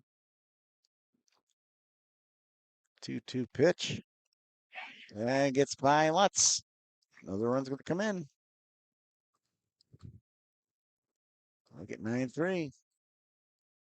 Some life now in that Cleveland dugout. Yeah, they don't give up. They don't give up ever since that mound visit. Not mound visit, that team meeting over by the third base coach's box. They've had a lot more energy. So a runner in scoring position for Roldan. And Paulino went down to second. Nobody currently throwing in the Troust bullpen, as Byron Schmidt's able to retire Roldan there on the strikeout. The strikeout to the second out of the top of the 5th. Of another pinch hitter. It's going to be Curtis Keithmall, who started one of the earlier games here, pinch hitting for Andy Finn. 22 for 1. Go second base. And 22 for the Miners, pinch hitting for number 1. So Keithmall, the left-handed hitter, steps up to the plate. Nobody throwing in the Travis bullpen, but looks like someone might be ready and be back in the dugout.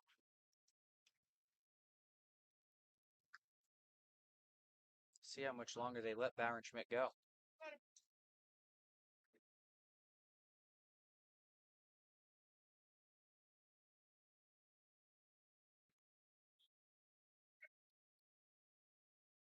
One just catches the edge of the plate.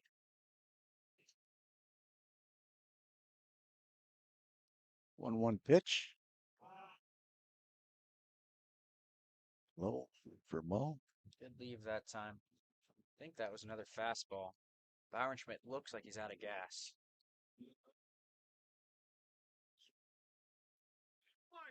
So that one's off the plate.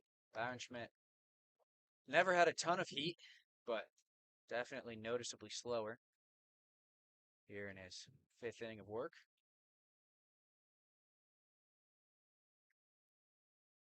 Excuse me. Single down the line, and Cisco Ramirez could not come up with it. So hang on here. Well, check swings single down the line. First, second. Might rule that an error. Yeah, and I would agree. That ball not particularly hard hit, although it would have been a tough throw for Ramirez. Spaceman number 24. He went down to his knees to try to stop it. Does prevent it from being an extra base hit, but I think if he just charges that one, he might have been able to record the out at first and get them out of the inning. But now Perez steps up with 2 on and 2 outs. Oh, he didn't like that call. On the outside corner. They're really pushing Byron Schmidt here, trying to get every last drop out of him.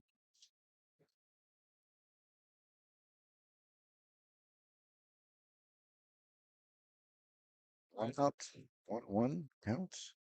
Perez is 0 for 2. Up the middle, what a nice play there. The force at second, but they score 1 more to make it a 9-3 game.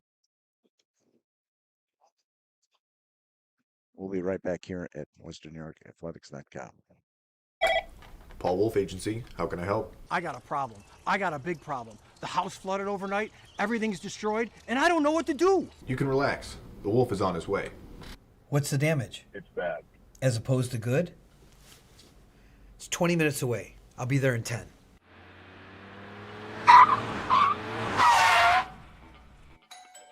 You're Teddy? Yes, sir. I'm Paul Wolf. I solve problems. Oh, good, because I got a big one in here. May I come in? Absolutely.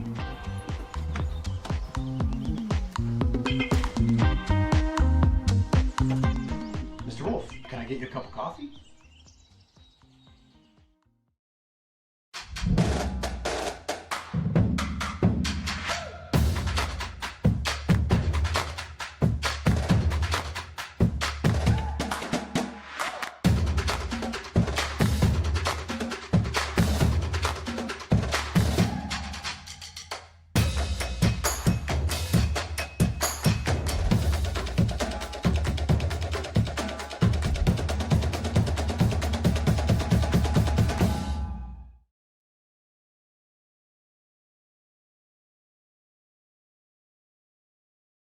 Leading off on the 5th for the Trust, the first base number 22, Michael Garcich. Coming to pick it up. So they're going to get a ride to there. Service pick. But, check car. So as we come into the bottom of the 5th here, with the Traps coming up to bat, currently up 9-3. Bouncing ball. Yeah, long throw, and he gets him. Keithmall, who just took over at second base, the old baseball adage, the ball will find you. Just into the game, and it finds him on the first batter of the inning. Right fielder, number 5, John Digiolombo. So DiGirolamo steps up to the plate. John DiGirolamo.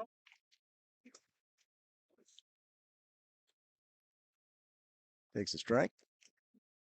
Picked up his first of the tournament, his first at bat. Now he's 1 for 9.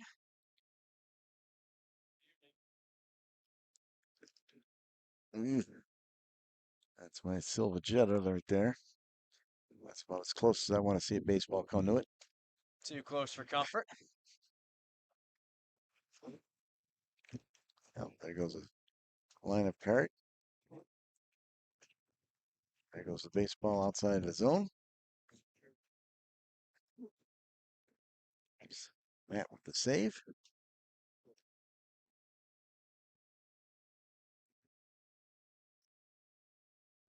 So that ball's up and in. So DiGirolamo works it to 2-2. DiGirolamo showing some good range out in right field throughout this tournament. Leaves that one up. Gonna be a shorter strike zone for a shorter hitter. Robinson Reyes. An impressive showing here. Still battling. Oh, Another one close. Out into the soccer field. man, we'll be moving my car here after this inning. So if you could cover for me, sir, I would certainly appreciate it. That ball's hit on the ground, shortstop. Carpenter. Oh, what a beautiful arm. He's got a nice throwing motion. Very athletic shortstop is Jared Carpenter. Throws it over to Prettyman, who's taken over at first base after pinch hitting in the last half inning. Him and Hunter Johnson, I'd say, are probably the two best infielders we've seen in this tournament. Hunter's second in an actual, not fielding percentage, but hitting percentage that was released last night. Yeah, Hunter Johnson hitting over 600 in this tournament. Playing second base for the Addison Braves, who have been eliminated following pool play, but not in any fault of Hunter Johnson, who was roping the ball all over the field, making some nice athletic plays at second base as well.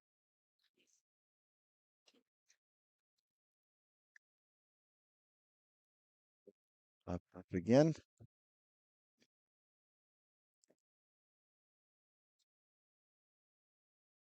So Jake Lutz, the catcher, battling here with 2 strikes. Lutz 1 for 3 on the day with an RBI single.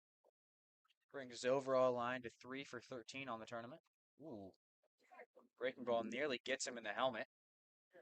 Reyes is frustrated with himself. It's understandable that the arm's dragging a little bit. Just couldn't quite finish that breaking ball. But if he could put up a 0 here, that would be pretty big for this Cleveland Marlins team.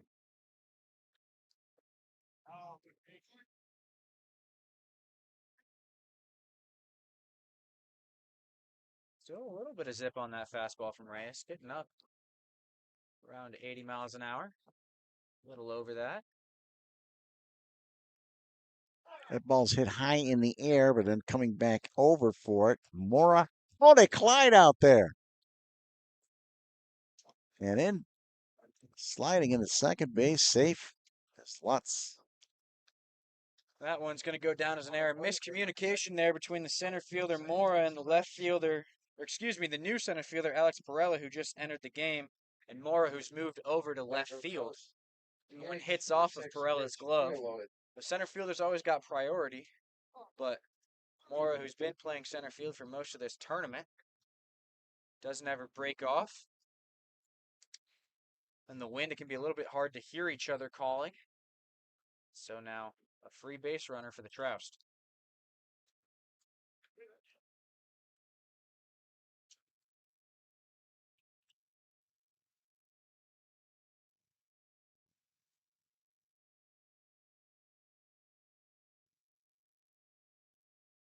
There goes the runner. Uncontested in the third.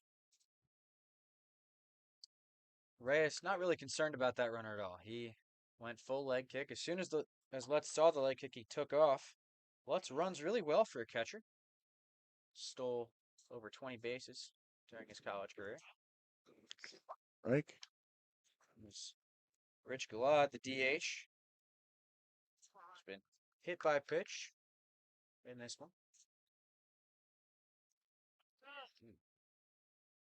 Lays off a nice tight slider. Didn't go, says the first base umpire. 3-1 count.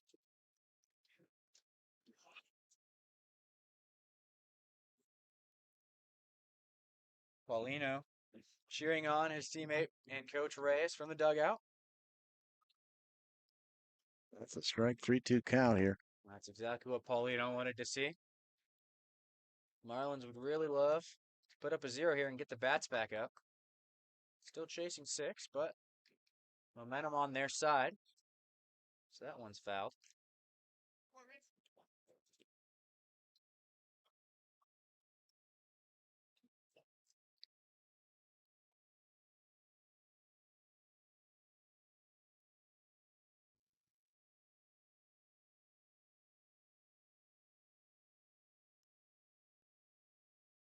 Oh.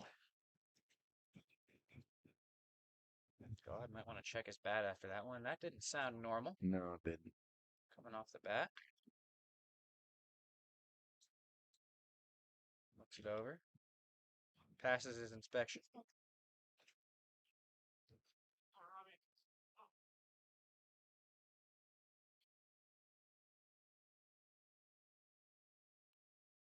And hits a base hit. They get a run back. That's 10-3. Nice RBI single there from Rich Gilad. That's a big run. They're going to pinch run for Gilad, the designated hitter. As looks like that's going to be number 3 for 6 is the change. The coach says number 3, but that's number 15.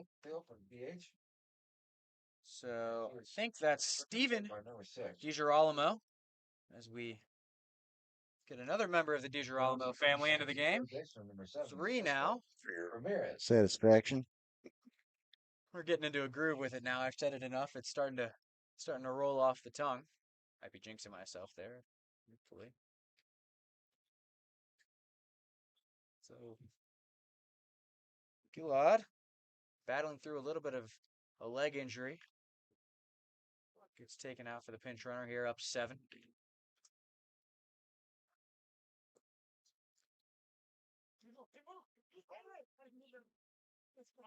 Vargas trying to sell a batter interference call there, trying to get the free out at second base. Cisco, emphatic he didn't move, and the umpire agrees. Vargas doing what you're taught as a catcher, which is try to force contact there, kind of like you're a basketball player driving to the hoop, trying to force contact to draw a foul. Put the umpire wise to it. Now they're going to intentionally walk Cisco Ramirez, 3-hitter, after the stolen base there by Steven DiGirolamo. And they take the walk-ins runner down first and second with 2 outs. Thank you, Jost, the left fielder, going forward. Yeah, smarter.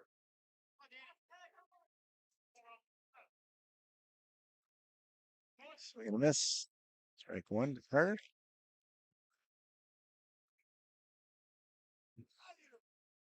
All this because of a collision out in center field.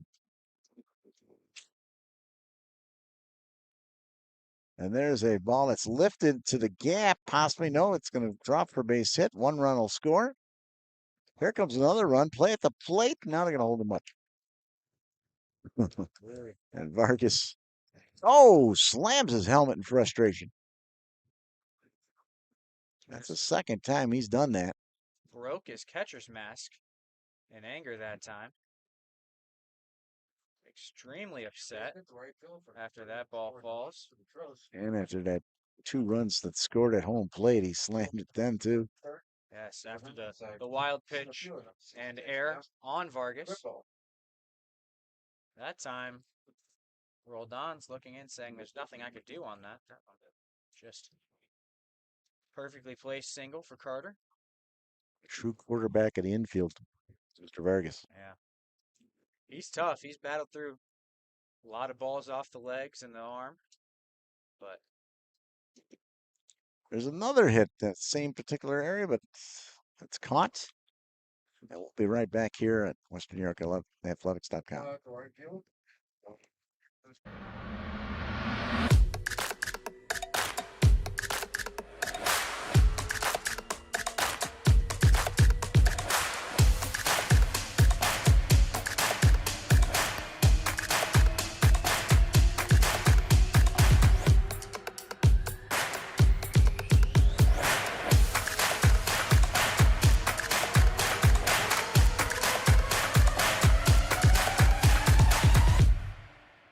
I choose this MOS because I like to work on things, have hands-on. Track is very important to the Army because it's a very versatile and just modular platform. There's several different variants, and that allows this one vehicle to do several different missions, and it's very important to support just the light infantry and their mission.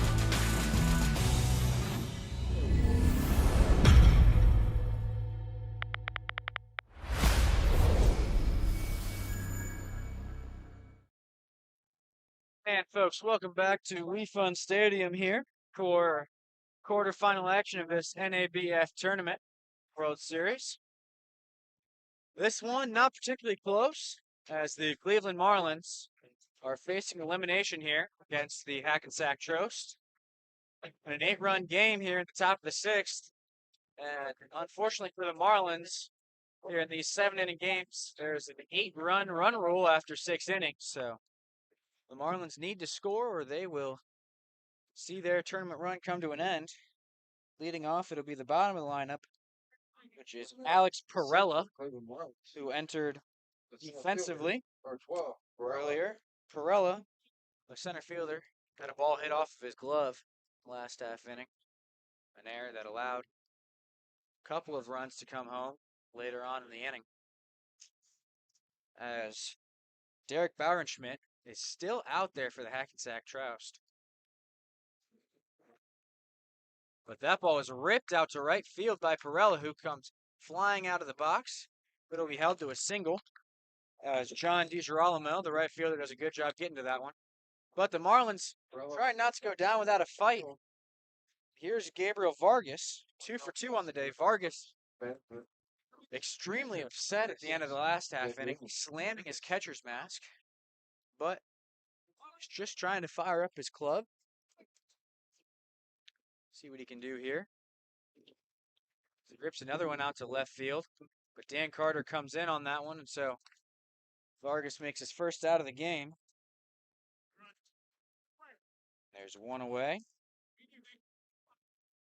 And here comes Prettyman, who pinch hit last inning and walked before coming around to score. The Marlins' second run of the game.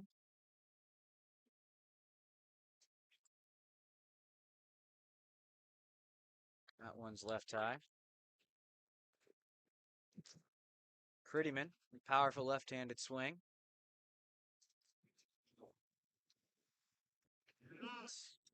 Takes one just on the edge there from Bauernschmidt.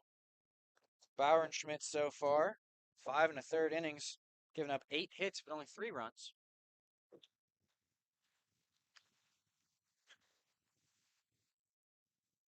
It's off the bag. Wow, nearly the end of the game there, as it's a great effort that time from Nick Urbanovich. He fields that ball on one hop. He's playing well into the hole. He runs over to take the force at second himself and throw the ball on the run. The throw, if it had been on line, would have gotten Prettyman and would have ended this game. But Prettyman is able to beat it after the throw pulls the first baseman, Michael Karsich, off the bag. And so now the Marlins down to their last out here in the top of the 6th. It's Austin Moore, the left fielder. As a reminder, we'll be back here on WesternNewYorkAthletics.com for the next game between the Lombard Orioles and the Buffalo Diesel.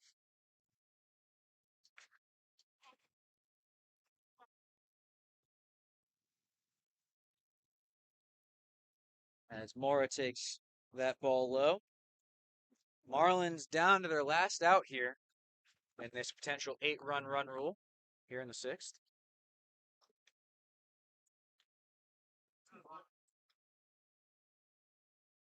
As Mora will take that one for a strike, and it's 2-1 with 2 away. Prettyman on first. Byron Schmidt still on the mound. And that gets through. So the Marlins stay alive as the sweet fielding, sweet swinging shortstop Jared Carpenter is going to step up to the plate here. Carpenter is now 5 for 13 on the tournament.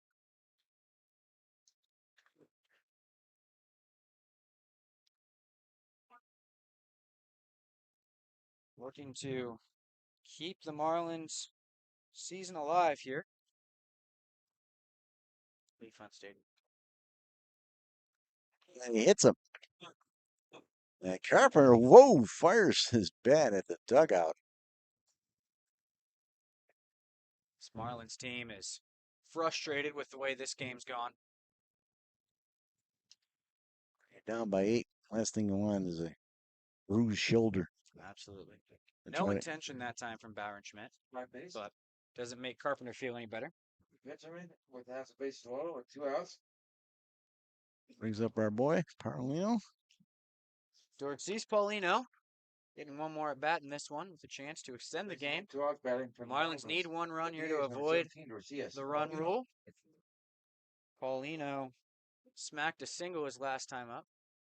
As a reminder, we'll have the next game here in the semifinal between the Lombard Orioles and the Buffalo Diesel.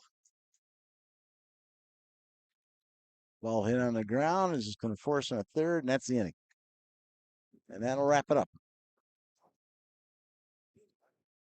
Hackensack gets it done, 11-3. Here they'll advance to the semifinals with the win over the Marlins here at Pfund Stadium.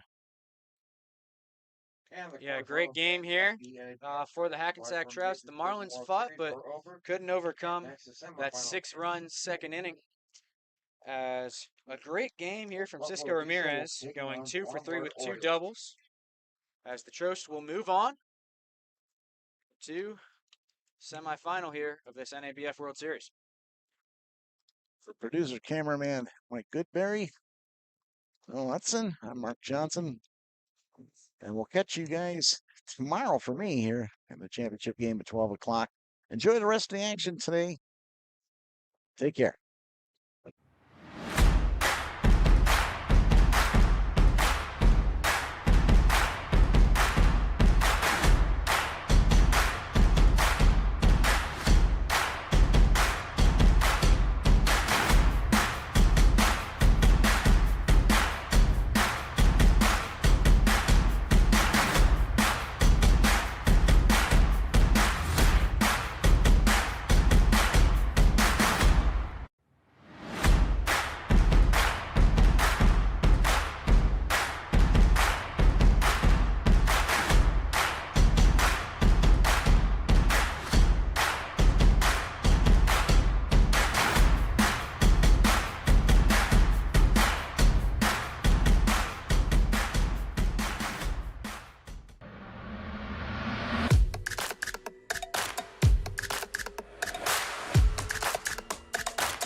Logistics Plus is a global transportation provider headquartered in Erie, PA with locations worldwide, including right here in Western New York. Logistics Plus is consistently recognized as a fast-growing transportation and logistics company, great supply chain partner, top freight broker, leading project cargo manager, and a great place to work. With a strong passion for excellence, our 500-plus employees put the plus in logistics. For an efficient, personal approach for all of your transportation needs, more information about our Buffalo office is available at logisticsplus.com/Buffalo.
Do you insure a lot of businesses? Yes, we do. How about restaurants? We got a bunch. Do you cover property damage? Yes, we do. How about my equipment? Covered. How about sewer backup? We got it. What if my cook gets hurt? You're covered. Foodborne illnesses? Covered. What if my party tent goes down? Covered under property damage. And you say this is all under one policy? One policy. When do I pay? Once a month. Just one time? Just one. Is there anything you don't cover? What's your record for consecutive questions asked? 31. Tables.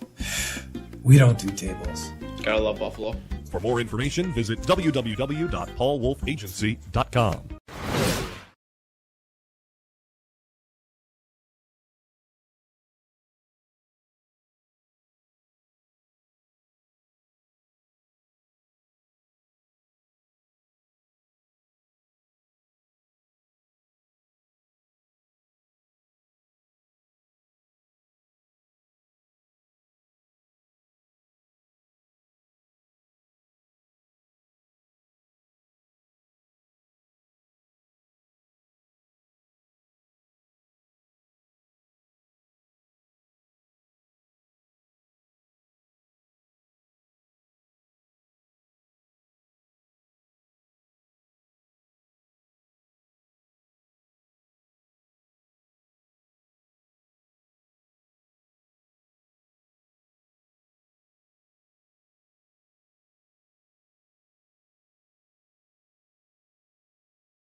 Good afternoon and welcome live to Pfund Stadium, Legion Field in Carroll Stream, Illinois, as WNY Athletics is proud to present our continuing coverage of this NABF Major Division Charles M. Blackburn World Series. We have now reached the big games. It's time for the semifinals.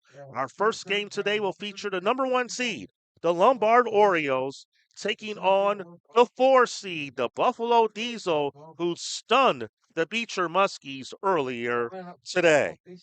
Our game today on WNY Athletics is being brought to you by Damon University, Vic Sporting Goods, Logistics Plus of Buffalo, SUNY Portland, the U.S. Army, Binghamton University, and Morgan Chiropractic.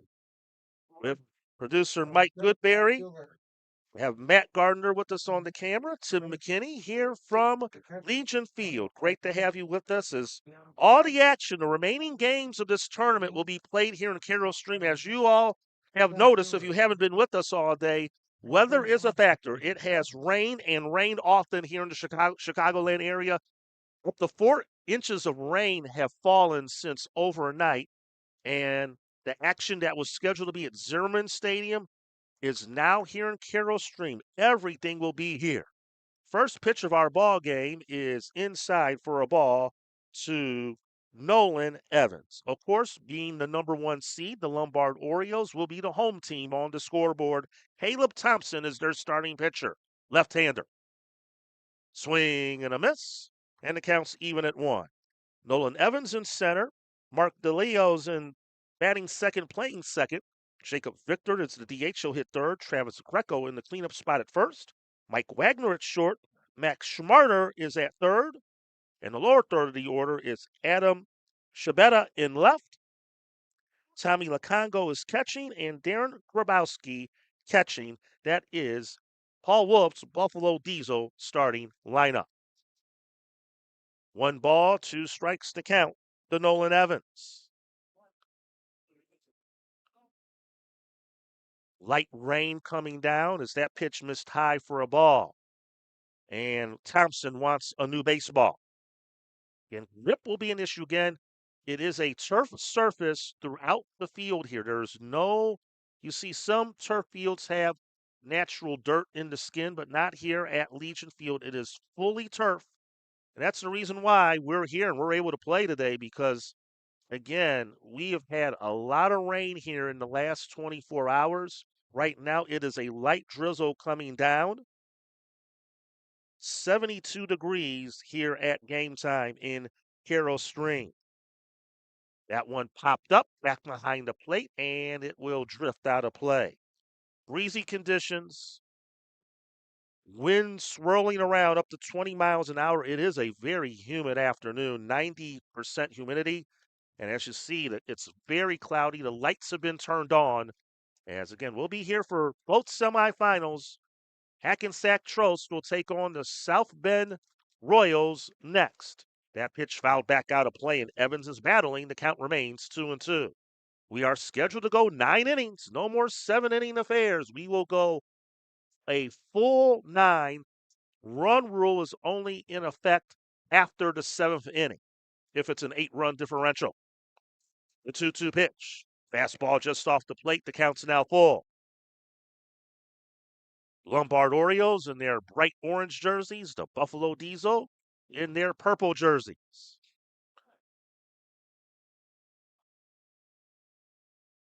Payoff pitch coming up. Ground ball to third. Off the short hop. Conover. Throw. In time. He got him. Nicely done by Jacob Conover over at third for the Orioles. Ground out to third base. Ryan Colucci's in left. Will Potter in center. Joe Morwitz is in right. Conover who made that play over at third. Johnny Nelson's at short. John Fleeka at second. Evan Schmidt at first. And Luka Stojakovic is catching for Thompson. Here's Mark DeLeo. He takes one over the outside corner for a strike. But if you weren't here earlier, it was a stunner in our first quarterfinal. As that pitch missed high for a ball, the Diesel were down 4-0. down to their final strike on 3 different occasions and rallied to stun the Beecher Muskies 5-4. That pitch fouled back and out of play, still 1-2. The Lombard Orioles, they won Pool B, finished a perfect 3-0. Them and the Royals of South Bend are the lone unbeaten teams remaining, and were the 1 and 2 seeds respectively. Orioles got the 1 seed by fewer runs allowed. That pitch lined out a play off the screen on the left side.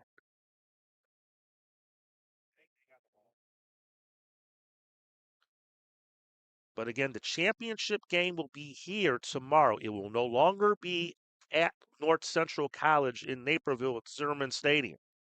Breaking ball that stays in, and the count's leveled at 2. And as of now, we have not been told if there will be any change in the time of the game tomorrow as that pitch is fouled out of play. It is scheduled to be a noon Central Time start, but we could have a late evening here tonight depending on the length of these games, and we'll see if they'll decide if they want to come back right away at noon or maybe push the game back maybe an hour to give the team some extra rest, but we'll play it by ear. But we know the game will be here. It is a tentative noon start.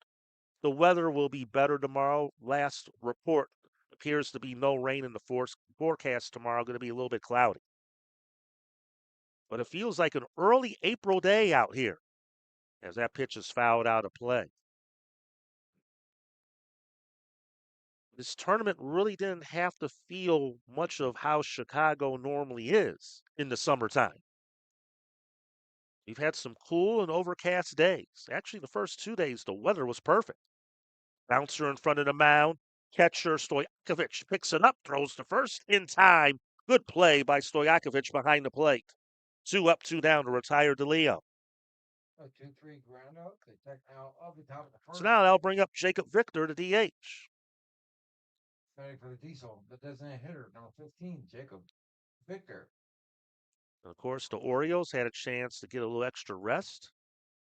The advantage of being the 1 seed, you have that bye. They saw the Diesel battle it out against the Beecher Muskies. That pitch missed high for a ball, and I'm curious how the Orioles approached this because how that game went. It appeared they probably had their whole eye on that they were going to play their local Chicago Suburban League counterpart, the Muskies, and then that game just flipped on a coin in very shocking fashion in our first game of the day. And then you have that mental frame that, hey, we're going to play the Muskies, and then now you got to reset it. Hey, we're going to now play the Buffalo Diesel. That pitch fouled back. It's 1-2 to Victor.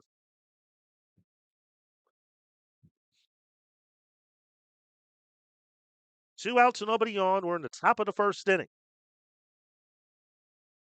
And the pitch from Thompson is foul towards third. Paul Wolf tried to make that barehanded stab.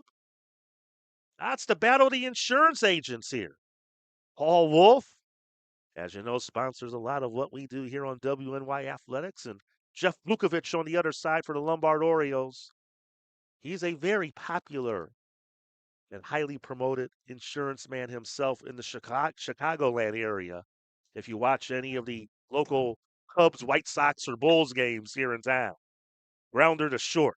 Hanover across the diamond again, but that time Schmidt unable to dig it out.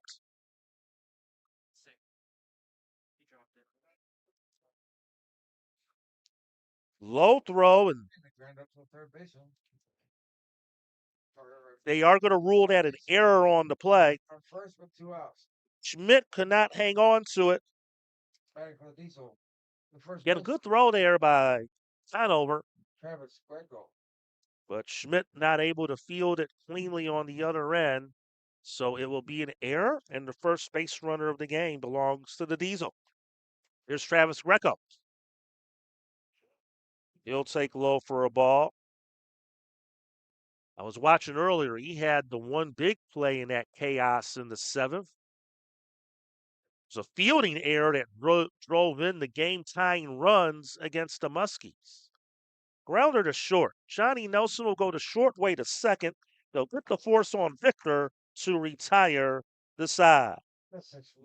No runs, no hits, 1 error, 1 left. Half inning complete. No score. Buffalo Diesel nothing, and the Lombard Orioles coming to bat. Explore your next idea. Blaze new trails. Imagine new ways to do things. What will you do next? Does he do car? Forget about it. How about home? Forget about it. Does he get good rates? Forget about it. And you're saying there's no problem too big for this guy? Forget about it.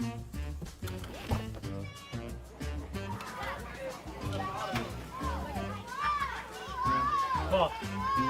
This is Johnny, the guy we've been talking about. Johnny, Paul Wolf. Mr. Wolf, it's nice to meet you. Thank you for the invite. Not a problem. It's Paul, not Mr. Wolf. Oh, sorry, Paul. Johnny, forget about it. For all your insurance needs, call 835-WOLF and... Welcome back to Carroll Stream. Lombard Orioles will come to bat for the first time. Here is Jeff Vukovic starting lineup. Will Potter will lead off. He's in center. Johnny Nelson, he'll bat second, play shortstop. Jacob Conover will hit third, play third. Joe Morick's in the cleanup spot. Morick in right. Evan Schmidt will bat fifth. Jack Trainer will bat sixth. He's the DH. John Fleeka hitting seventh. He'll play second base. Luka Stojakovic, he's the catcher. He'll bat eighth. Ryan Colucci in left field. He'll round off the Oriole lineup. The Diesel defensively will have Adam Skabata in left. Nolan Evans in center. Darren Grabowski at right. Max Schmarter at third. Mike Wagner at short. Mark DeLeo's over at second. Travis Greco at first. And Tommy Lacongo, he'll be catching today for Billy Quinn, who is the starting pitcher for the Buffalo Diesel. Right-handed pitcher. Center fielder number 8, Will Potter. And the wind picking up again, gust of up to 20 miles an hour. Potter awaits the first offering. And it gets away from Lacongo for ball one.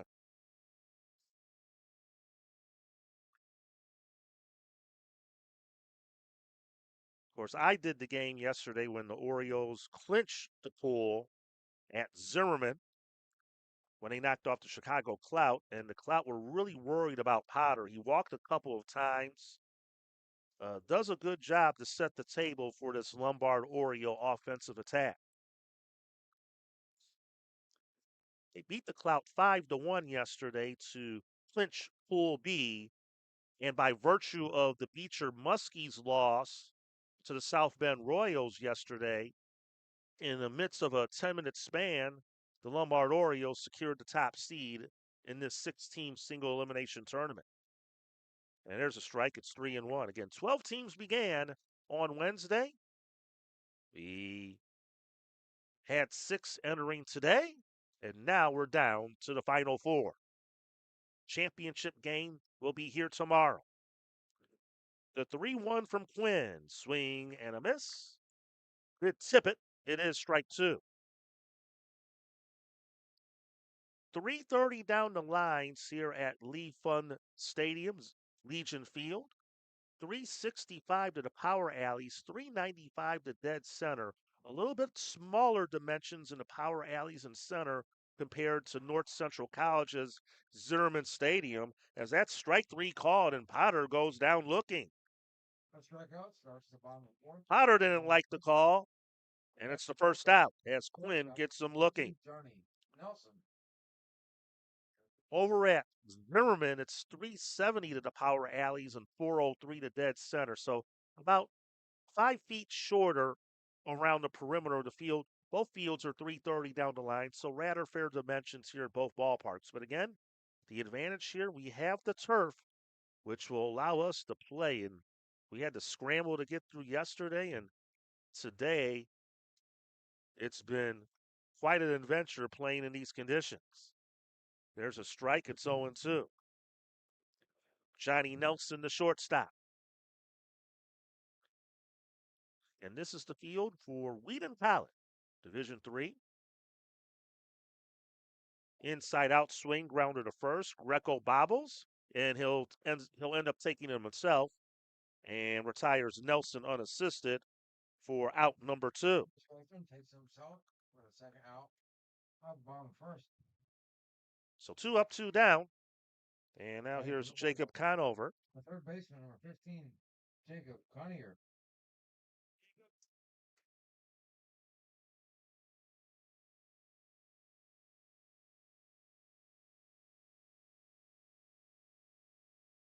Conover left-handed hitter. That pitch paints the outside corner for a strike, but obviously the unique thing here at this facility, we don't have a established press box like we do at Zimmerman, so it's a little bit more of a lower angle shot, as you all can tell from home, and we're right behind home plate to see all the pitches. There's a grounder up the middle. That's a base hit. And Conover a 2-out single, and that's the first hit of the ball game. Bill has runner on first with 2 outs. And the one thing seeing Right fielder, number 20, pretty much doing Rogier. all of the Oriole games, they were at Zimmerman for all their games except for one. They're aggressive on the bases. So we'll see what Conover does. Joe Morwick, the batter. Morwick out in right field. He'll take low for a ball.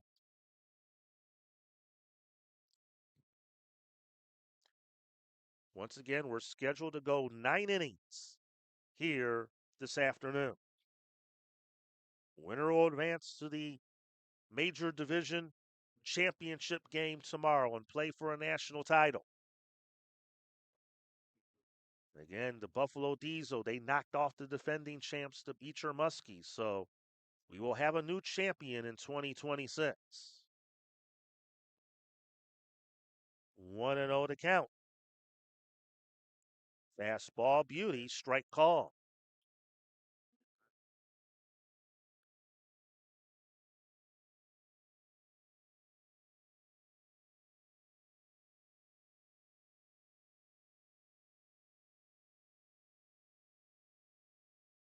Off the end of the bat, that's flared to left. It is going to drop in. Skabota cannot make the play. Here comes Conover rounding third. He's going to score without a throw. And the Lombard Orioles, a 2-out rally. A double from Joe Morwick. And it's 1-0 Lombard. A double from the right fielder has a run, first run of the game.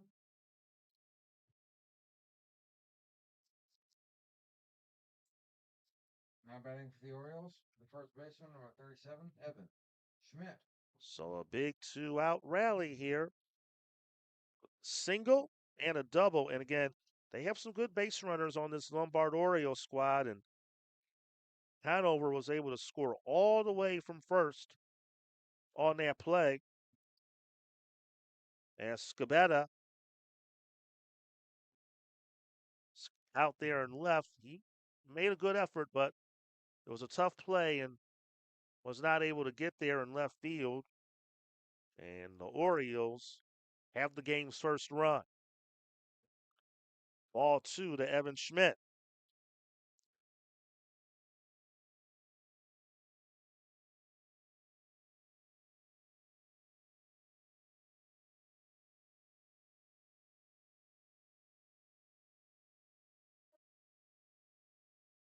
And there's a strike. But our second semifinal will follow. It is slated for a 7 p.m. start, but about 30 minutes after the conclusion of this one, we'll have the Cleveland Marlins taking on the Hackensack Trolls, who got a big break yesterday to get their way into this tournament. Erie Buffalo, all they had to do was win yesterday, and even if they would have lost, if they would have not have given up so many runs, Erie Buffalo would have still clinched that 6th spot, but they gave up 11 runs and they had such a big cushion. They just could not give up a big number, and they did. And via the runs allowed, Hackensack was next in line of the 1 and 2 teams, got in, and end up knocking off a solid Cleveland Marlins squad. And we'll see them next against the South Bend Royals. So kind of more of the not so newer faces in that one, as there's ball 4 to Schmidt. But these are the two of the heavyweights of amateur baseball. These two programs are established programs that have had success for a number of years. So now here's Jake Trainer. He's the D8. 2 on, 2 out. So after Quinn retired the first two easily, the last three have reached base. That pitch fouled out of play.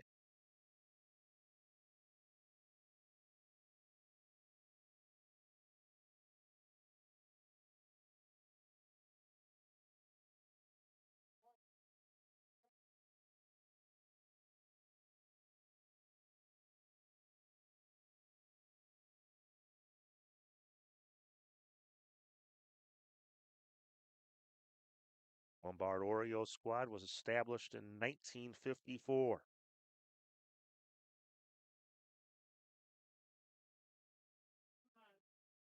There's a strike called 0-2.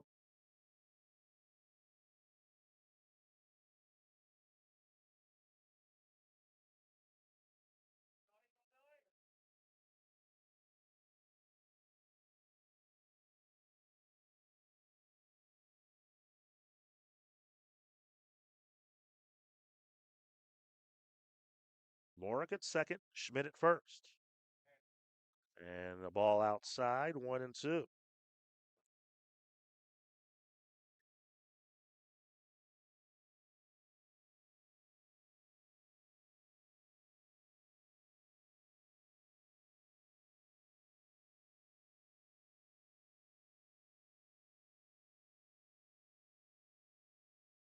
Bouncing ball to short. Runner did avoid it. And a nice job by Wagner, the shortstop, despite getting screened by Morick running in front of him, was able to make the play to throw out Trainer and retire the side. But a 2-out rally by the Orioles. They get a run on 2 hits, no errors, 2 left on base. We played 1 inning. Lombard Orioles won. And the Buffalo Diesel, nothing.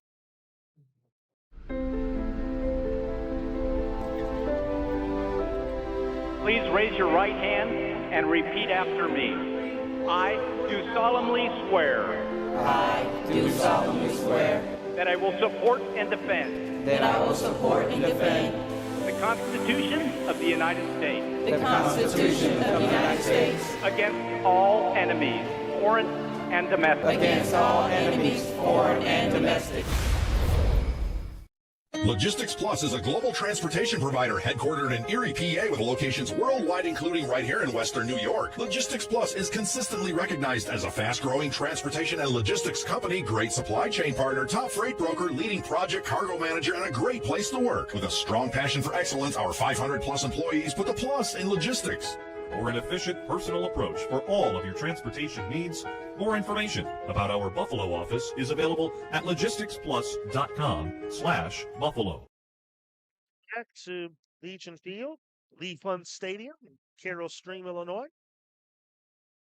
Alongside producer Mike Goodberry, Matt Gardner on the camera, Sid McKinney. Great to have you with us as we open the second inning. 1-0 Lombard Orioles lead. Might be wondering where my partner Tim Gardner is at. So they had some car issues, flat tires. So they, the WNY crew, they had to get their insurance out to get another car to ensure they can get around here during the rest of their time in Chicago. And hopefully, once Tim gets that all situated, he'll get to join us a little bit later on. He's going to experience a fun time at the car rental facility at O'Hare Airport to swap out and get a new vehicle. There's a base hit to right field by Mike Wagner to open the second inning. But it's been great to be with all the folks here at WNY Athletics. Now batting for Buffalo, the third baseman, number 28, Max Smarter. They've been here all week, and I've had the luxury still to get to sleep in my own bed being at home. But hopefully you guys have enjoyed your time here in Chicago, and I appreciate Tim and Paul Wolf and Frank Wolf and also Fred Lesage, all the folks Chicago Suburban League for their recommendation to have me join you all for the second year in a row. It's a lot of fun, and again, we're now down to the final set of games. We've played several baseball games over the course of the past 3, 4 days, and now we're down to the final 3 games, including this one to decide a championship. Throw to first, and Wagner is back. Max Schmarter, the batter for the Diesel. And this Diesel program has had a lot of success as well. Multiple championships for them. And yesterday, even though, they did not win the pool. And again, these two did play one another in pool play. Grounder to short. 6, 4, 3. Double play. Nelson, the Fleeka, the Schmidt. And just like that, 2 outs, nobody on. There's 2 outs in the top of the second. Batting for the Diesel, the left fielder, number 37, Adam Scavetta. That game was the one game that was actually played here. They played each other here on Thursday night, and the Orioles won 3-1. And Diesel were the runners up in Pool B, while the Lombard Orioles won the pool and clinched the 1 seed. The Diesel had a little bit of a struggle. They jumped on top big early in their game yesterday against the Fort Wayne Blues. They were up 7-0 as Adam Scavetta, the batter, has a count of 1-2. They were up 7-0, and the Blues got it down to 7-5 for the Diesel were able to prevail 9-5. And basically, the Diesel, all they had to do was just win yesterday to clinch their spot. But still, with the run differential, they were able to secure the highest of the at-large non-pool winners in the field to get that 4 spot. Bouncer to first. Schmidt, he'll field it, step on the bag, and that will end the inning. Leadoff single turns into a double play. No runs, 1 hit, no errors, nobody left. We'll head to the bottom of the second. Lombard Orioles 1 and the Buffalo Diesel nothing. Paul Wolf Agency, how can I help? I got a problem. I got a big problem. The house flooded overnight, everything's destroyed, and I don't know what to do. You can relax. The wolf is on his way. What's the damage? It's bad. As opposed to good? It's 20 minutes away. I'll be there in 10.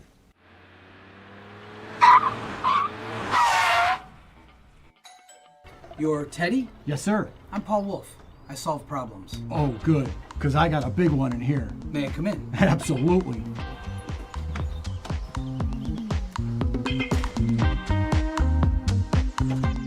Mr. Wolf, can I get you a cup of coffee?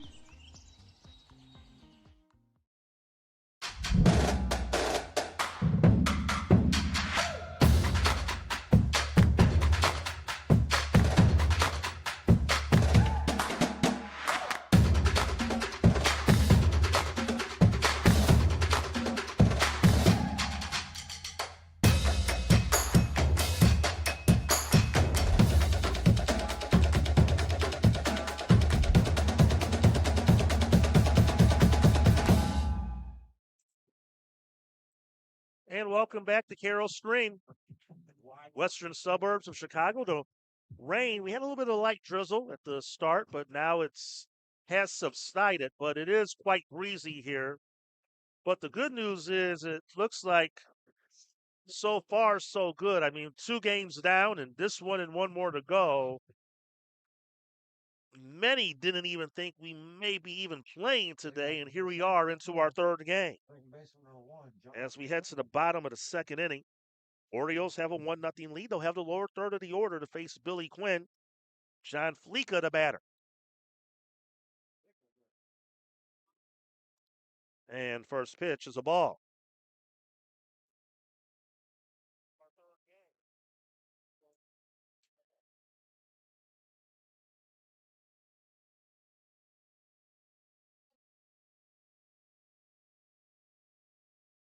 That one hit the third. Smarter has it over to first in time, and that is out number one. Went up, you first out, long second. Now batting for Lombard, the catcher, number 24, Luka Stojakovic. I got a couple of people asking me which link, because I guess some were looking at the semifinal link and not seeing anything. So I think we are still on the quarterfinal stream, just so people know that. I had a couple of people were texting me, we're going to the semifinal, we can't find the game. So I think I'm assuming we must have kept the quarterfinal link continuous. Okay, so there you go. So tell everybody at home. For now, we are still on the quarterfinal link on WNY Athletics YouTube, because people were like, message me, we're clicking the semifinal, we don't see nothing. So go to the quarterfinal one. Again, a lot of things were very fluid here because of the weather. 2-1 to count to Luka Stojakovic, the catcher. And we were supposed to have at least one game at Zerman and end up all four being here, and kind of not knowing what the official schedule would be until last night. But again, a lot of credit to everyone here at the Chicago Suburban League, who are our host, for making this work and managing around the weather. Rounder to short, and Wagner will throw out Stojakovic for out number two. Ground up the short, the second out, bottom of the second. And now I'll bring up Ryan Colucci. Number 3, Ryan Colucci.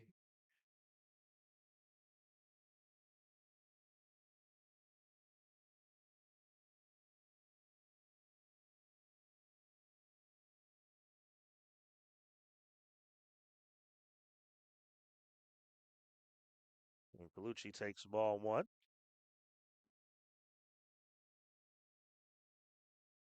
Billy Quinn. Now set, and the pitch. That one up the middle, that will sneak through for a base hit. And here come the Orioles again with two outs. First two were retired in the first inning, and then they were able to get the next three to reach to get on the board, and here we go again. Colucci, the two-out single. And back to the top of the order, and Will Potter.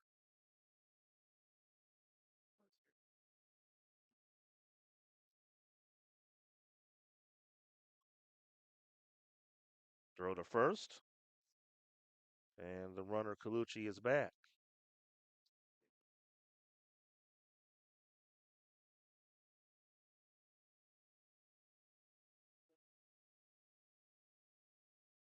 Schmidt slowing away. And we're at Legion Field in Carroll Stream. We're on the side of the American Legion Hall here in the suburb of Carroll Stream. The hall is beyond the fence in right field. That one just missed.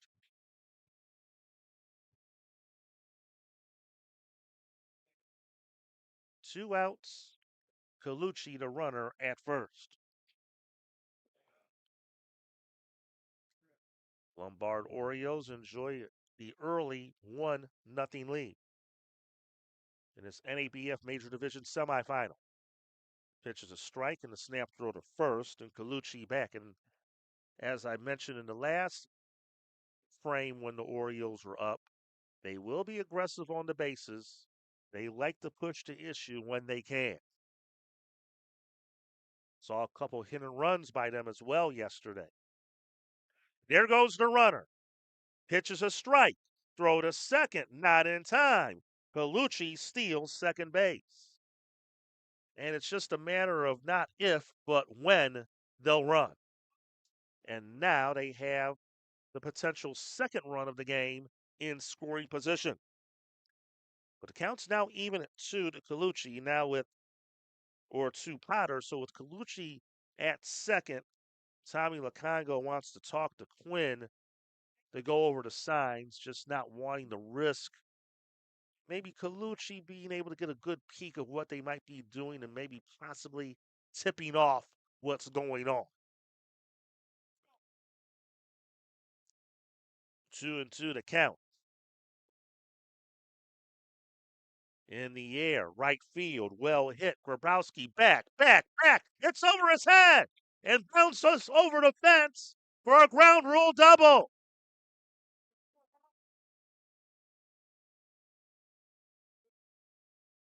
And it's 2-0 Orioles. Will Potter. And the automatic double for Will Potter. That's a runner on And second. again, with 2 the out. wind blowing out, Orioles. a lot of carry, and Grabowski had no chance, and then off the turf, it bounces over the fence. Colucci would have scored easily, but it is a double for Potter and an RBI. And once again, more two-out magic for the Orioles. Nelson takes high for a ball. Both runs coming after 2 outs and nobody on.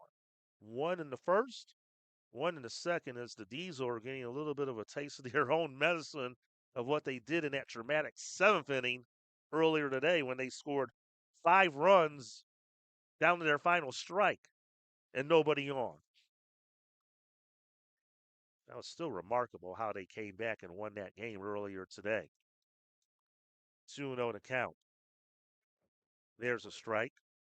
You would think after a win like that, obviously there was a little bit of a break having to wait on the next game, but they would have to have a little bit of momentum and feeling pretty good. But the Orioles have come out with single runs in each of the first 2 innings. Kind of quiet things down here. Inside out swing. Fly ball. Center field.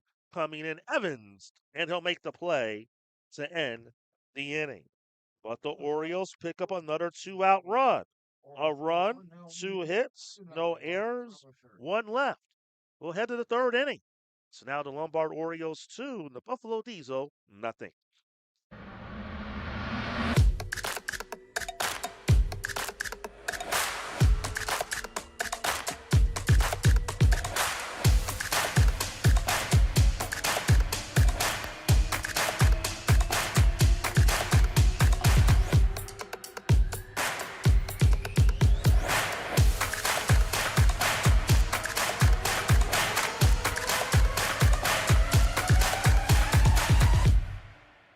I choose this MOS because I like to work on things, have hands-on. Striker is very important to the Army because it's a very versatile and just modular platform. There's several different variants, and that allows this one vehicle to do several different missions, and it's very important to support just the light infantry and their mission.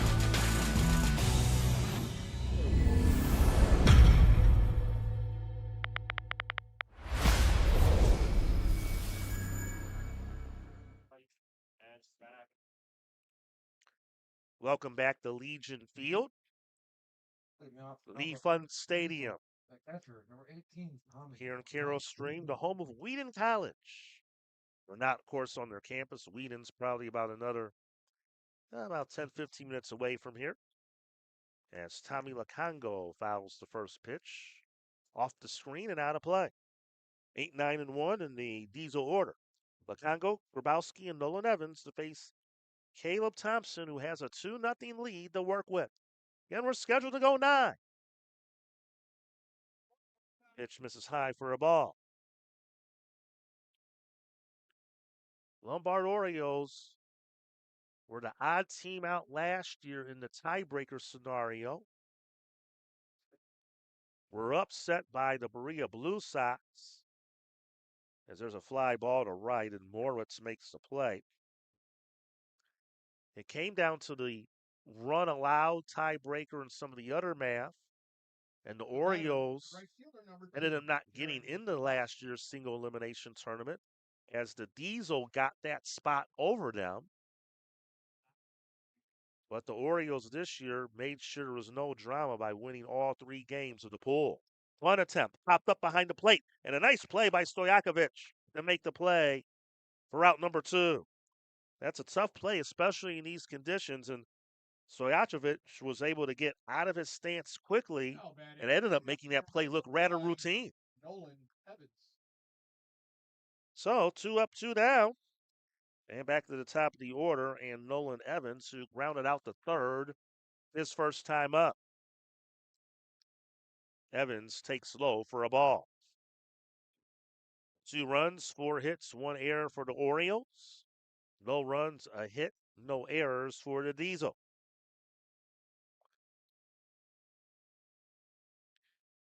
Just missed again. Then Stojakovic tried to frame that up, but it was a tad low.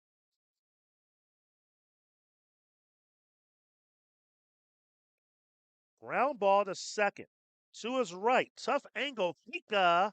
And the throw not in time as Schmidt could not dig it out. I think they may rule that a base hit. We'll wait for the official ruling. It was really a tough play deep in the hole and short. Oh, they gave him an error. Oh boy, that's a uh, tough official scoring right there. Unless they're going to give it more on the first baseman, not able to dig it out, but they did rule it an error. As they'll throw to first and the runner is back. Mark DeLeo, the batter.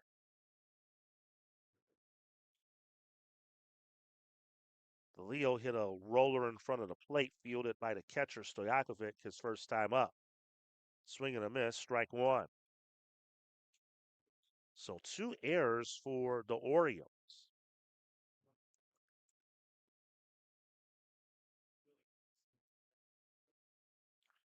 That one low and away. Counts now even at 1. Well, the good news is the rain has stopped for the moment, but it is rather breezy outside.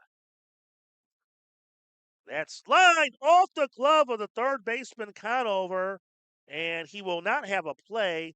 Made a quick snap throw to second as Evans nearly got caught leaning too far. And that will be ruled a base hit. So DeLeo, a single, and the Diesel now looking to get something going here with 2 outs. First and second. And now here's Jacob Victor. Victor reached on the first Lombard Oriole error back in the first. And there's a strike. And again, Thompson has looked good, but now he's had to work around a couple of errors in this game. Buffalo Diesel looking to get on the scoreboard here. Down 2-0. Ground ball to third. Conover will go to second for the force. Lika there to cover. 5-4 to force out DeLeo and end the inning. No runs, a hit, an error. 2 left on base. Through 2.5. It's still the Lombard Orioles 2 and the Buffalo Diesel nothing.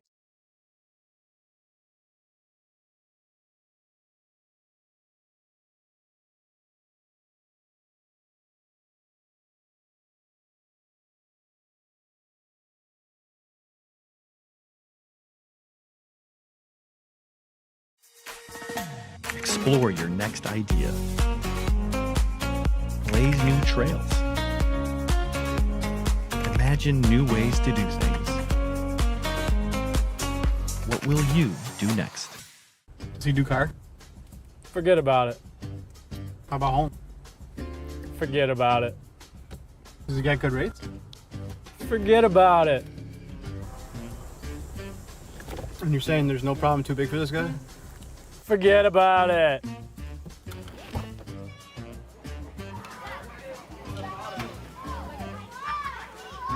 Paul, this is Johnny, the guy we've been talking about. Johnny, Paul Wolf. Mr. Wolf, it's nice to meet you. Thank you for the invite. Not a problem. It's Paul, not Mr. Wolf. Oh, sorry, Paul. Johnny, forget about it. For all your insurance needs, call 835-WOLF and... Welcome back to Legion Field in Carroll Stream. Tim McKinney, Mike Goodberry producing. Matt Gardner on the camera. My first trip here to Legion. I was here, me and Tim Gardner did the first opening 2 games here last year before going over to Zimmerman Stadium the rest of the way. But this year, everything will end here because of the weather. Conover leading things off and takes a strike call. 2-0, the Orioles have the lead here in the bottom half of the third inning. This field has the turf, which is good for baseball and for us to get this game in. Bad news, it doesn't have a press box like the field in Naperville does, which for our business in these conditions is not quite as ideal, but Mike and the rest of the crew, they've done a good job to keep things hunkered down here so we can still bring you the action here on WNY Athletics. Yeah, we're really not in a press box per se. I would call this more like being in a hockey penalty box. 2 minutes for roughing. 1 ball, 2 strikes to count. But with the breeze, it actually feels quite comfortable in here. Bench is padded, so I guess I can't complain. There's always been talk that Whedon was going to eventually build a permanent structure. We've heard that. I think they were looking at doing that for a number of years. And as there's strike 3 called and Hanover goes down, and obviously Mike Goodberry's been here all week with his crew, and chimed in my ear that they said that's going to happen next year. I mean, there's been a lot of talk about it for the last number of years. It just was a matter of them raising the funds. Obviously, they want to get the playing surface and this part secured first, and the press box portion was going to happen as part of the eventual expansion of this facility. Because again, this was an old, it's called Legion Field, so it was an old American Legion baseball field, and now Wheaton College has taken over these grounds for their events.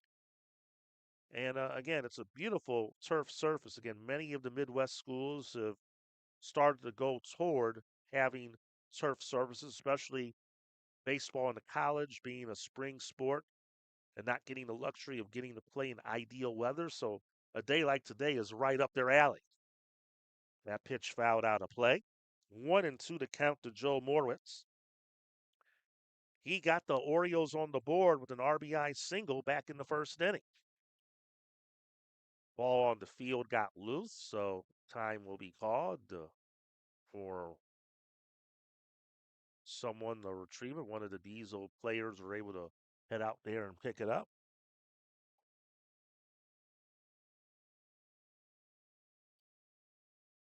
One ball, 2 strikes.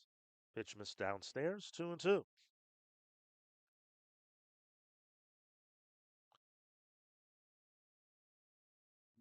And then the scoreboard operator and our official scorer, they have a tent next to us, which you got to have the heavy weights to keep that tent in place in these conditions. Count now runs full, 3-2. And kind of old school, just got the bench, old aluminum benches around. I would imagine at some point they might think about adding some sort of seating around this home plate area.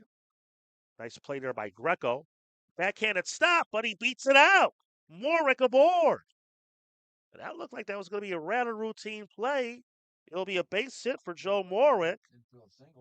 And give him credit for hustling. Again, that's the one thing that Lombard does well. They got some guys who can run. And it was a good play by Greco, backhanded, but they weren't able to get him out at first. Here's Evan Schmidt. 5th hit now for the Orioles. Schmidt, he walked his first time up. Swing and a miss. It's the first time that the Lombard Orioles have someone reach base with less than 2 outs. And again, keep an eye on Morwick. He will, good odds that he'll be going at some point in this sequence. Builds his lead and a throw to first. And back in time is Morwick. And again, unlike professional ball and Major League Baseball now, and even college now with some of those pace of play rules, this is old school. Quinn, the pitcher, he can throw to first as many times as he desires. There's a strike. Nice pitch there, 0-2.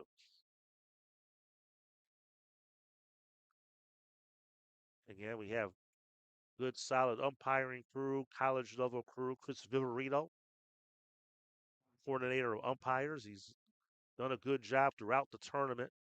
We really, at our field, really had very little problems over there, and hopefully it continues in these final set of games here for the semis and championship.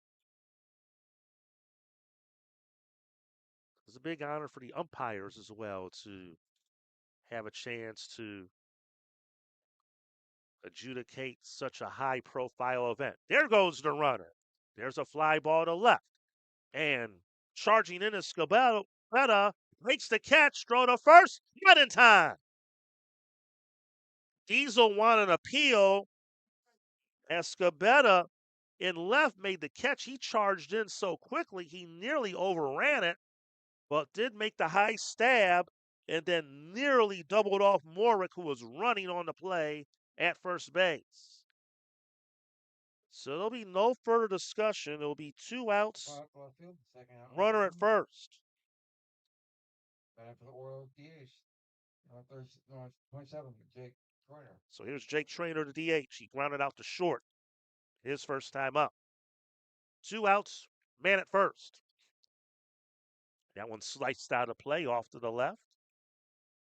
But again, we saw Morick running.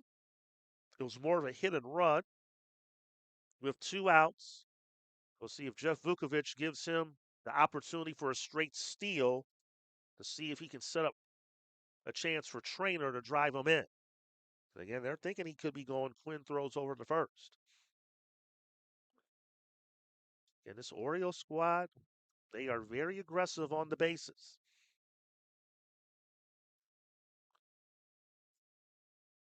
The 0-1 pitch, and that's fouled out of play off to the left.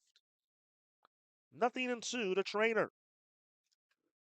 We're in the bottom half of the third. Again, we are scheduled to go 9 innings the rest of the way, both of our semifinal games and tomorrow's championship, to decide the 2026 NABF Charles M. Blackburn Major Division Championship. Now time called is taking too much time. They called a balk. They called a balk on Quinn, and Morick will get second base. Quinn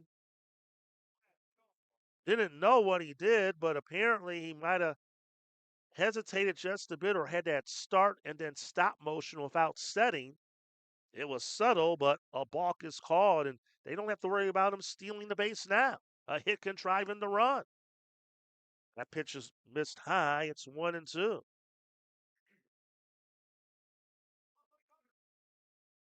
So Morick now at second after the balk.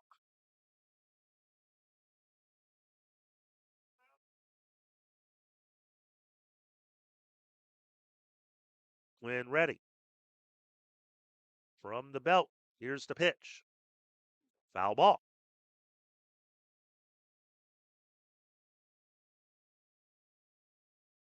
Again, coming up next will be our second semifinal.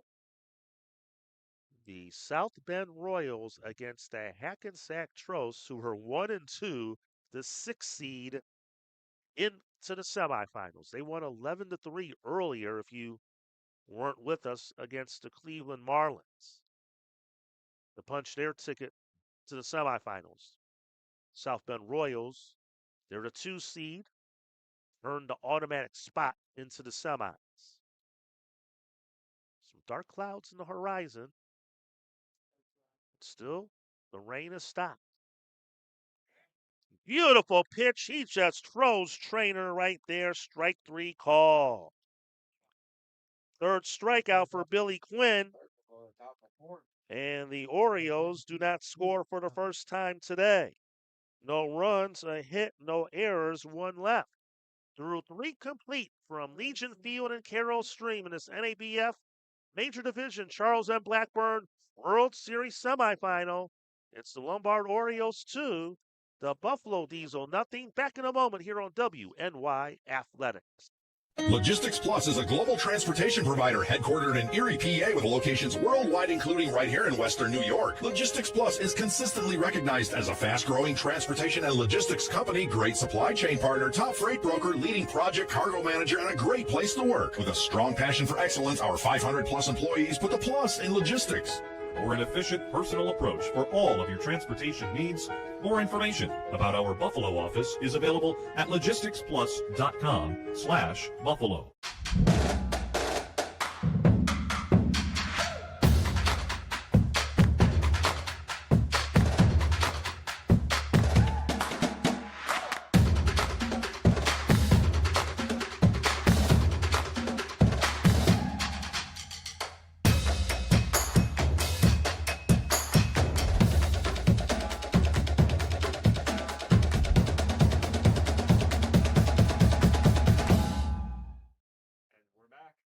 Tim McKinney, alongside producer Mike Goodberry, Matt Gardner on the camera.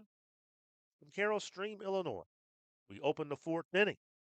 And the first pitch is a ball to Travis Greco, the middle of the order for the Buffalo Diesel to face Caleb Thompson. As the Diesel, they trail it 2-0 in this semifinal game.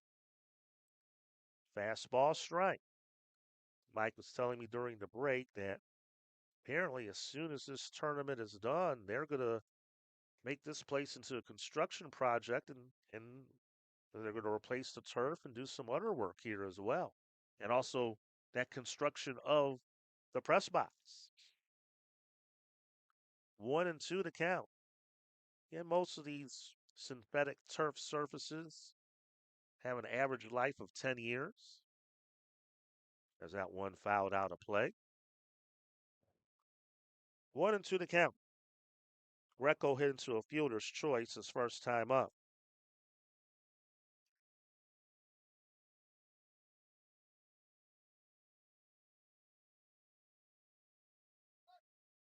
Rounder to second. Fleeka. And he'll throw to first to retire Greco. One down here in the fourth inning.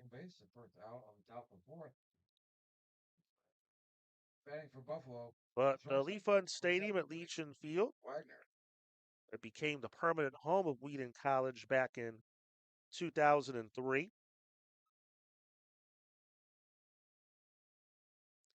There's a strike call to Wagner.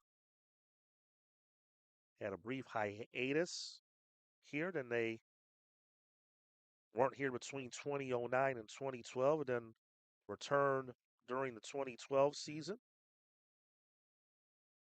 And again, it's a shared arrangement between Wheaton College and the American Legion Post of Carroll Stream.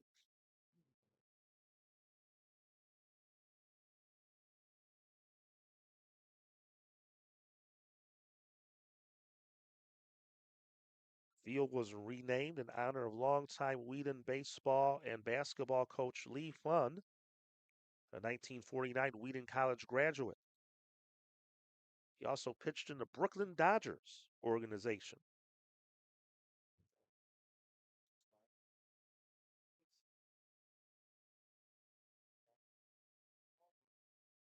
We thank the folks at Wheaton College, and ooh, that one hit him. So Wagner takes one on the backside, and he's aboard with one out.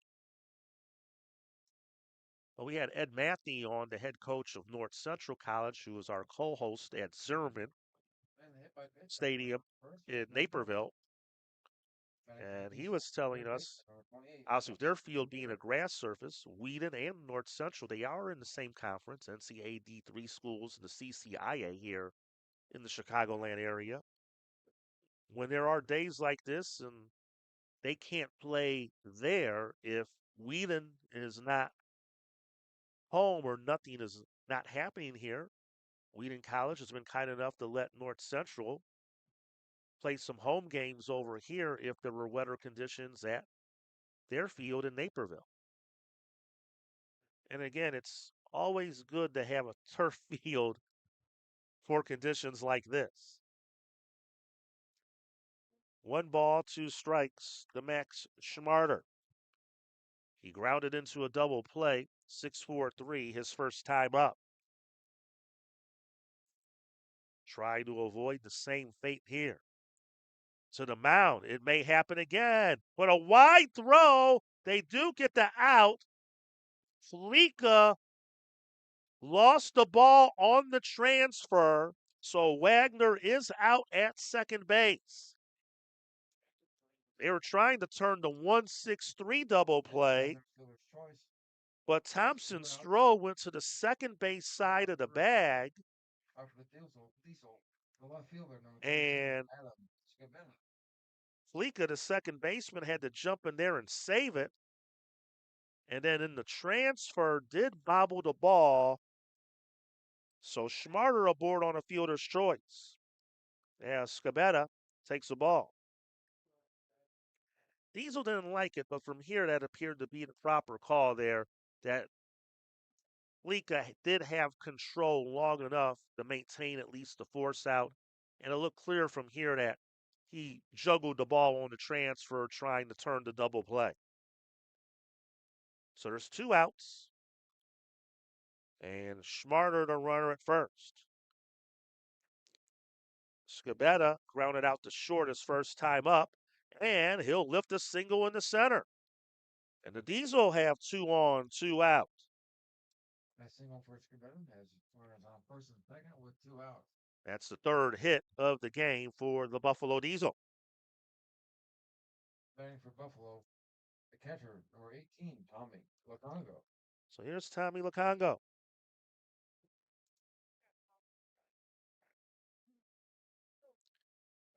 Caleb Thompson now up to 64 pitches.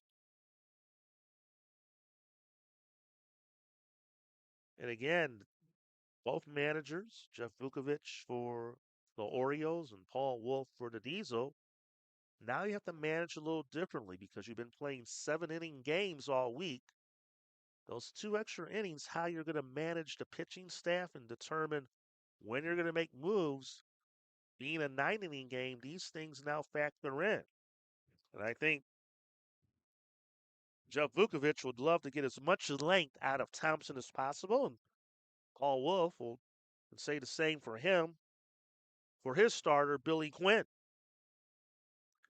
A ball and a strike to Lacongo. Takes upstairs, 2-1. Lacongo, he flied out the right his first time up. And the wind picking up, gust of 20 miles an hour. Gonna play a factor here. Fly ball off toward the right and out of play. But the wind is swirling around out toward the right, and then it circles around back toward the field of play. The flag out in left center field is just whipping around out toward the left.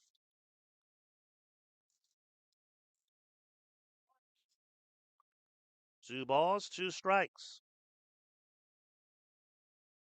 Pitch is low, and the count's now full. And now Schmarter should be in motion over at second base. Diesel looking to get on the board, down 2-0 here in the top of the 4th inning.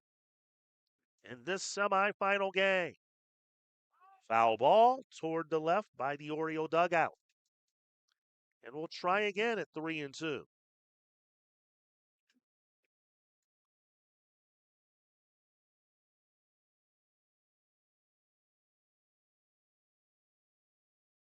If Lacongo keeps the inning alive, Darren Grabowski is waiting next for the Buffalo Diesel. The pitch. He got him swinging. And Thompson works around the hit batter and gets out of trouble here in the 4th. No runs, a hit, no errors, 2 left. We'll head to the bottom of the 4th. It remains the Lombard Orioles 2 and the Buffalo Diesel 0.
Game today on WNYAthletics being brought to you by Damon University, Dick's Sporting Goods, Logistics Plus of Buffalo, SUNY Cortland, the U.S. Army, Binghamton University, and Morgan Chiropractic. So we head to the bottom half of the fourth. Lombard Orioles will be coming to bat, enjoying a 2-0 lead on the Buffalo Diesel in this semifinal game of this 2026 NABF Charles M. Blackburn Major Division World Series semifinal game. Lombard Orioles, the 1 seed. Buffalo Diesel, the 4 seed. These two teams did play a couple days ago in pool play. The Orioles won that one 3-1, and they lead here today early by the score of 2-0.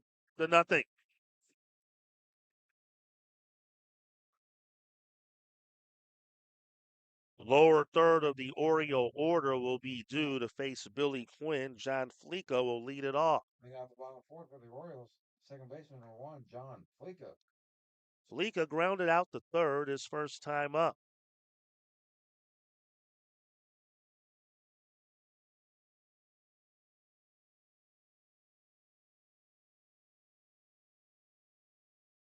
And takes ball 1.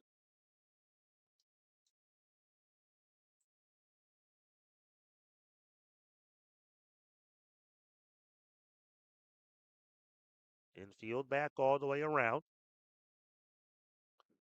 Fouled out of play.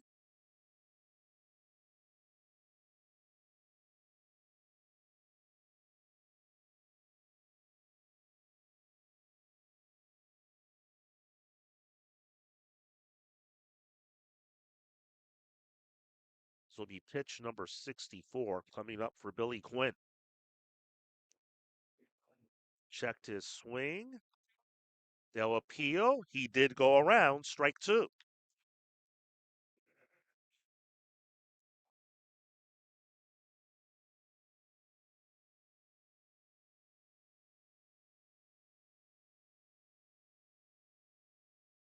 The 1-2 pitch from Quinn.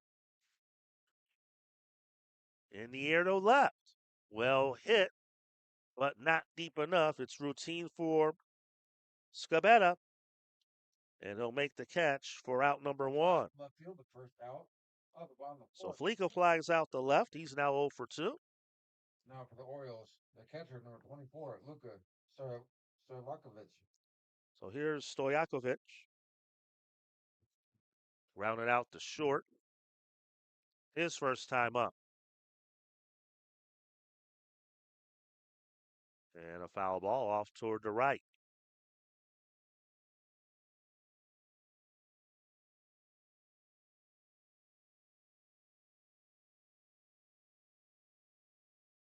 Once again, the championship game has been moved here from Zimmerman Stadium in Naperville here to Pfund Stadium, Legion Field tomorrow.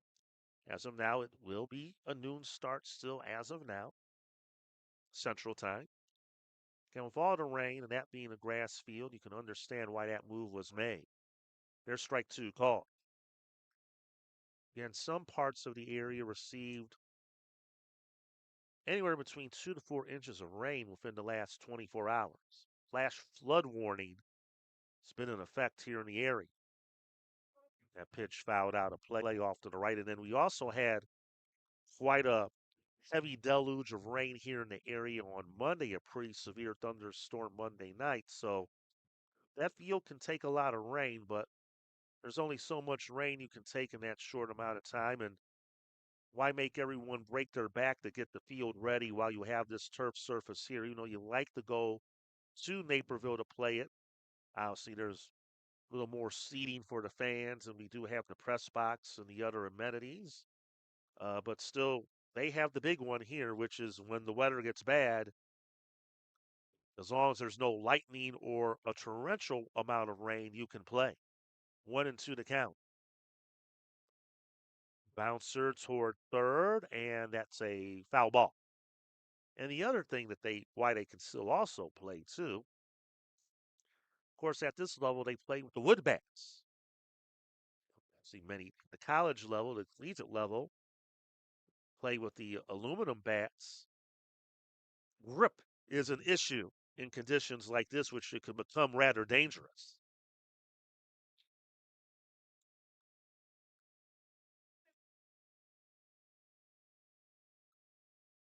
One ball, two strikes. Swing and a miss. Strike three. And Stojakovic goes down on strikes for route number 2, the 4th strikeout for Billy Gwynn. Starting out the second out on the bottom of the 4th. Not enough college games to see that happen in this weather, that the bat could just, and that can happen with a wood bat too, but at least I think you can have more control of a wood bat in these conditions. But I've seen some metal bats just go flinging like a discus. There's a ground ball to short. Wagner has it. Throws to first. Colucci retired. And a 1-2-3-4 for Quinn.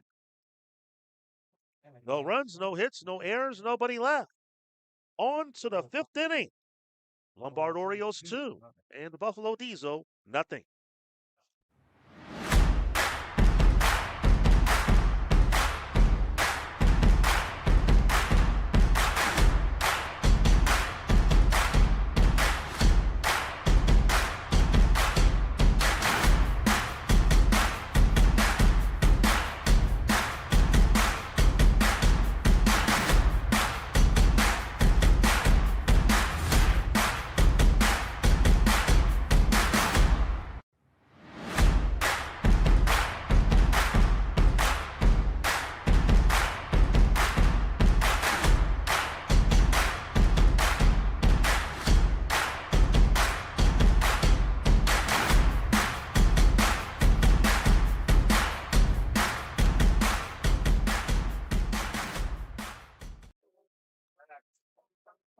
Welcome back to Pfund Stadium, Legion Field.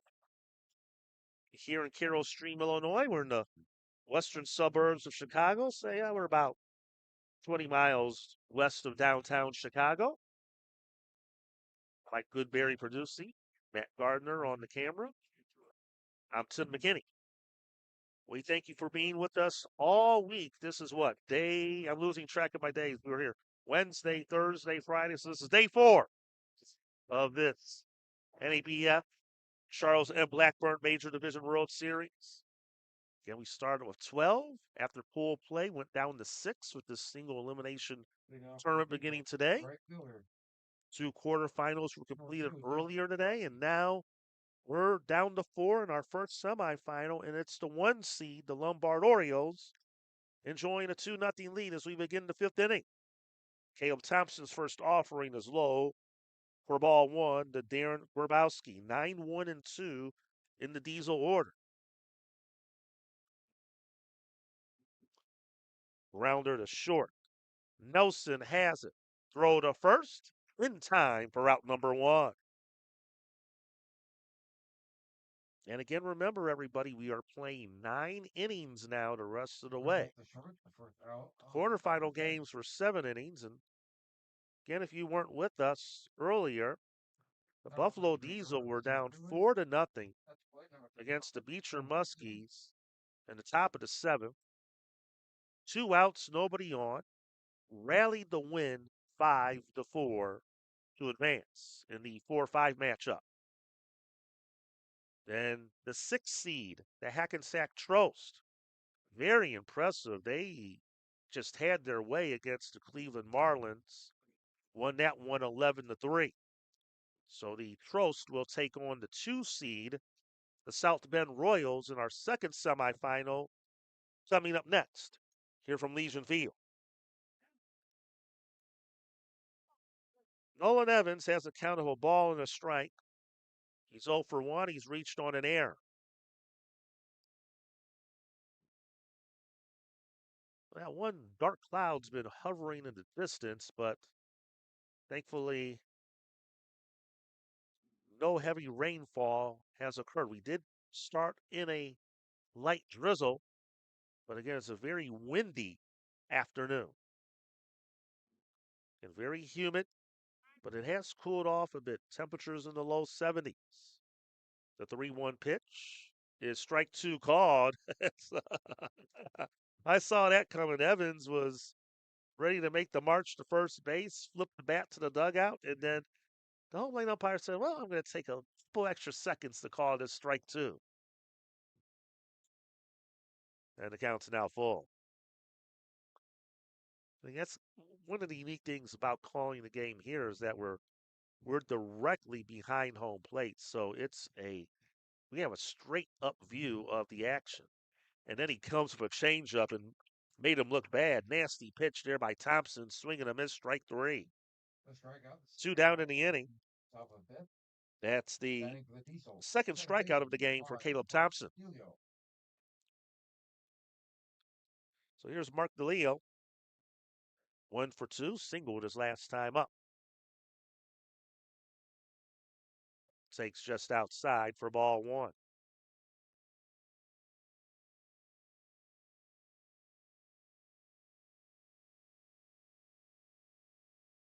Foul ball off toward the left.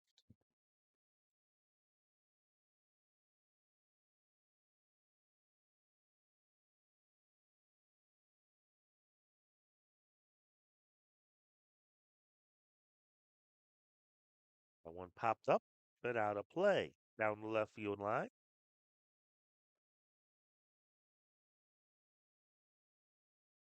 And there's an adjacent grass field to the left of us, a soccer field, and then some homes off in the distance. Industrial area behind the center field fence and the Legion Hall off behind the right field fence.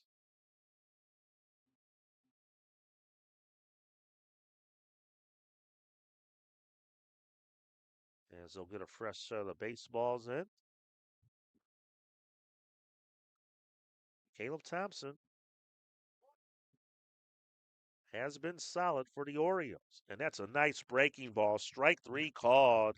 And DeLeo goes down on strikes. 1, 2, 3. Go to Diesel in the fifth. We're halfway home in this semifinal game of this Charles M. Blackburn Major Division World Series. It's the Lombard Orioles maintaining their 2-0 lead on the Diesel. Back after this here on WNY Athletics. Explore your next idea. Blaze new trails. Imagine new ways to do things. What will you do next? Does he do car? Forget about it. How about home? Forget about it. Does he get good rates? Forget about it. And you're saying there's no problem too big for this guy? Forget about it.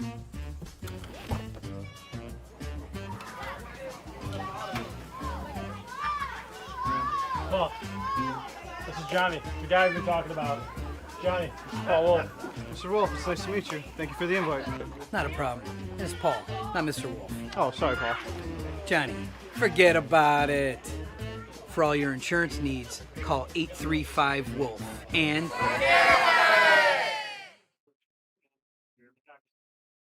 Welcome back to Carroll Stream. Lombard Orioles scored single tallies in each of the first 2 innings. And that lead has stood up. 2 runs, 5 hits, 2 errors for the Orioles. They've stranded 4 men. Buffalo Diesel, no runs, 3 hits, no errors. Diesel have stranded 5 through 5 thus far. And the winner will advance to tomorrow's championship game. And once again, the championship game has been moved here to Carroll Stream. It will no longer be at Naperville Zimmerman Stadium, just from all the rainfall that we've had.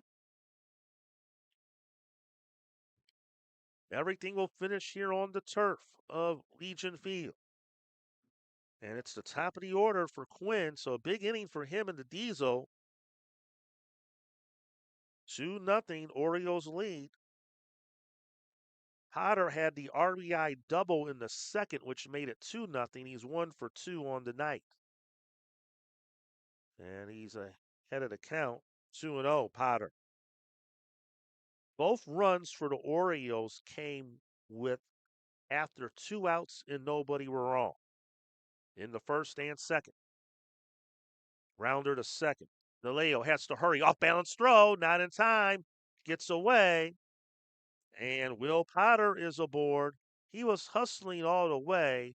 We'll see what the ruling will be, if they'll give him a hit or will it be an error. It was a bad throw, and it will be an error on the throw by DeLeo, and that's the first error against the Diesel. And now you got a very speedy base runner on base. Coming up from Lombard, the shortstop, number 42, Johnny Nelson. And now the Orioles will look to push the issue again. They've been aggressive. They'll look to try and put pressure on the defense. Nelson, the batter. Rounder to short. Wagner to second for one. Relay, they turn it. 6-4-3 double play. Wagner to DeLeo to Greco. And that makes up for the error. Just like that, 2 outs, nobody on.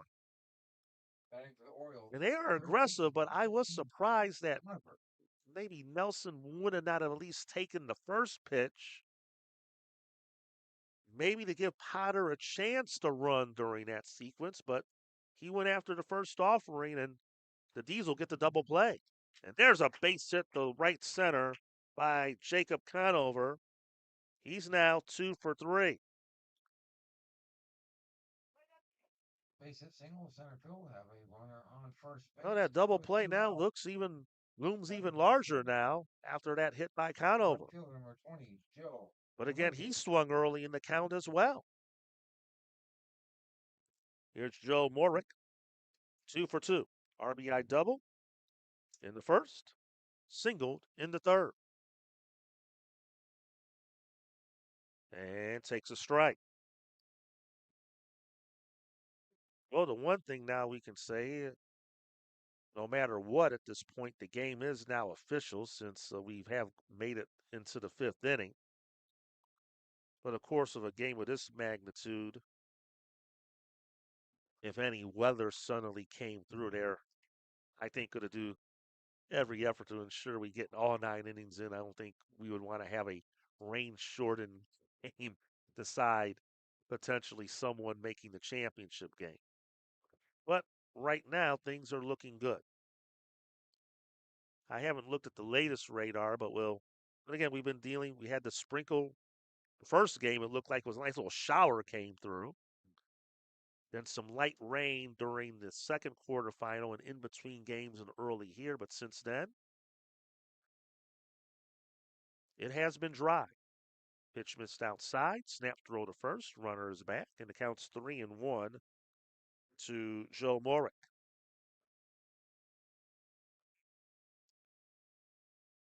So Moritz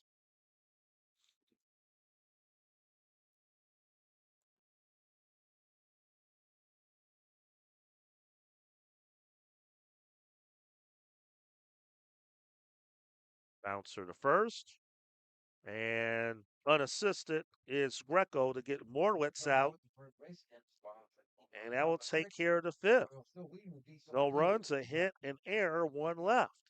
On to inning number 6. It remains the Lombard Orioles 2 and the Buffalo Diesel nothing.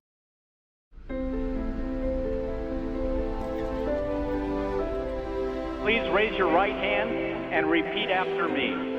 I do solemnly swear. I do solemnly swear. That I will support and defend. That I will support and defend. The Constitution of the United States. The Constitution of the United States. Against all enemies, foreign and domestic. Against all enemies, foreign and domestic. Logistics Plus is a global transportation provider headquartered in Erie, PA with locations worldwide, including right here in Western New York. Logistics Plus is consistently recognized as a fast-growing transportation and logistics company, great supply chain partner, top freight broker, leading project cargo manager, and a great place to work. With a strong passion for excellence, our 500-plus employees put the plus in logistics. or an efficient personal approach for all of your transportation needs. More information about our Buffalo office is available at logisticsplus.com/Buffalo. We head to the 6th inning. 2-0. Lombard Orioles lead the Buffalo Diesel. For the Diesel, the designated hitter number 15, Jacob. Well, we saw the Diesel couldn't do a thing for the first 6 innings against the Beecher Muskies and then erupted with that dramatic 2-out rally earlier. I don't think they wanted to have it come down to that again in this one, as they got good part of the order, 3, 4, and 5 here to face Thompson. And the third time around, we'll see what the Diesel can do. Rounder to short. Nelson charges, off-balance throw in time, and Jacob Victor retired for out number 1. Good play there by Johnny Nelson over at short. Did check the radar. There's a slight small cell just north of us, so we could have a little light trickling of a drizzle that you can have here off and on, but it looks like after that small cell, as there's a strike to Greco, it looks like things are in good shape till around a little bit after 8 p.m. that a little bit of another cell from the north could move in for some light rain. It doesn't like any heavy rain, but we could have some light rain around 8 o'clock once again. But again, there's a small cell just north, but it hasn't moved toward us here in Carroll Stream. That pitch is fouled out of play, 1-2. And again, how the forecast looked last night, I didn't know if we would play at all. When I woke up this morning at home, you can just hear the rain pelting down. I was just wondering whether or not the first game would start on time, and somehow it did. 2 balls, 2 strikes. Greco 0 for 1. He grounded out to second his last time up. Fouls that pitch out of play. See, the South Bend Royals have made their way. They're over there by the grass soccer field, stretching and doing some work to prepare for their semifinal game. And that one hits Greco. Second hit batter by Caleb Thompson. He hasn't been overpowering, but he's been effective. It's just been able to, for the most part, maintain control of the zone. Even though he has hit a couple of batters, he's made the Diesel hitters just put the ball in play. And he's had to work around a couple of errors as well, but he's had some couple timely double play balls. As there's a to the mound, Thompson will field and throw to first for the out.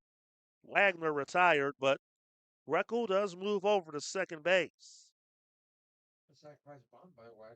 So Wagner does get the bunt down as the Diesel just trying to play for a run here to get on the board. And being a 9-inning game, you can do that. If this was yesterday and a 7-inning game, maybe a good chance that Wagner might have been just swinging away right there, as that's going to be all for Caleb Thompson as Jack Vukovic comes out, and he'll make a pitching change. Thompson will leave the game 93 pitches. He gave them pretty much as he could, and keeping this good Diesel lineup off the scoreboard. So 2 outs, runner at second. We'll have a new Lombard Oriole pitcher in. We'll tell you about him when we come back.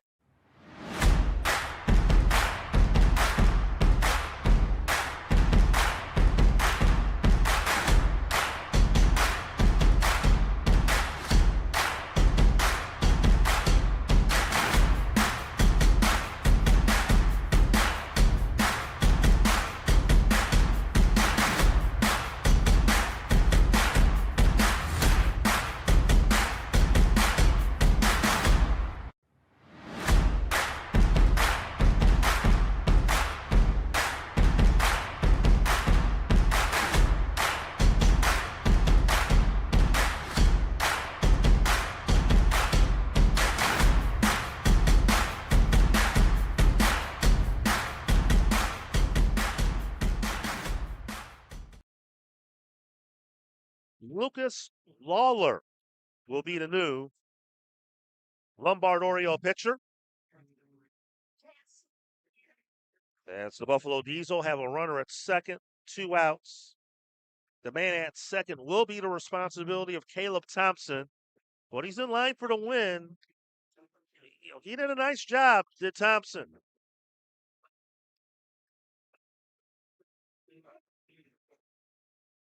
But now it will be the bullpen for the Orioles looking to get the final 10 outs of this game, looking to punch their ticket to the championship tomorrow.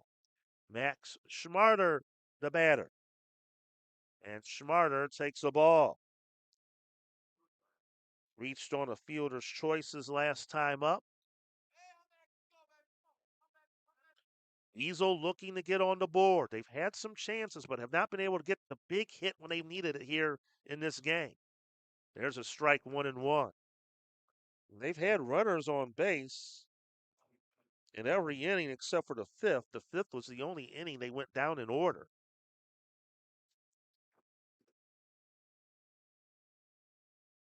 Pitch fouled out of play to the right.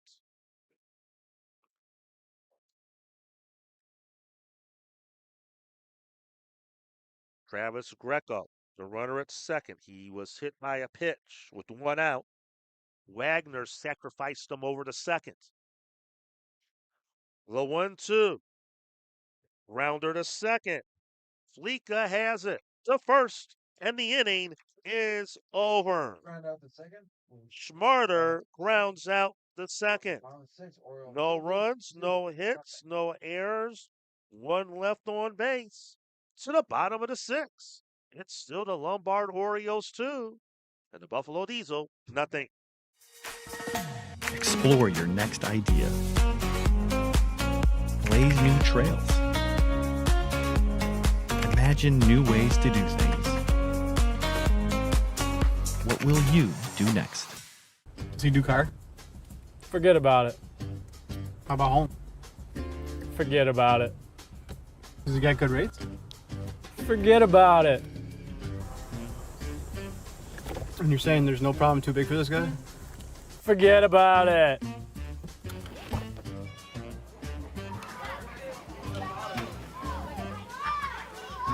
Paul, this is Johnny, the guy we've been talking about. Johnny, Paul Wolf. Mr. Wolf, it's nice to meet you. Thank you for the invite. Not a problem. It's Paul, not Mr. Wolf. Oh, sorry, Paul. Johnny, forget about it. For all your insurance needs, call 835-WOLF. And we head to the bottom of the 6th. 2-0 Lombard Orioles in this semifinal of this 2026 National Amateur Baseball Federation Charles M. Blackburn Major Division World Series. Good outing by Caleb Thompson, so the book closed on him, allowing 3 hits, no runs. Did strike out 2. Did hit a couple men, but he also did not walk anyone. And we've seen in this tournament how walks can play a factor as well. And don't give up free bases like that. Your odds for success obviously increase significantly. Evan Schmidt leading it off, takes the ball inside from Billy Quinn. Still the starter out there for the Buffalo Diesel. Past third and out of play. Schmidt is 0 for 1. He flied out the left his last time up. He walked back in the first. Orioles a run in the first, a run in the second. Each of those runs came after 2 outs and nobody were on base. Deep in the hole. Good play. At short. Long throw. Wagner in time. And he gets Schmidt out. Nice play by Mike Wagner over at shortstop. Shortstop, the first out of the top, the bottom of the 6th. And again, in these conditions, even though the rain is gone, You go deep in the hole like that, and you got to zip that baby across this breeze that we're dealing with. And a good job there by Wagner. Jake Trainer, he takes strike one. He's 0 for 2. He struck out his last time up. Pitch number 88. And it's a ball by Quinn. But again, remember, we are playing 9 innings now. So unlike pool play and the quarterfinals, which were 7-inning affairs, the Diesel, they have a little more time to rally here.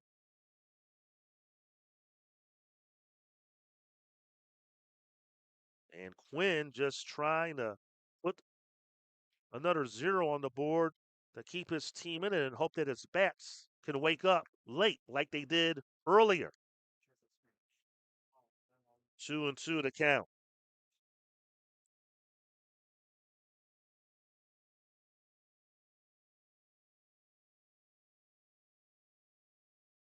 Ground ball, backhanded by Schmarter. He'll fire across in time, 2 down. Couple good plays by the left side of the Diesel infield in this inning. First by Wagner, and that one there by Schmarter. But again, maybe the Orioles say we have you right where we want you because this is when they've done their damage in this game. 2 outs and nobody on. Fleeka batting. John Fleeka, the second baseman, 0 for 2. Flied out the left his last time up. Takes one up and in, ball 1. And Quinn, this Oriole lineup is a good lineup. And he's held them to 2 runs. Usually you kind of think, well, as a starter, if you can hold a team to 2, you would think with your offense, if you can score at least 3, you're in good shape. But Quinn, he's done a nice job out there as well. And again, damp, breezy conditions could cause problems, but Quinn has done well to keep his team in this game. So he approaches the 100 pitch mark on the afternoon. 2 balls and a strike. Foul ball, and we're now even at 2.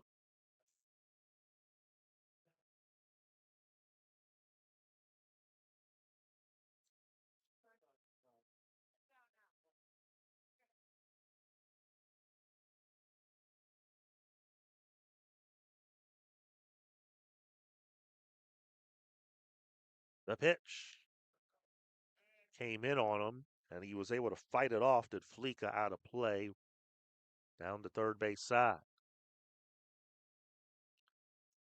And he'll get a fresh set of baseballs.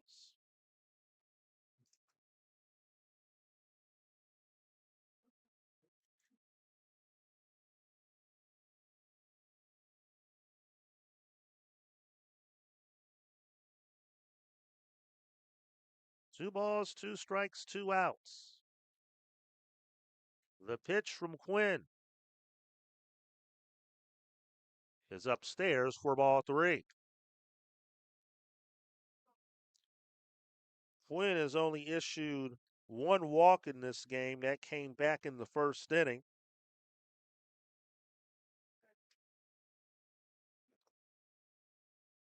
Upped it up. Right field, long run, and making the grab is Grabowski. And he had to fight the wind because the breeze knocked that one down. He had to cover a lot of ground to make the play.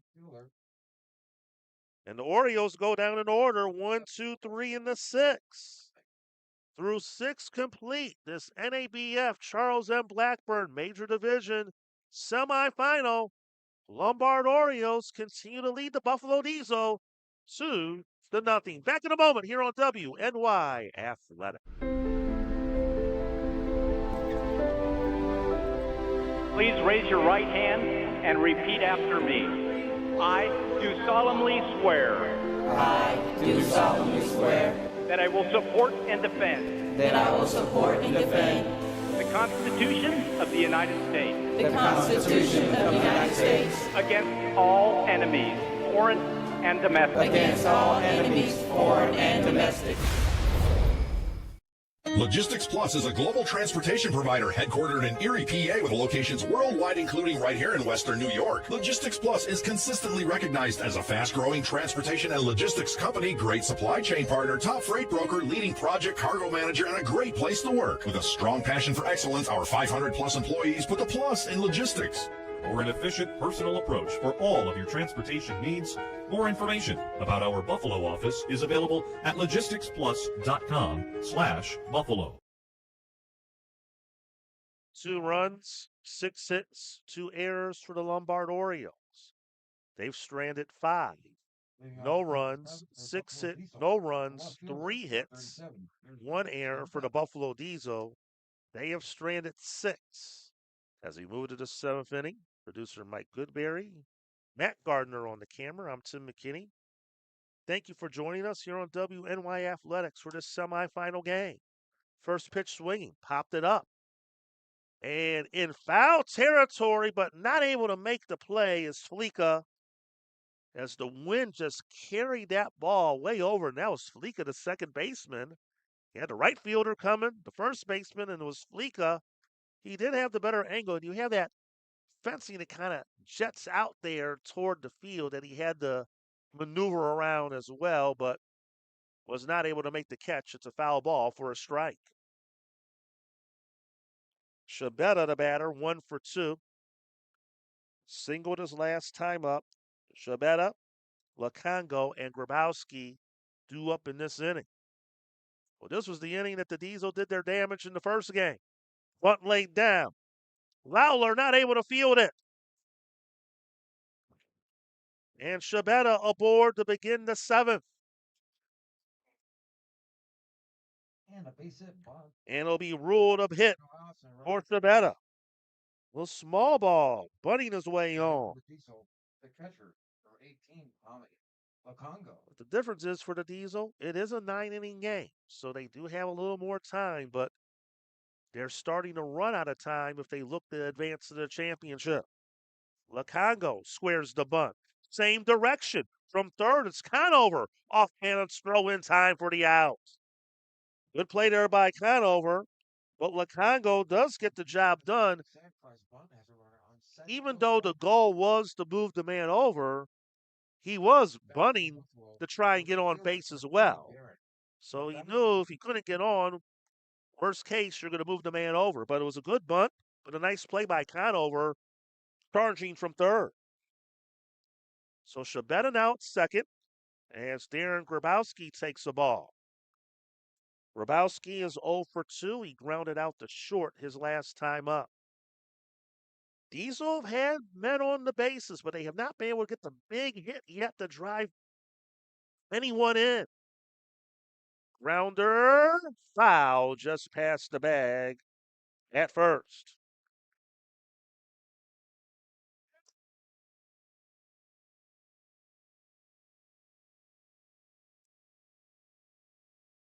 And these two teams played a couple days ago in pool play.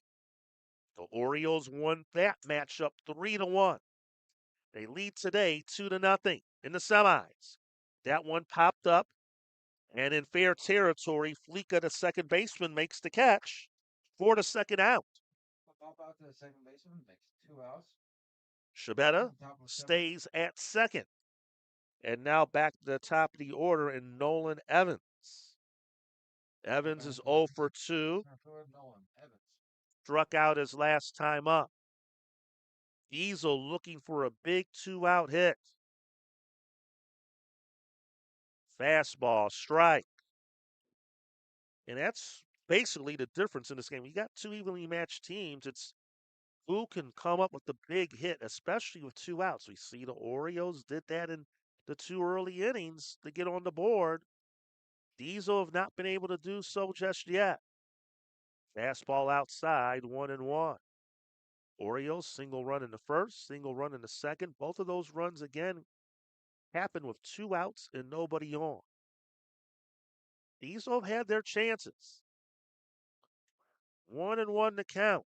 Lucas Lawler's pitch. Flared in the right center field. That's going to split the gap. One hops the fence. A run is in. Evans still running, and he'll slide in the third with a triple.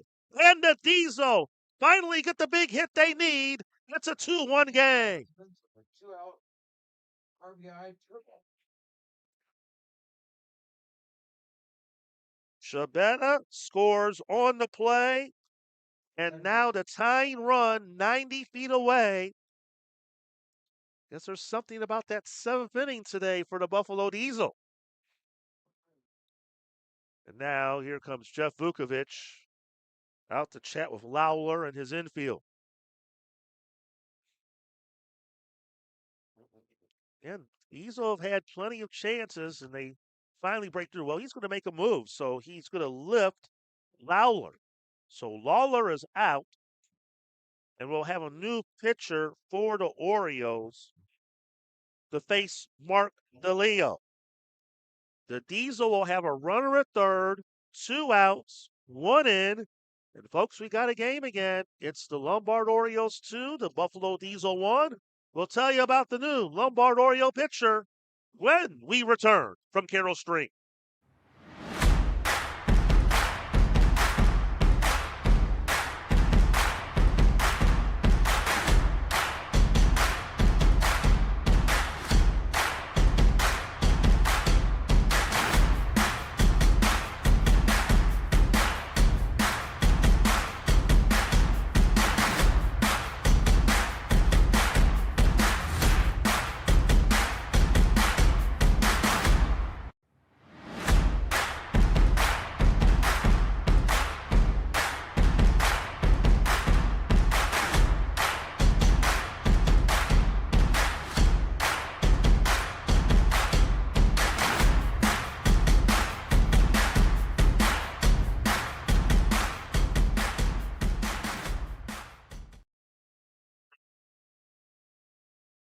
So we got ourselves a ball game. Welcome back to Pfund Stadium, Legion Field in Carroll Stream, Illinois. Gavin Sitars is the new pitcher for the Lombard Orioles. Sitars will come in, inheriting a runner at third, 2 outs. And the Diesel looking to draw even here in the top of the 7th of this semifinal game of this 2026 NABF Charles M. Blackburn Major Division World Series. Second baseman number 5, Mark DeLeo. So here's Mark DeLeo, 1 for 3. Lefty against lefty.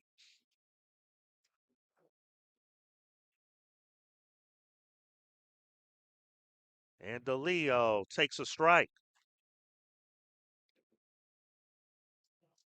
Now pressure on Stojakovic, the catcher. Anything that gets low in that turf for him to block.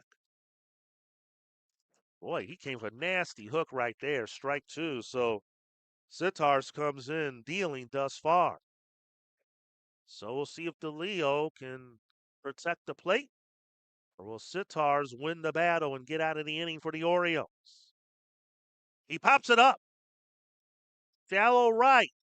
And again, it's the second baseman, Lika, who makes the catch to end the inning. So Sitars comes in, gets the job done for the Lombard Orioles, but the Diesel do get on the board, a run on 2 hits, no errors, 1 left on base. Time to stretch here in Carroll Stream. It's now the Lombard Orioles 2 and the Buffalo Diesel 1.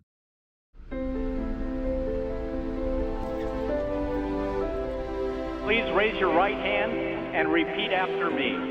I do solemnly swear. I do solemnly swear.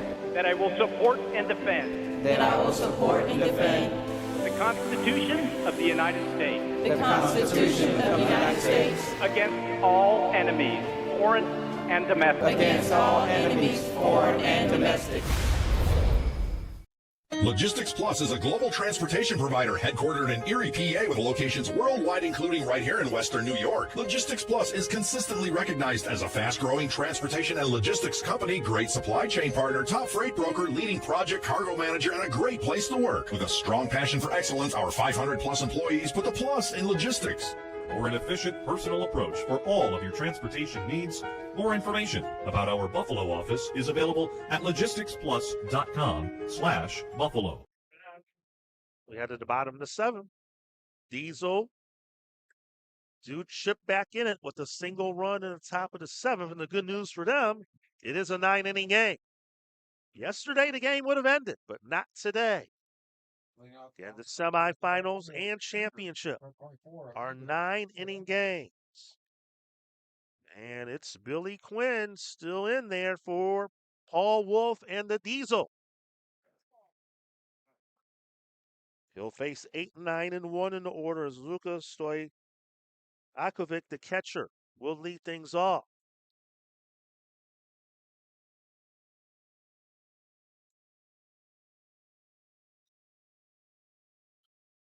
And there's a base hit to left field.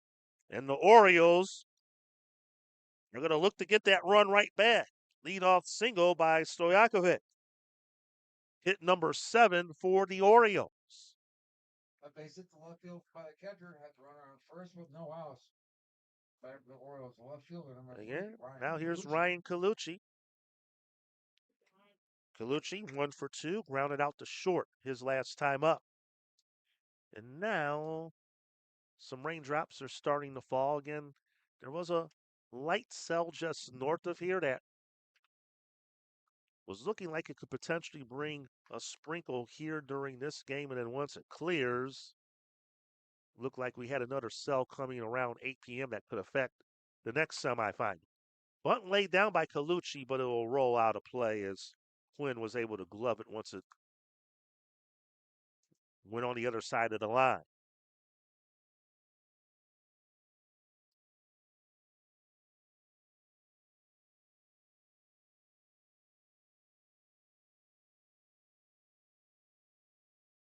Two-one ball game here in the bottom of the 7th inning.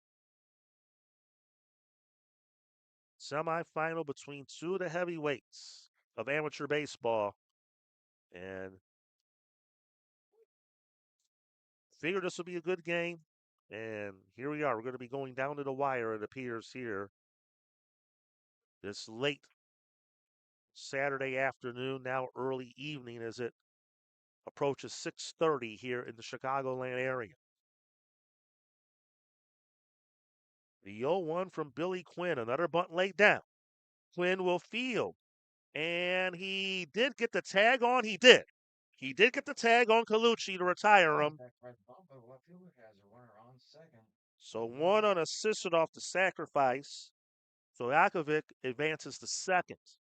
And now they set things up for the top of the order. Center fielder number 8. And Will Potter. So we'll have 2 cracks to drive this run in. And Potter will be the first one at it. Reached on an error his last time up. Does have an RBI double. Breaking ball that didn't quite break. Ball 1. This is a big moment right here. The Diesel, you get a run to get back in the game. The last thing they want to do is give the run right back up. The pitch. Drops right in the zone, 1-1.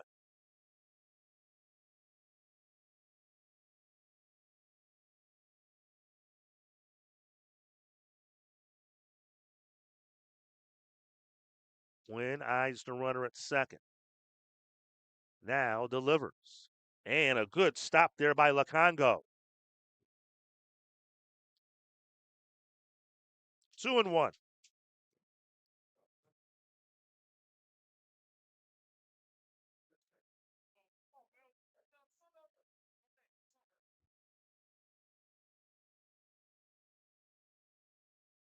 Tapped it up. Shallow center, the shortstop will have the play. Behind the second base bag, Wagner makes the catch for the second out. So Will Potter retired, and it'll be up to Johnny Nelson if the Lombard Orioles look to get that run back and regain a 2-run cushion. Nelson grounded into a 6-4-3 double play his last time up.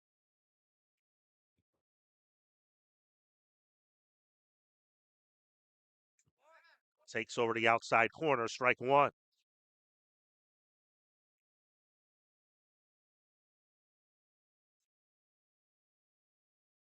And light rain, just a slight drizzle falling once again. Pitch miss low, 1-1.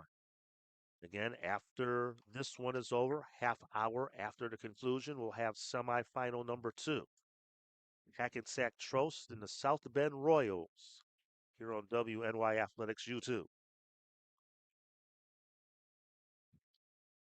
Ground ball past the shortstop in the left field for a base hit. Stojakovic will score. And Nelson comes through another 2-out hit, and the Orioles have a 3-1 lead. That's a 3-1 Orioles. Boy, that's a momentum killer for the Buffalo Diesel. You score in the top half of the inning, get it to a 2-1 game.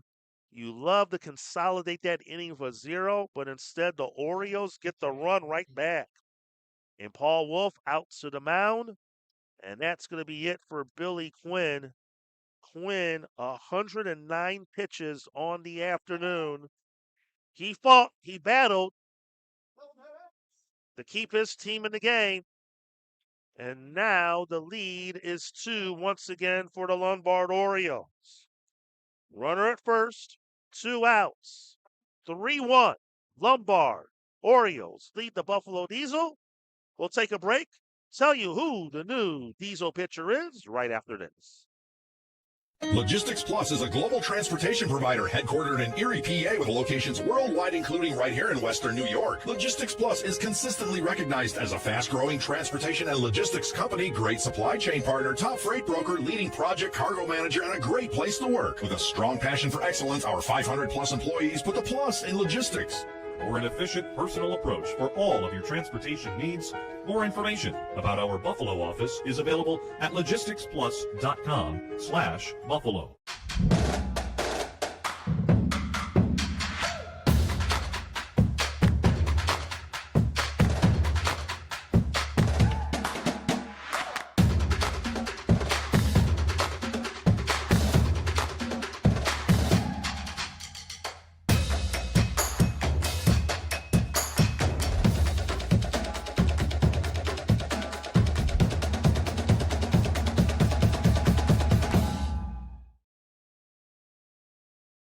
And welcome back to Pfund Stadium, Legion Field. Nolan Evans.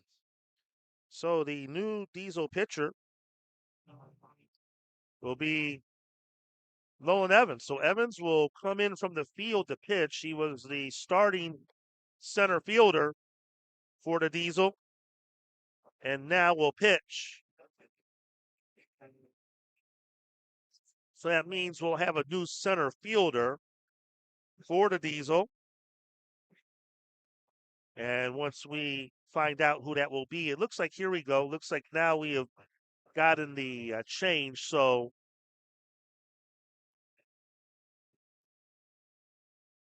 Jacob Victor, the DH, will now move to left field for Scabetta. Scabetta will move from left to center. So those are the changes for Paul Wolf and the Diesel. So Evans goes from center to pitching. Scabetta shifts from left to center. And Victor will vacate the DH spot to take over in left field. So Victor in left, Scabetta in center, Grabowski in right, Schmarter, Wagner on the left-hand side of the infield, DeLeo and Greco on the right side, and Lacongo now catching for Nolan Evans. So that's the new alignment for the Buffalo Diesel. Runner on first with 2 outs, batting for the Orioles. The third baseman, number 15, Jacob Conover. So here's Jacob Conover. Now we'll see if Nelson, it'll be tough with the lefty. We'll see if he will decide to take off at any point here, and that's not a way to start if you're Evans. Conover gets hit by a pitch, and it's 2 on, 2 out. Well, you don't have to worry about the stolen base now at that point. That takes away what I was about to talk about. So here's Joe Morwitz. 2 for 3. Grounded out the first his last time up. Has a run batted in. 3-1 is the score. The identical final of the Orioles win against the Diesel in pool play. That one popped up. Down the line and left. Long run toward the corner for Victor and out of play. Well, if the Orioles score another run here, it may be tough for the Diesel, but again, they were down 4-0 earlier against the Muskies, the Beecher Muskies in the quarterfinal and rallied to win. So no lead is a guarantee, but how the Orioles have looked with their pitching and how they played, they've been able to maintain control of this game. The pitch, low and knocked down by Lacongo. Runners stay where they're at. 1 ball, 1 strike to Joe Morwitz.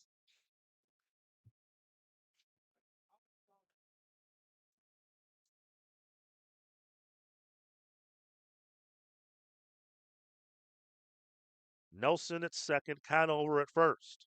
A run in. Low and away, kicked away from Lacongo. The runners will advance. Nelson the third, Conover the second, and Nolan Evans has had difficulty finding the strike zone. And now Lacongo came up lame toward the Diesel dugout as he retrieved that wild pitch.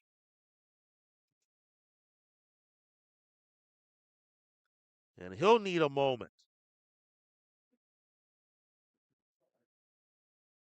And Evans has missed everything low, and Lacongo had to shift toward his left to try and keep that one away, but it kicked off his, I think, caught the back of his shin as he tried to knock it down, or his protective equipment, and it kicked away off to the right, and then he had to hustle to retrieve it and kind of made a stretch, something that he didn't want to do.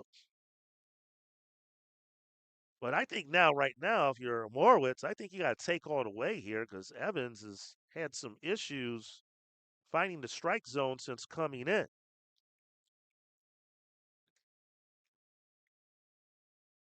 A base hit here could really put the Orioles in good shape. Boy, that's a nasty pitch right there. He found that one in the arsenal. 2-2. So I was going to say, he's been playing the field all game. So if he was warming up at any point, it had to be when the Diesel were batting. It's kind of tough to come in cold like that from the field and pitch. The 2-2. He got him swinging. Drop third strike. Lacongo picks it up. He'll throw to first to make the out official. Well, he found something in those last 2 change-ups, and he got Morwitz to go after each of them to get out of trouble. But the Orioles do add to the lead. They score a run on 2 hits. No errors. 2 left. We'll head to the 8th. Lombard Orioles 3. Buffalo Diesel 1.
We head to the 8th inning.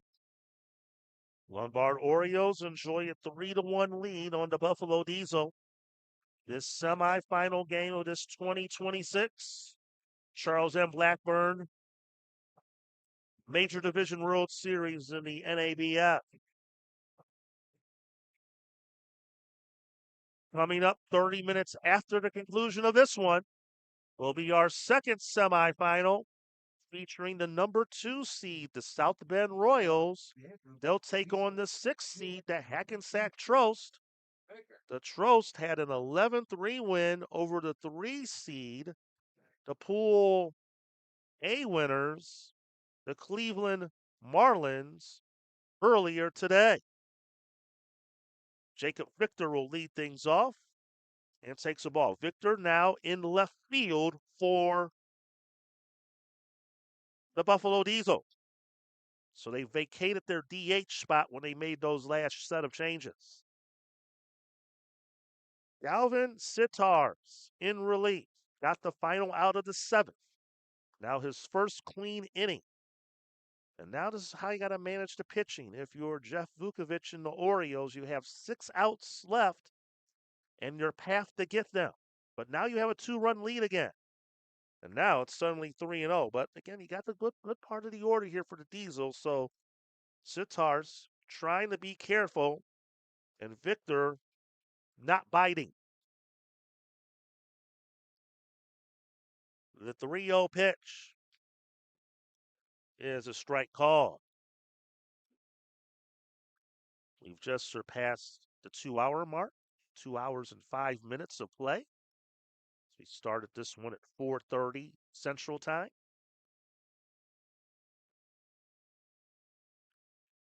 Foul tip, and the count's now full.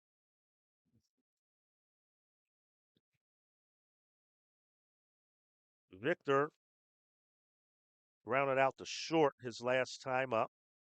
He's reached on an error. He's reached on a fielder's choice. Bouncer toward third, which will bound out of play toward the coaching box and Paul Wolf. And the count remains full. 3 runs, 8 hits, 2 errors for the Lombard Orioles. 1 run, 5 hits, 1 error for the Buffalo Diesel.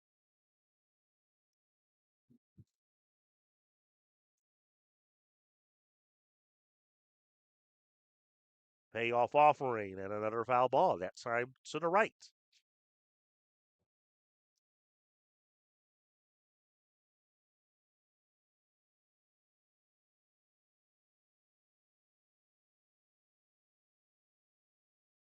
Sitars set. Now the payoff again. And that's a base hit to left field. Jacob Victor begins the 8th with a base hit. Hit number 6 for the Buffalo Diesel. And again, batting for the Diesel. The first baseman, number 29, Travis. still a ball game here as that base hit brings Greco up representing the game's tying run. Greco got hit by a pitch his last time up. Travis Greco. Curveball, strike.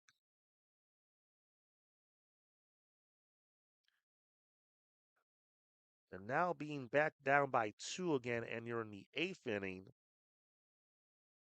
Not expecting any bunting here. Looks like Greco will be swinging away. And he takes inside, and the count's even at 1.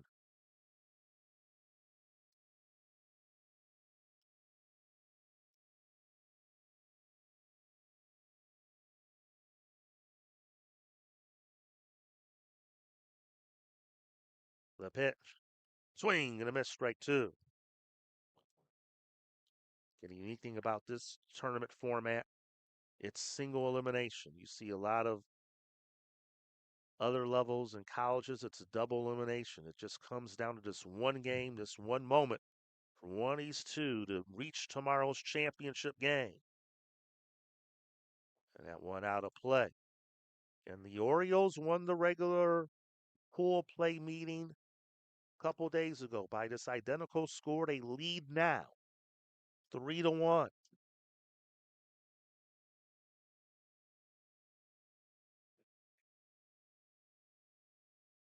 The Diesel looking to mount a rally here late. 1-2. Excuse me, swing that he fouls out of play off the netting to the left.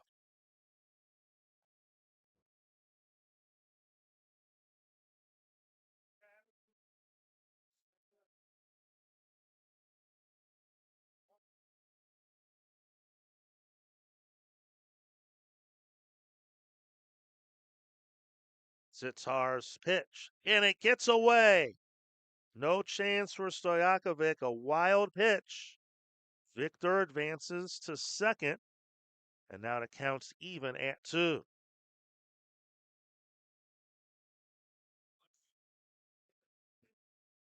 Again, what spitting rain came down a short time ago has stopped once again, but the wind continues to be a factor.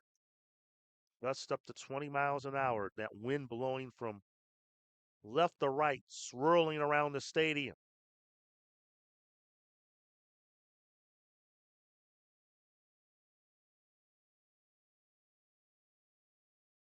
Lombard Orioles protecting a 2-run lead here in the top of the 8th inning. The pitch. Out of play, past first.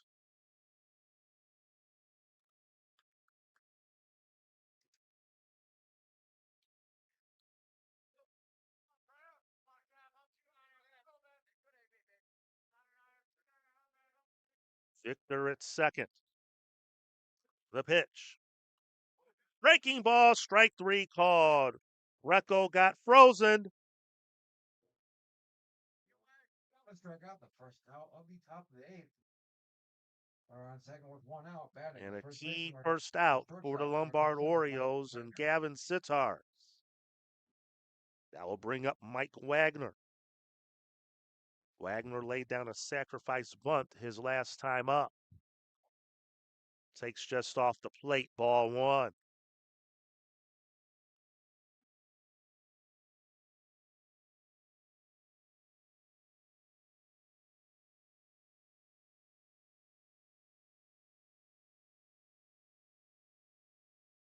That one didn't miss by much.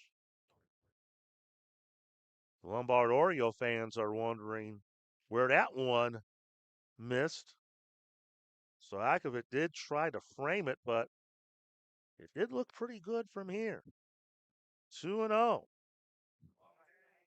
Now that one just missed outside, and suddenly the count's 3-0 to Mike Wagner.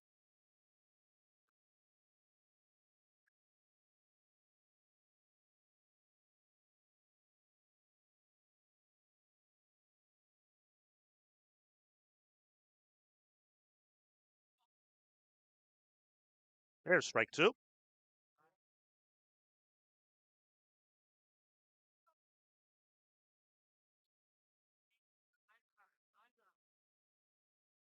Or correction, strike 1, 3-1 to count. And now there's the second strike. It's count runs full.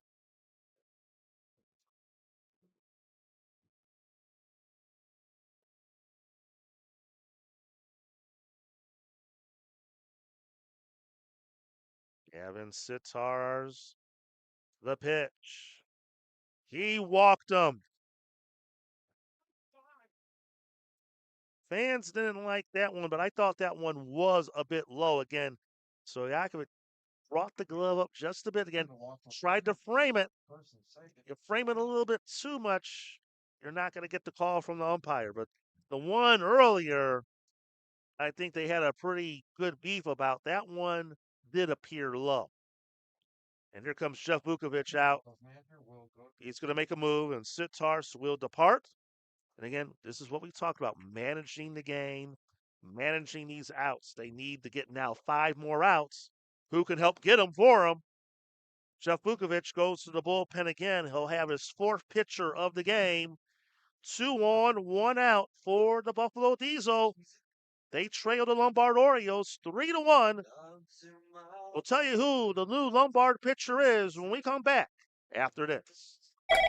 Paul Wolf Agency, how can I help? I got a problem. I got a big problem. The house flooded overnight, everything's destroyed, and I don't know what to do. You can relax. The wolf is on his way. What's the damage? It's bad. As opposed to good? It's 20 minutes away. I'll be there in 10.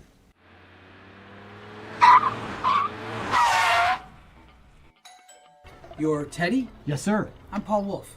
I solve problems. Oh, good, because I got a big one in here. May I come in? Absolutely.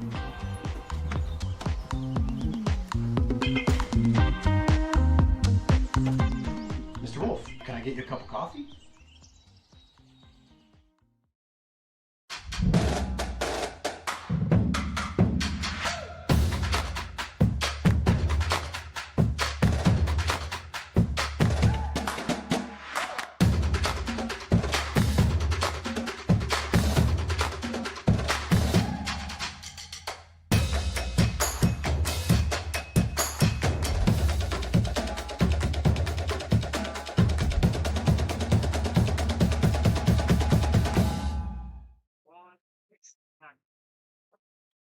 Mike Sullivan is the new Lombard Oriole pitcher.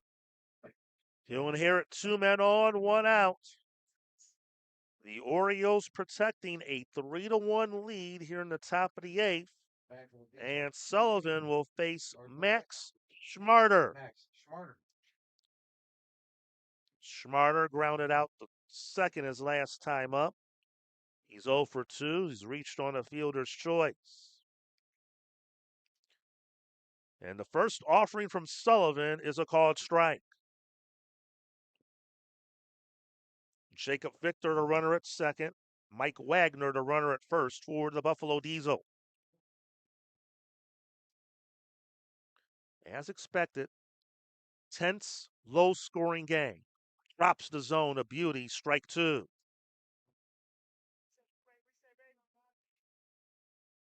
Caleb Thompson got the start for the Lombard Orioles, pitched 5 2/3 innings. And since then, 3 relievers have entered the game. And a foul ball.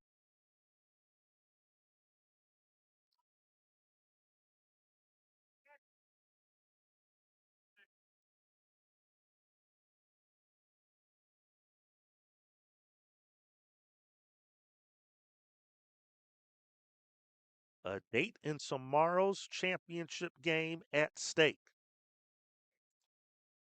And a good one between these 2 heavyweights. Outside, ball 1.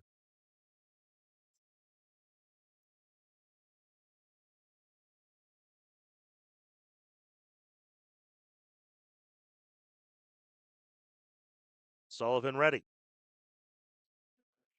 Looks at the runner. Now fires. Took something off and just missed high. He tried to yo-yo him right there. 2-2.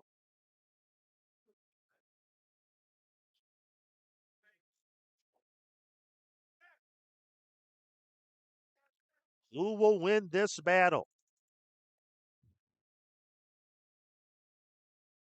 The pitch. Strike 3 call. Murder goes down looking for out number 2. Now for the Diesel, the center fielder, number 37, Adam Scabetta. So there's Adam Scabetta. Singled and scored the Diesel's only run of the game his last time up in the 7th. And again, another chance for the Diesel. They've had runners on base throughout the day. First pitch swinging. Pops it up down the line toward right. Giving chase is Morwitz and Schmidt and Flinka, and it goes out of play.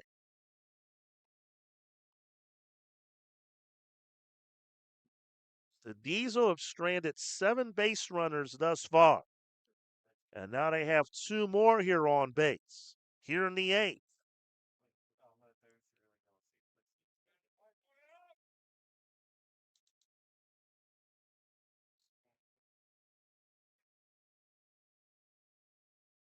The pitch.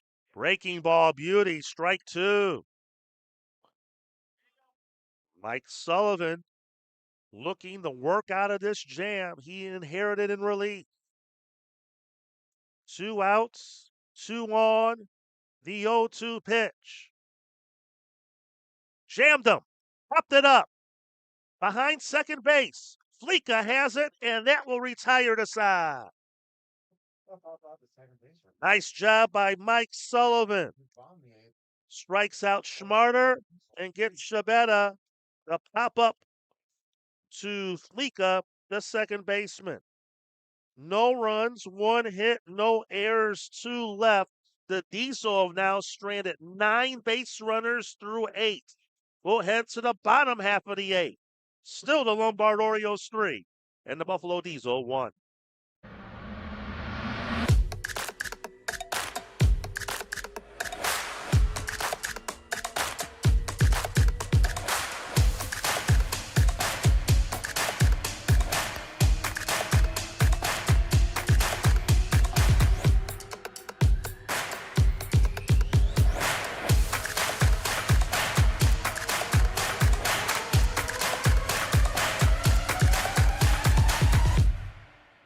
I choose this MOS because I like to work on things, have hands-on. Striker is very important to the Army because it's a very versatile and just modular platform. There's several different variants, and that allows this one vehicle to do several different missions, and it's very important to support just the light infantry and their mission.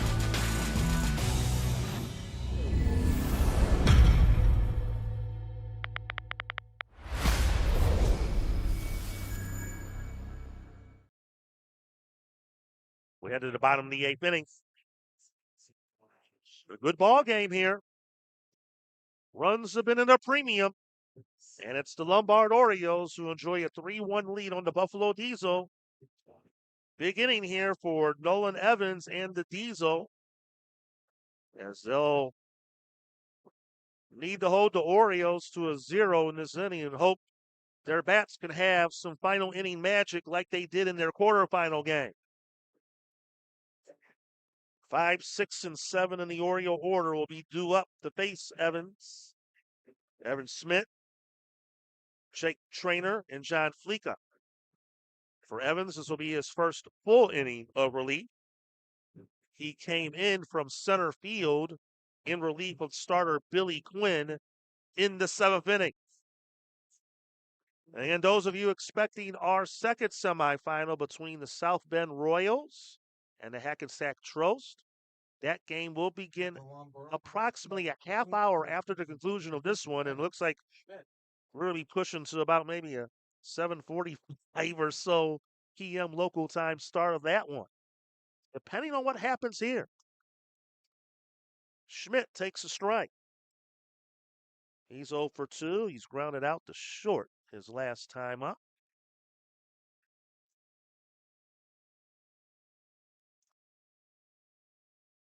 Swing and a miss. 0-2.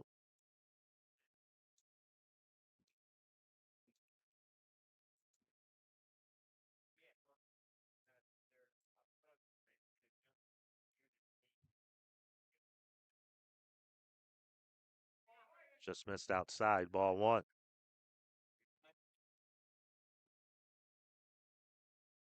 Winner will advance to the championship, play for a national title tomorrow afternoon right here at Legion Field. Swing and a miss. Made him look bad. Chased after a low one. Strike 3. Schmidt goes down on strikes for out number 1. 1 out, bottom of the 8th. Batting for the Orioles. So now here's Jake Trainer, 27, Jake Trainer. the DH.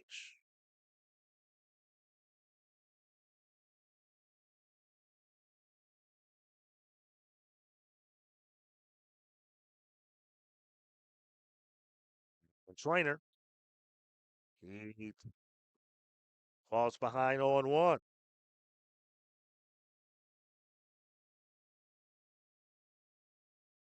Trainer's 0 for 3. And after that one, he'll be 0 for 4. The Leo will throw him out. 2 up, 2 down. Evans had that shaky start when he came in early in that 7th, but a clean, fresh inning So far, so good for him and the Diesel. 2 up, 2 down, and here's John Fleeka. Fleeka's 0 for 3. He flied out the right his last time up.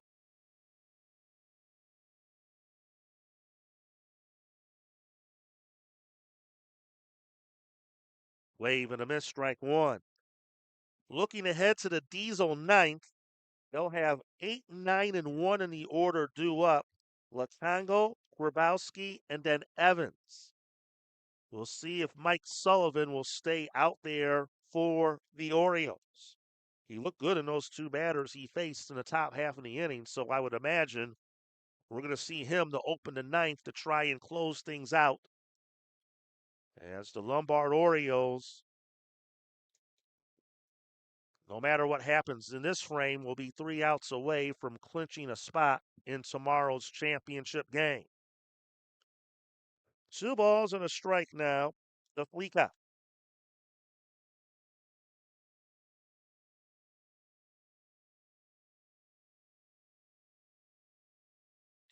That's driven in the air. Deep to left field, into the corner. It's a fair ball. No, now they say foul. Foul ball.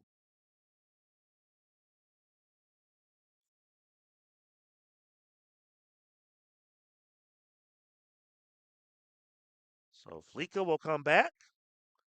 It has a count of 2 balls, 2 strikes. Orioles got on the board in the bottom of the first. RBI single by Joe Morwitz made it 1-0. Will Potter, an RBI double in the second, made it 2-0. Wave and a miss, strike 3. And Fleeka goes down swinging. Nice inning for Nolan Evans. 1, 2, 3. He takes down the Lombard Orioles. We'll head to the ninth. The Orioles, 3 outs away from clinching their spot in the championship game. They enjoy a 3-1 lead. Logistics Plus is a global transportation provider headquartered in Erie, PA with locations worldwide, including right here in Western New York. Logistics Plus is consistently recognized as a fast-growing transportation and logistics company, great supply chain partner, top freight broker, leading project cargo manager, and a great place to work. With a strong passion for excellence, our 500-plus employees put the plus in logistics. For an efficient, personal approach for all of your transportation needs, more information about our Buffalo office is available at logisticsplus.com/Buffalo.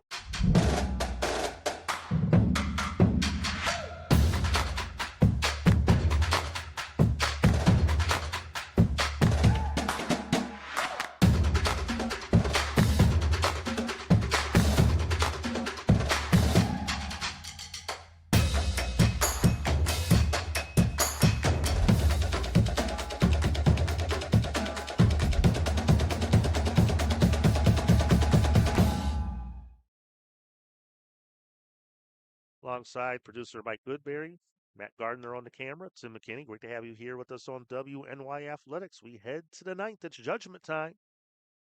Buffalo Diesel trail by 2. It's a 3-1 game. And Mike Sullivan will look to close things out for the Lombard Orioles. Tommy Lacongo will lead things off for the Diesel.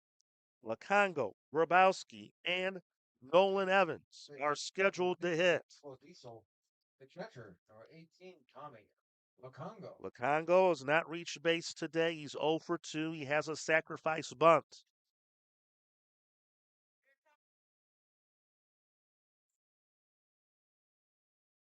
First pitch is a strike.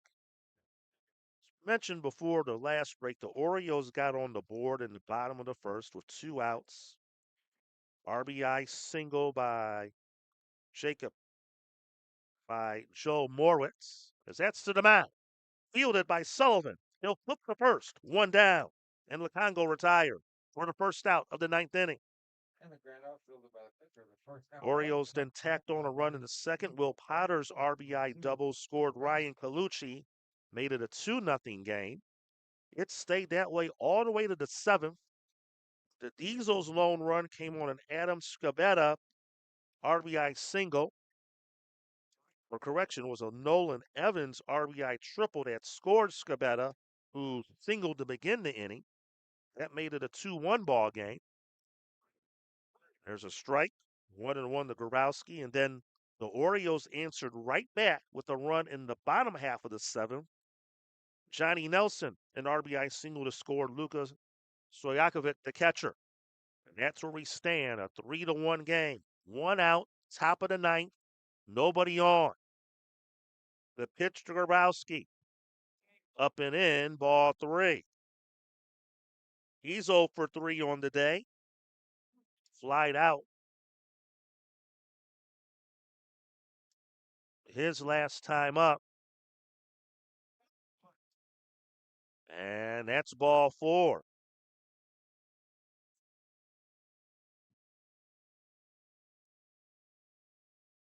So the Orioles have made First base with a 1 out. Top of the order. one change on the field here. The pitcher, number 35, Nolan Evans. Alex Charlton is now over at second base for them. As that pitch is fouled out of play. So it's now Charlton at second for Lika.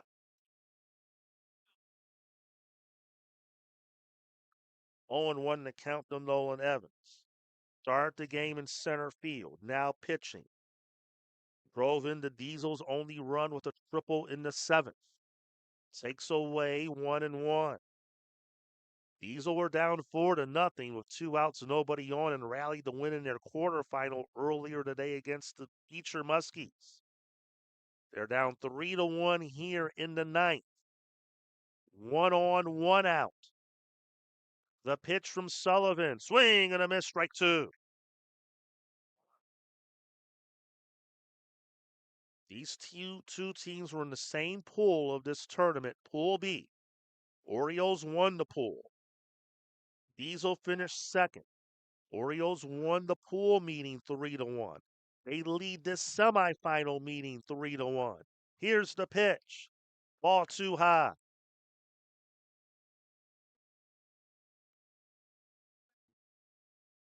Two and two the count. And the Diesel have their good hitters coming up. Can we have some late drama here at Legion Field? The 2-2 from Sullivan. And there's a base hit to center field. That one was up in the zone, and Evans drove it to center. And the Diesel have first and second. 1 out. And now Mark DeLeo, the batter. 1 for 4 on the day is DeLeo. So the tying runs are on base. DeLeo at the plate representing the potential go-ahead run. Orioles hoping for a double play ball to end it. Swing and a miss, strike 1.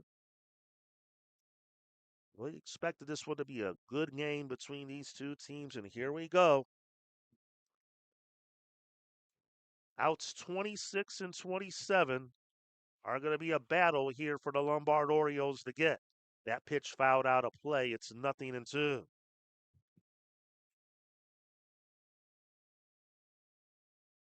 Three runs, 8 hits, 2 errors for the Lombard Orioles. 1 run, 7 hits, 1 error for the Buffalo Diesel. Semifinal number 1 coming down to the wire. Who will punch their ticket to the championship game tomorrow? The 0-2. We call 2 down. The Leo goes down looking. And now the Buffalo Diesel are down to their final chance, and it's up to Jacob Victor to keep the game alive. But they were down this road in the quarterfinal earlier today. Do the Diesel have another rabbit out of the hat again? Victor singled his last time up. Rounder to short. Nelson the second. They get the force, and the game is over. And the Lombard Orioles have advanced to tomorrow's national championship game.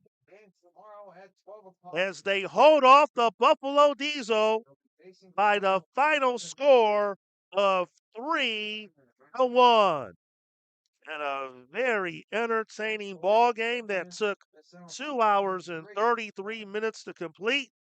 It's the Orioles who will move on. They beat the Diesel 3-1 in pool play. They defeat them here in the semifinal by the identical 3-1 score. The Orioles will be on their way to the championship game tomorrow at 12 noon. They'll get the winner of our game to follow between South Bend Royals and the Hackensack Trost. The totals in this one for the Orioles, 3 runs on 8 hits, 2 errors. They stranded 7. For the Diesel, 1 run, 7 hits, 1 error. They stranded 11. Caleb Thompson gets the win. Billy Quinn will be the losing pitcher. Mike Sullivan picks up the save. Our game today here on WNYAthletics, presented by Damon University. Nick Sporting Goods, Logistics Plus of Buffalo, SUNY Cortland, the U.S. Army, Binghamton University, and Morgan Chiropractic. Well, coming up next, we'll have our second semifinal in about 30 minutes. South Bend Royals and the Hackensack Trost, the winner, will face the top seed, the Lombard Orioles, in tomorrow afternoon's championship game. Again, the final score, the Lombard Orioles 3, the Buffalo Diesel 1. For producer Mike Goodberry, Matt Gardner on the camera, I'm Tim McKinney. Thank you for watching here on WNY Athletics. We will talk to you all in 30 minutes here from Carroll Stream for semifinal number 2.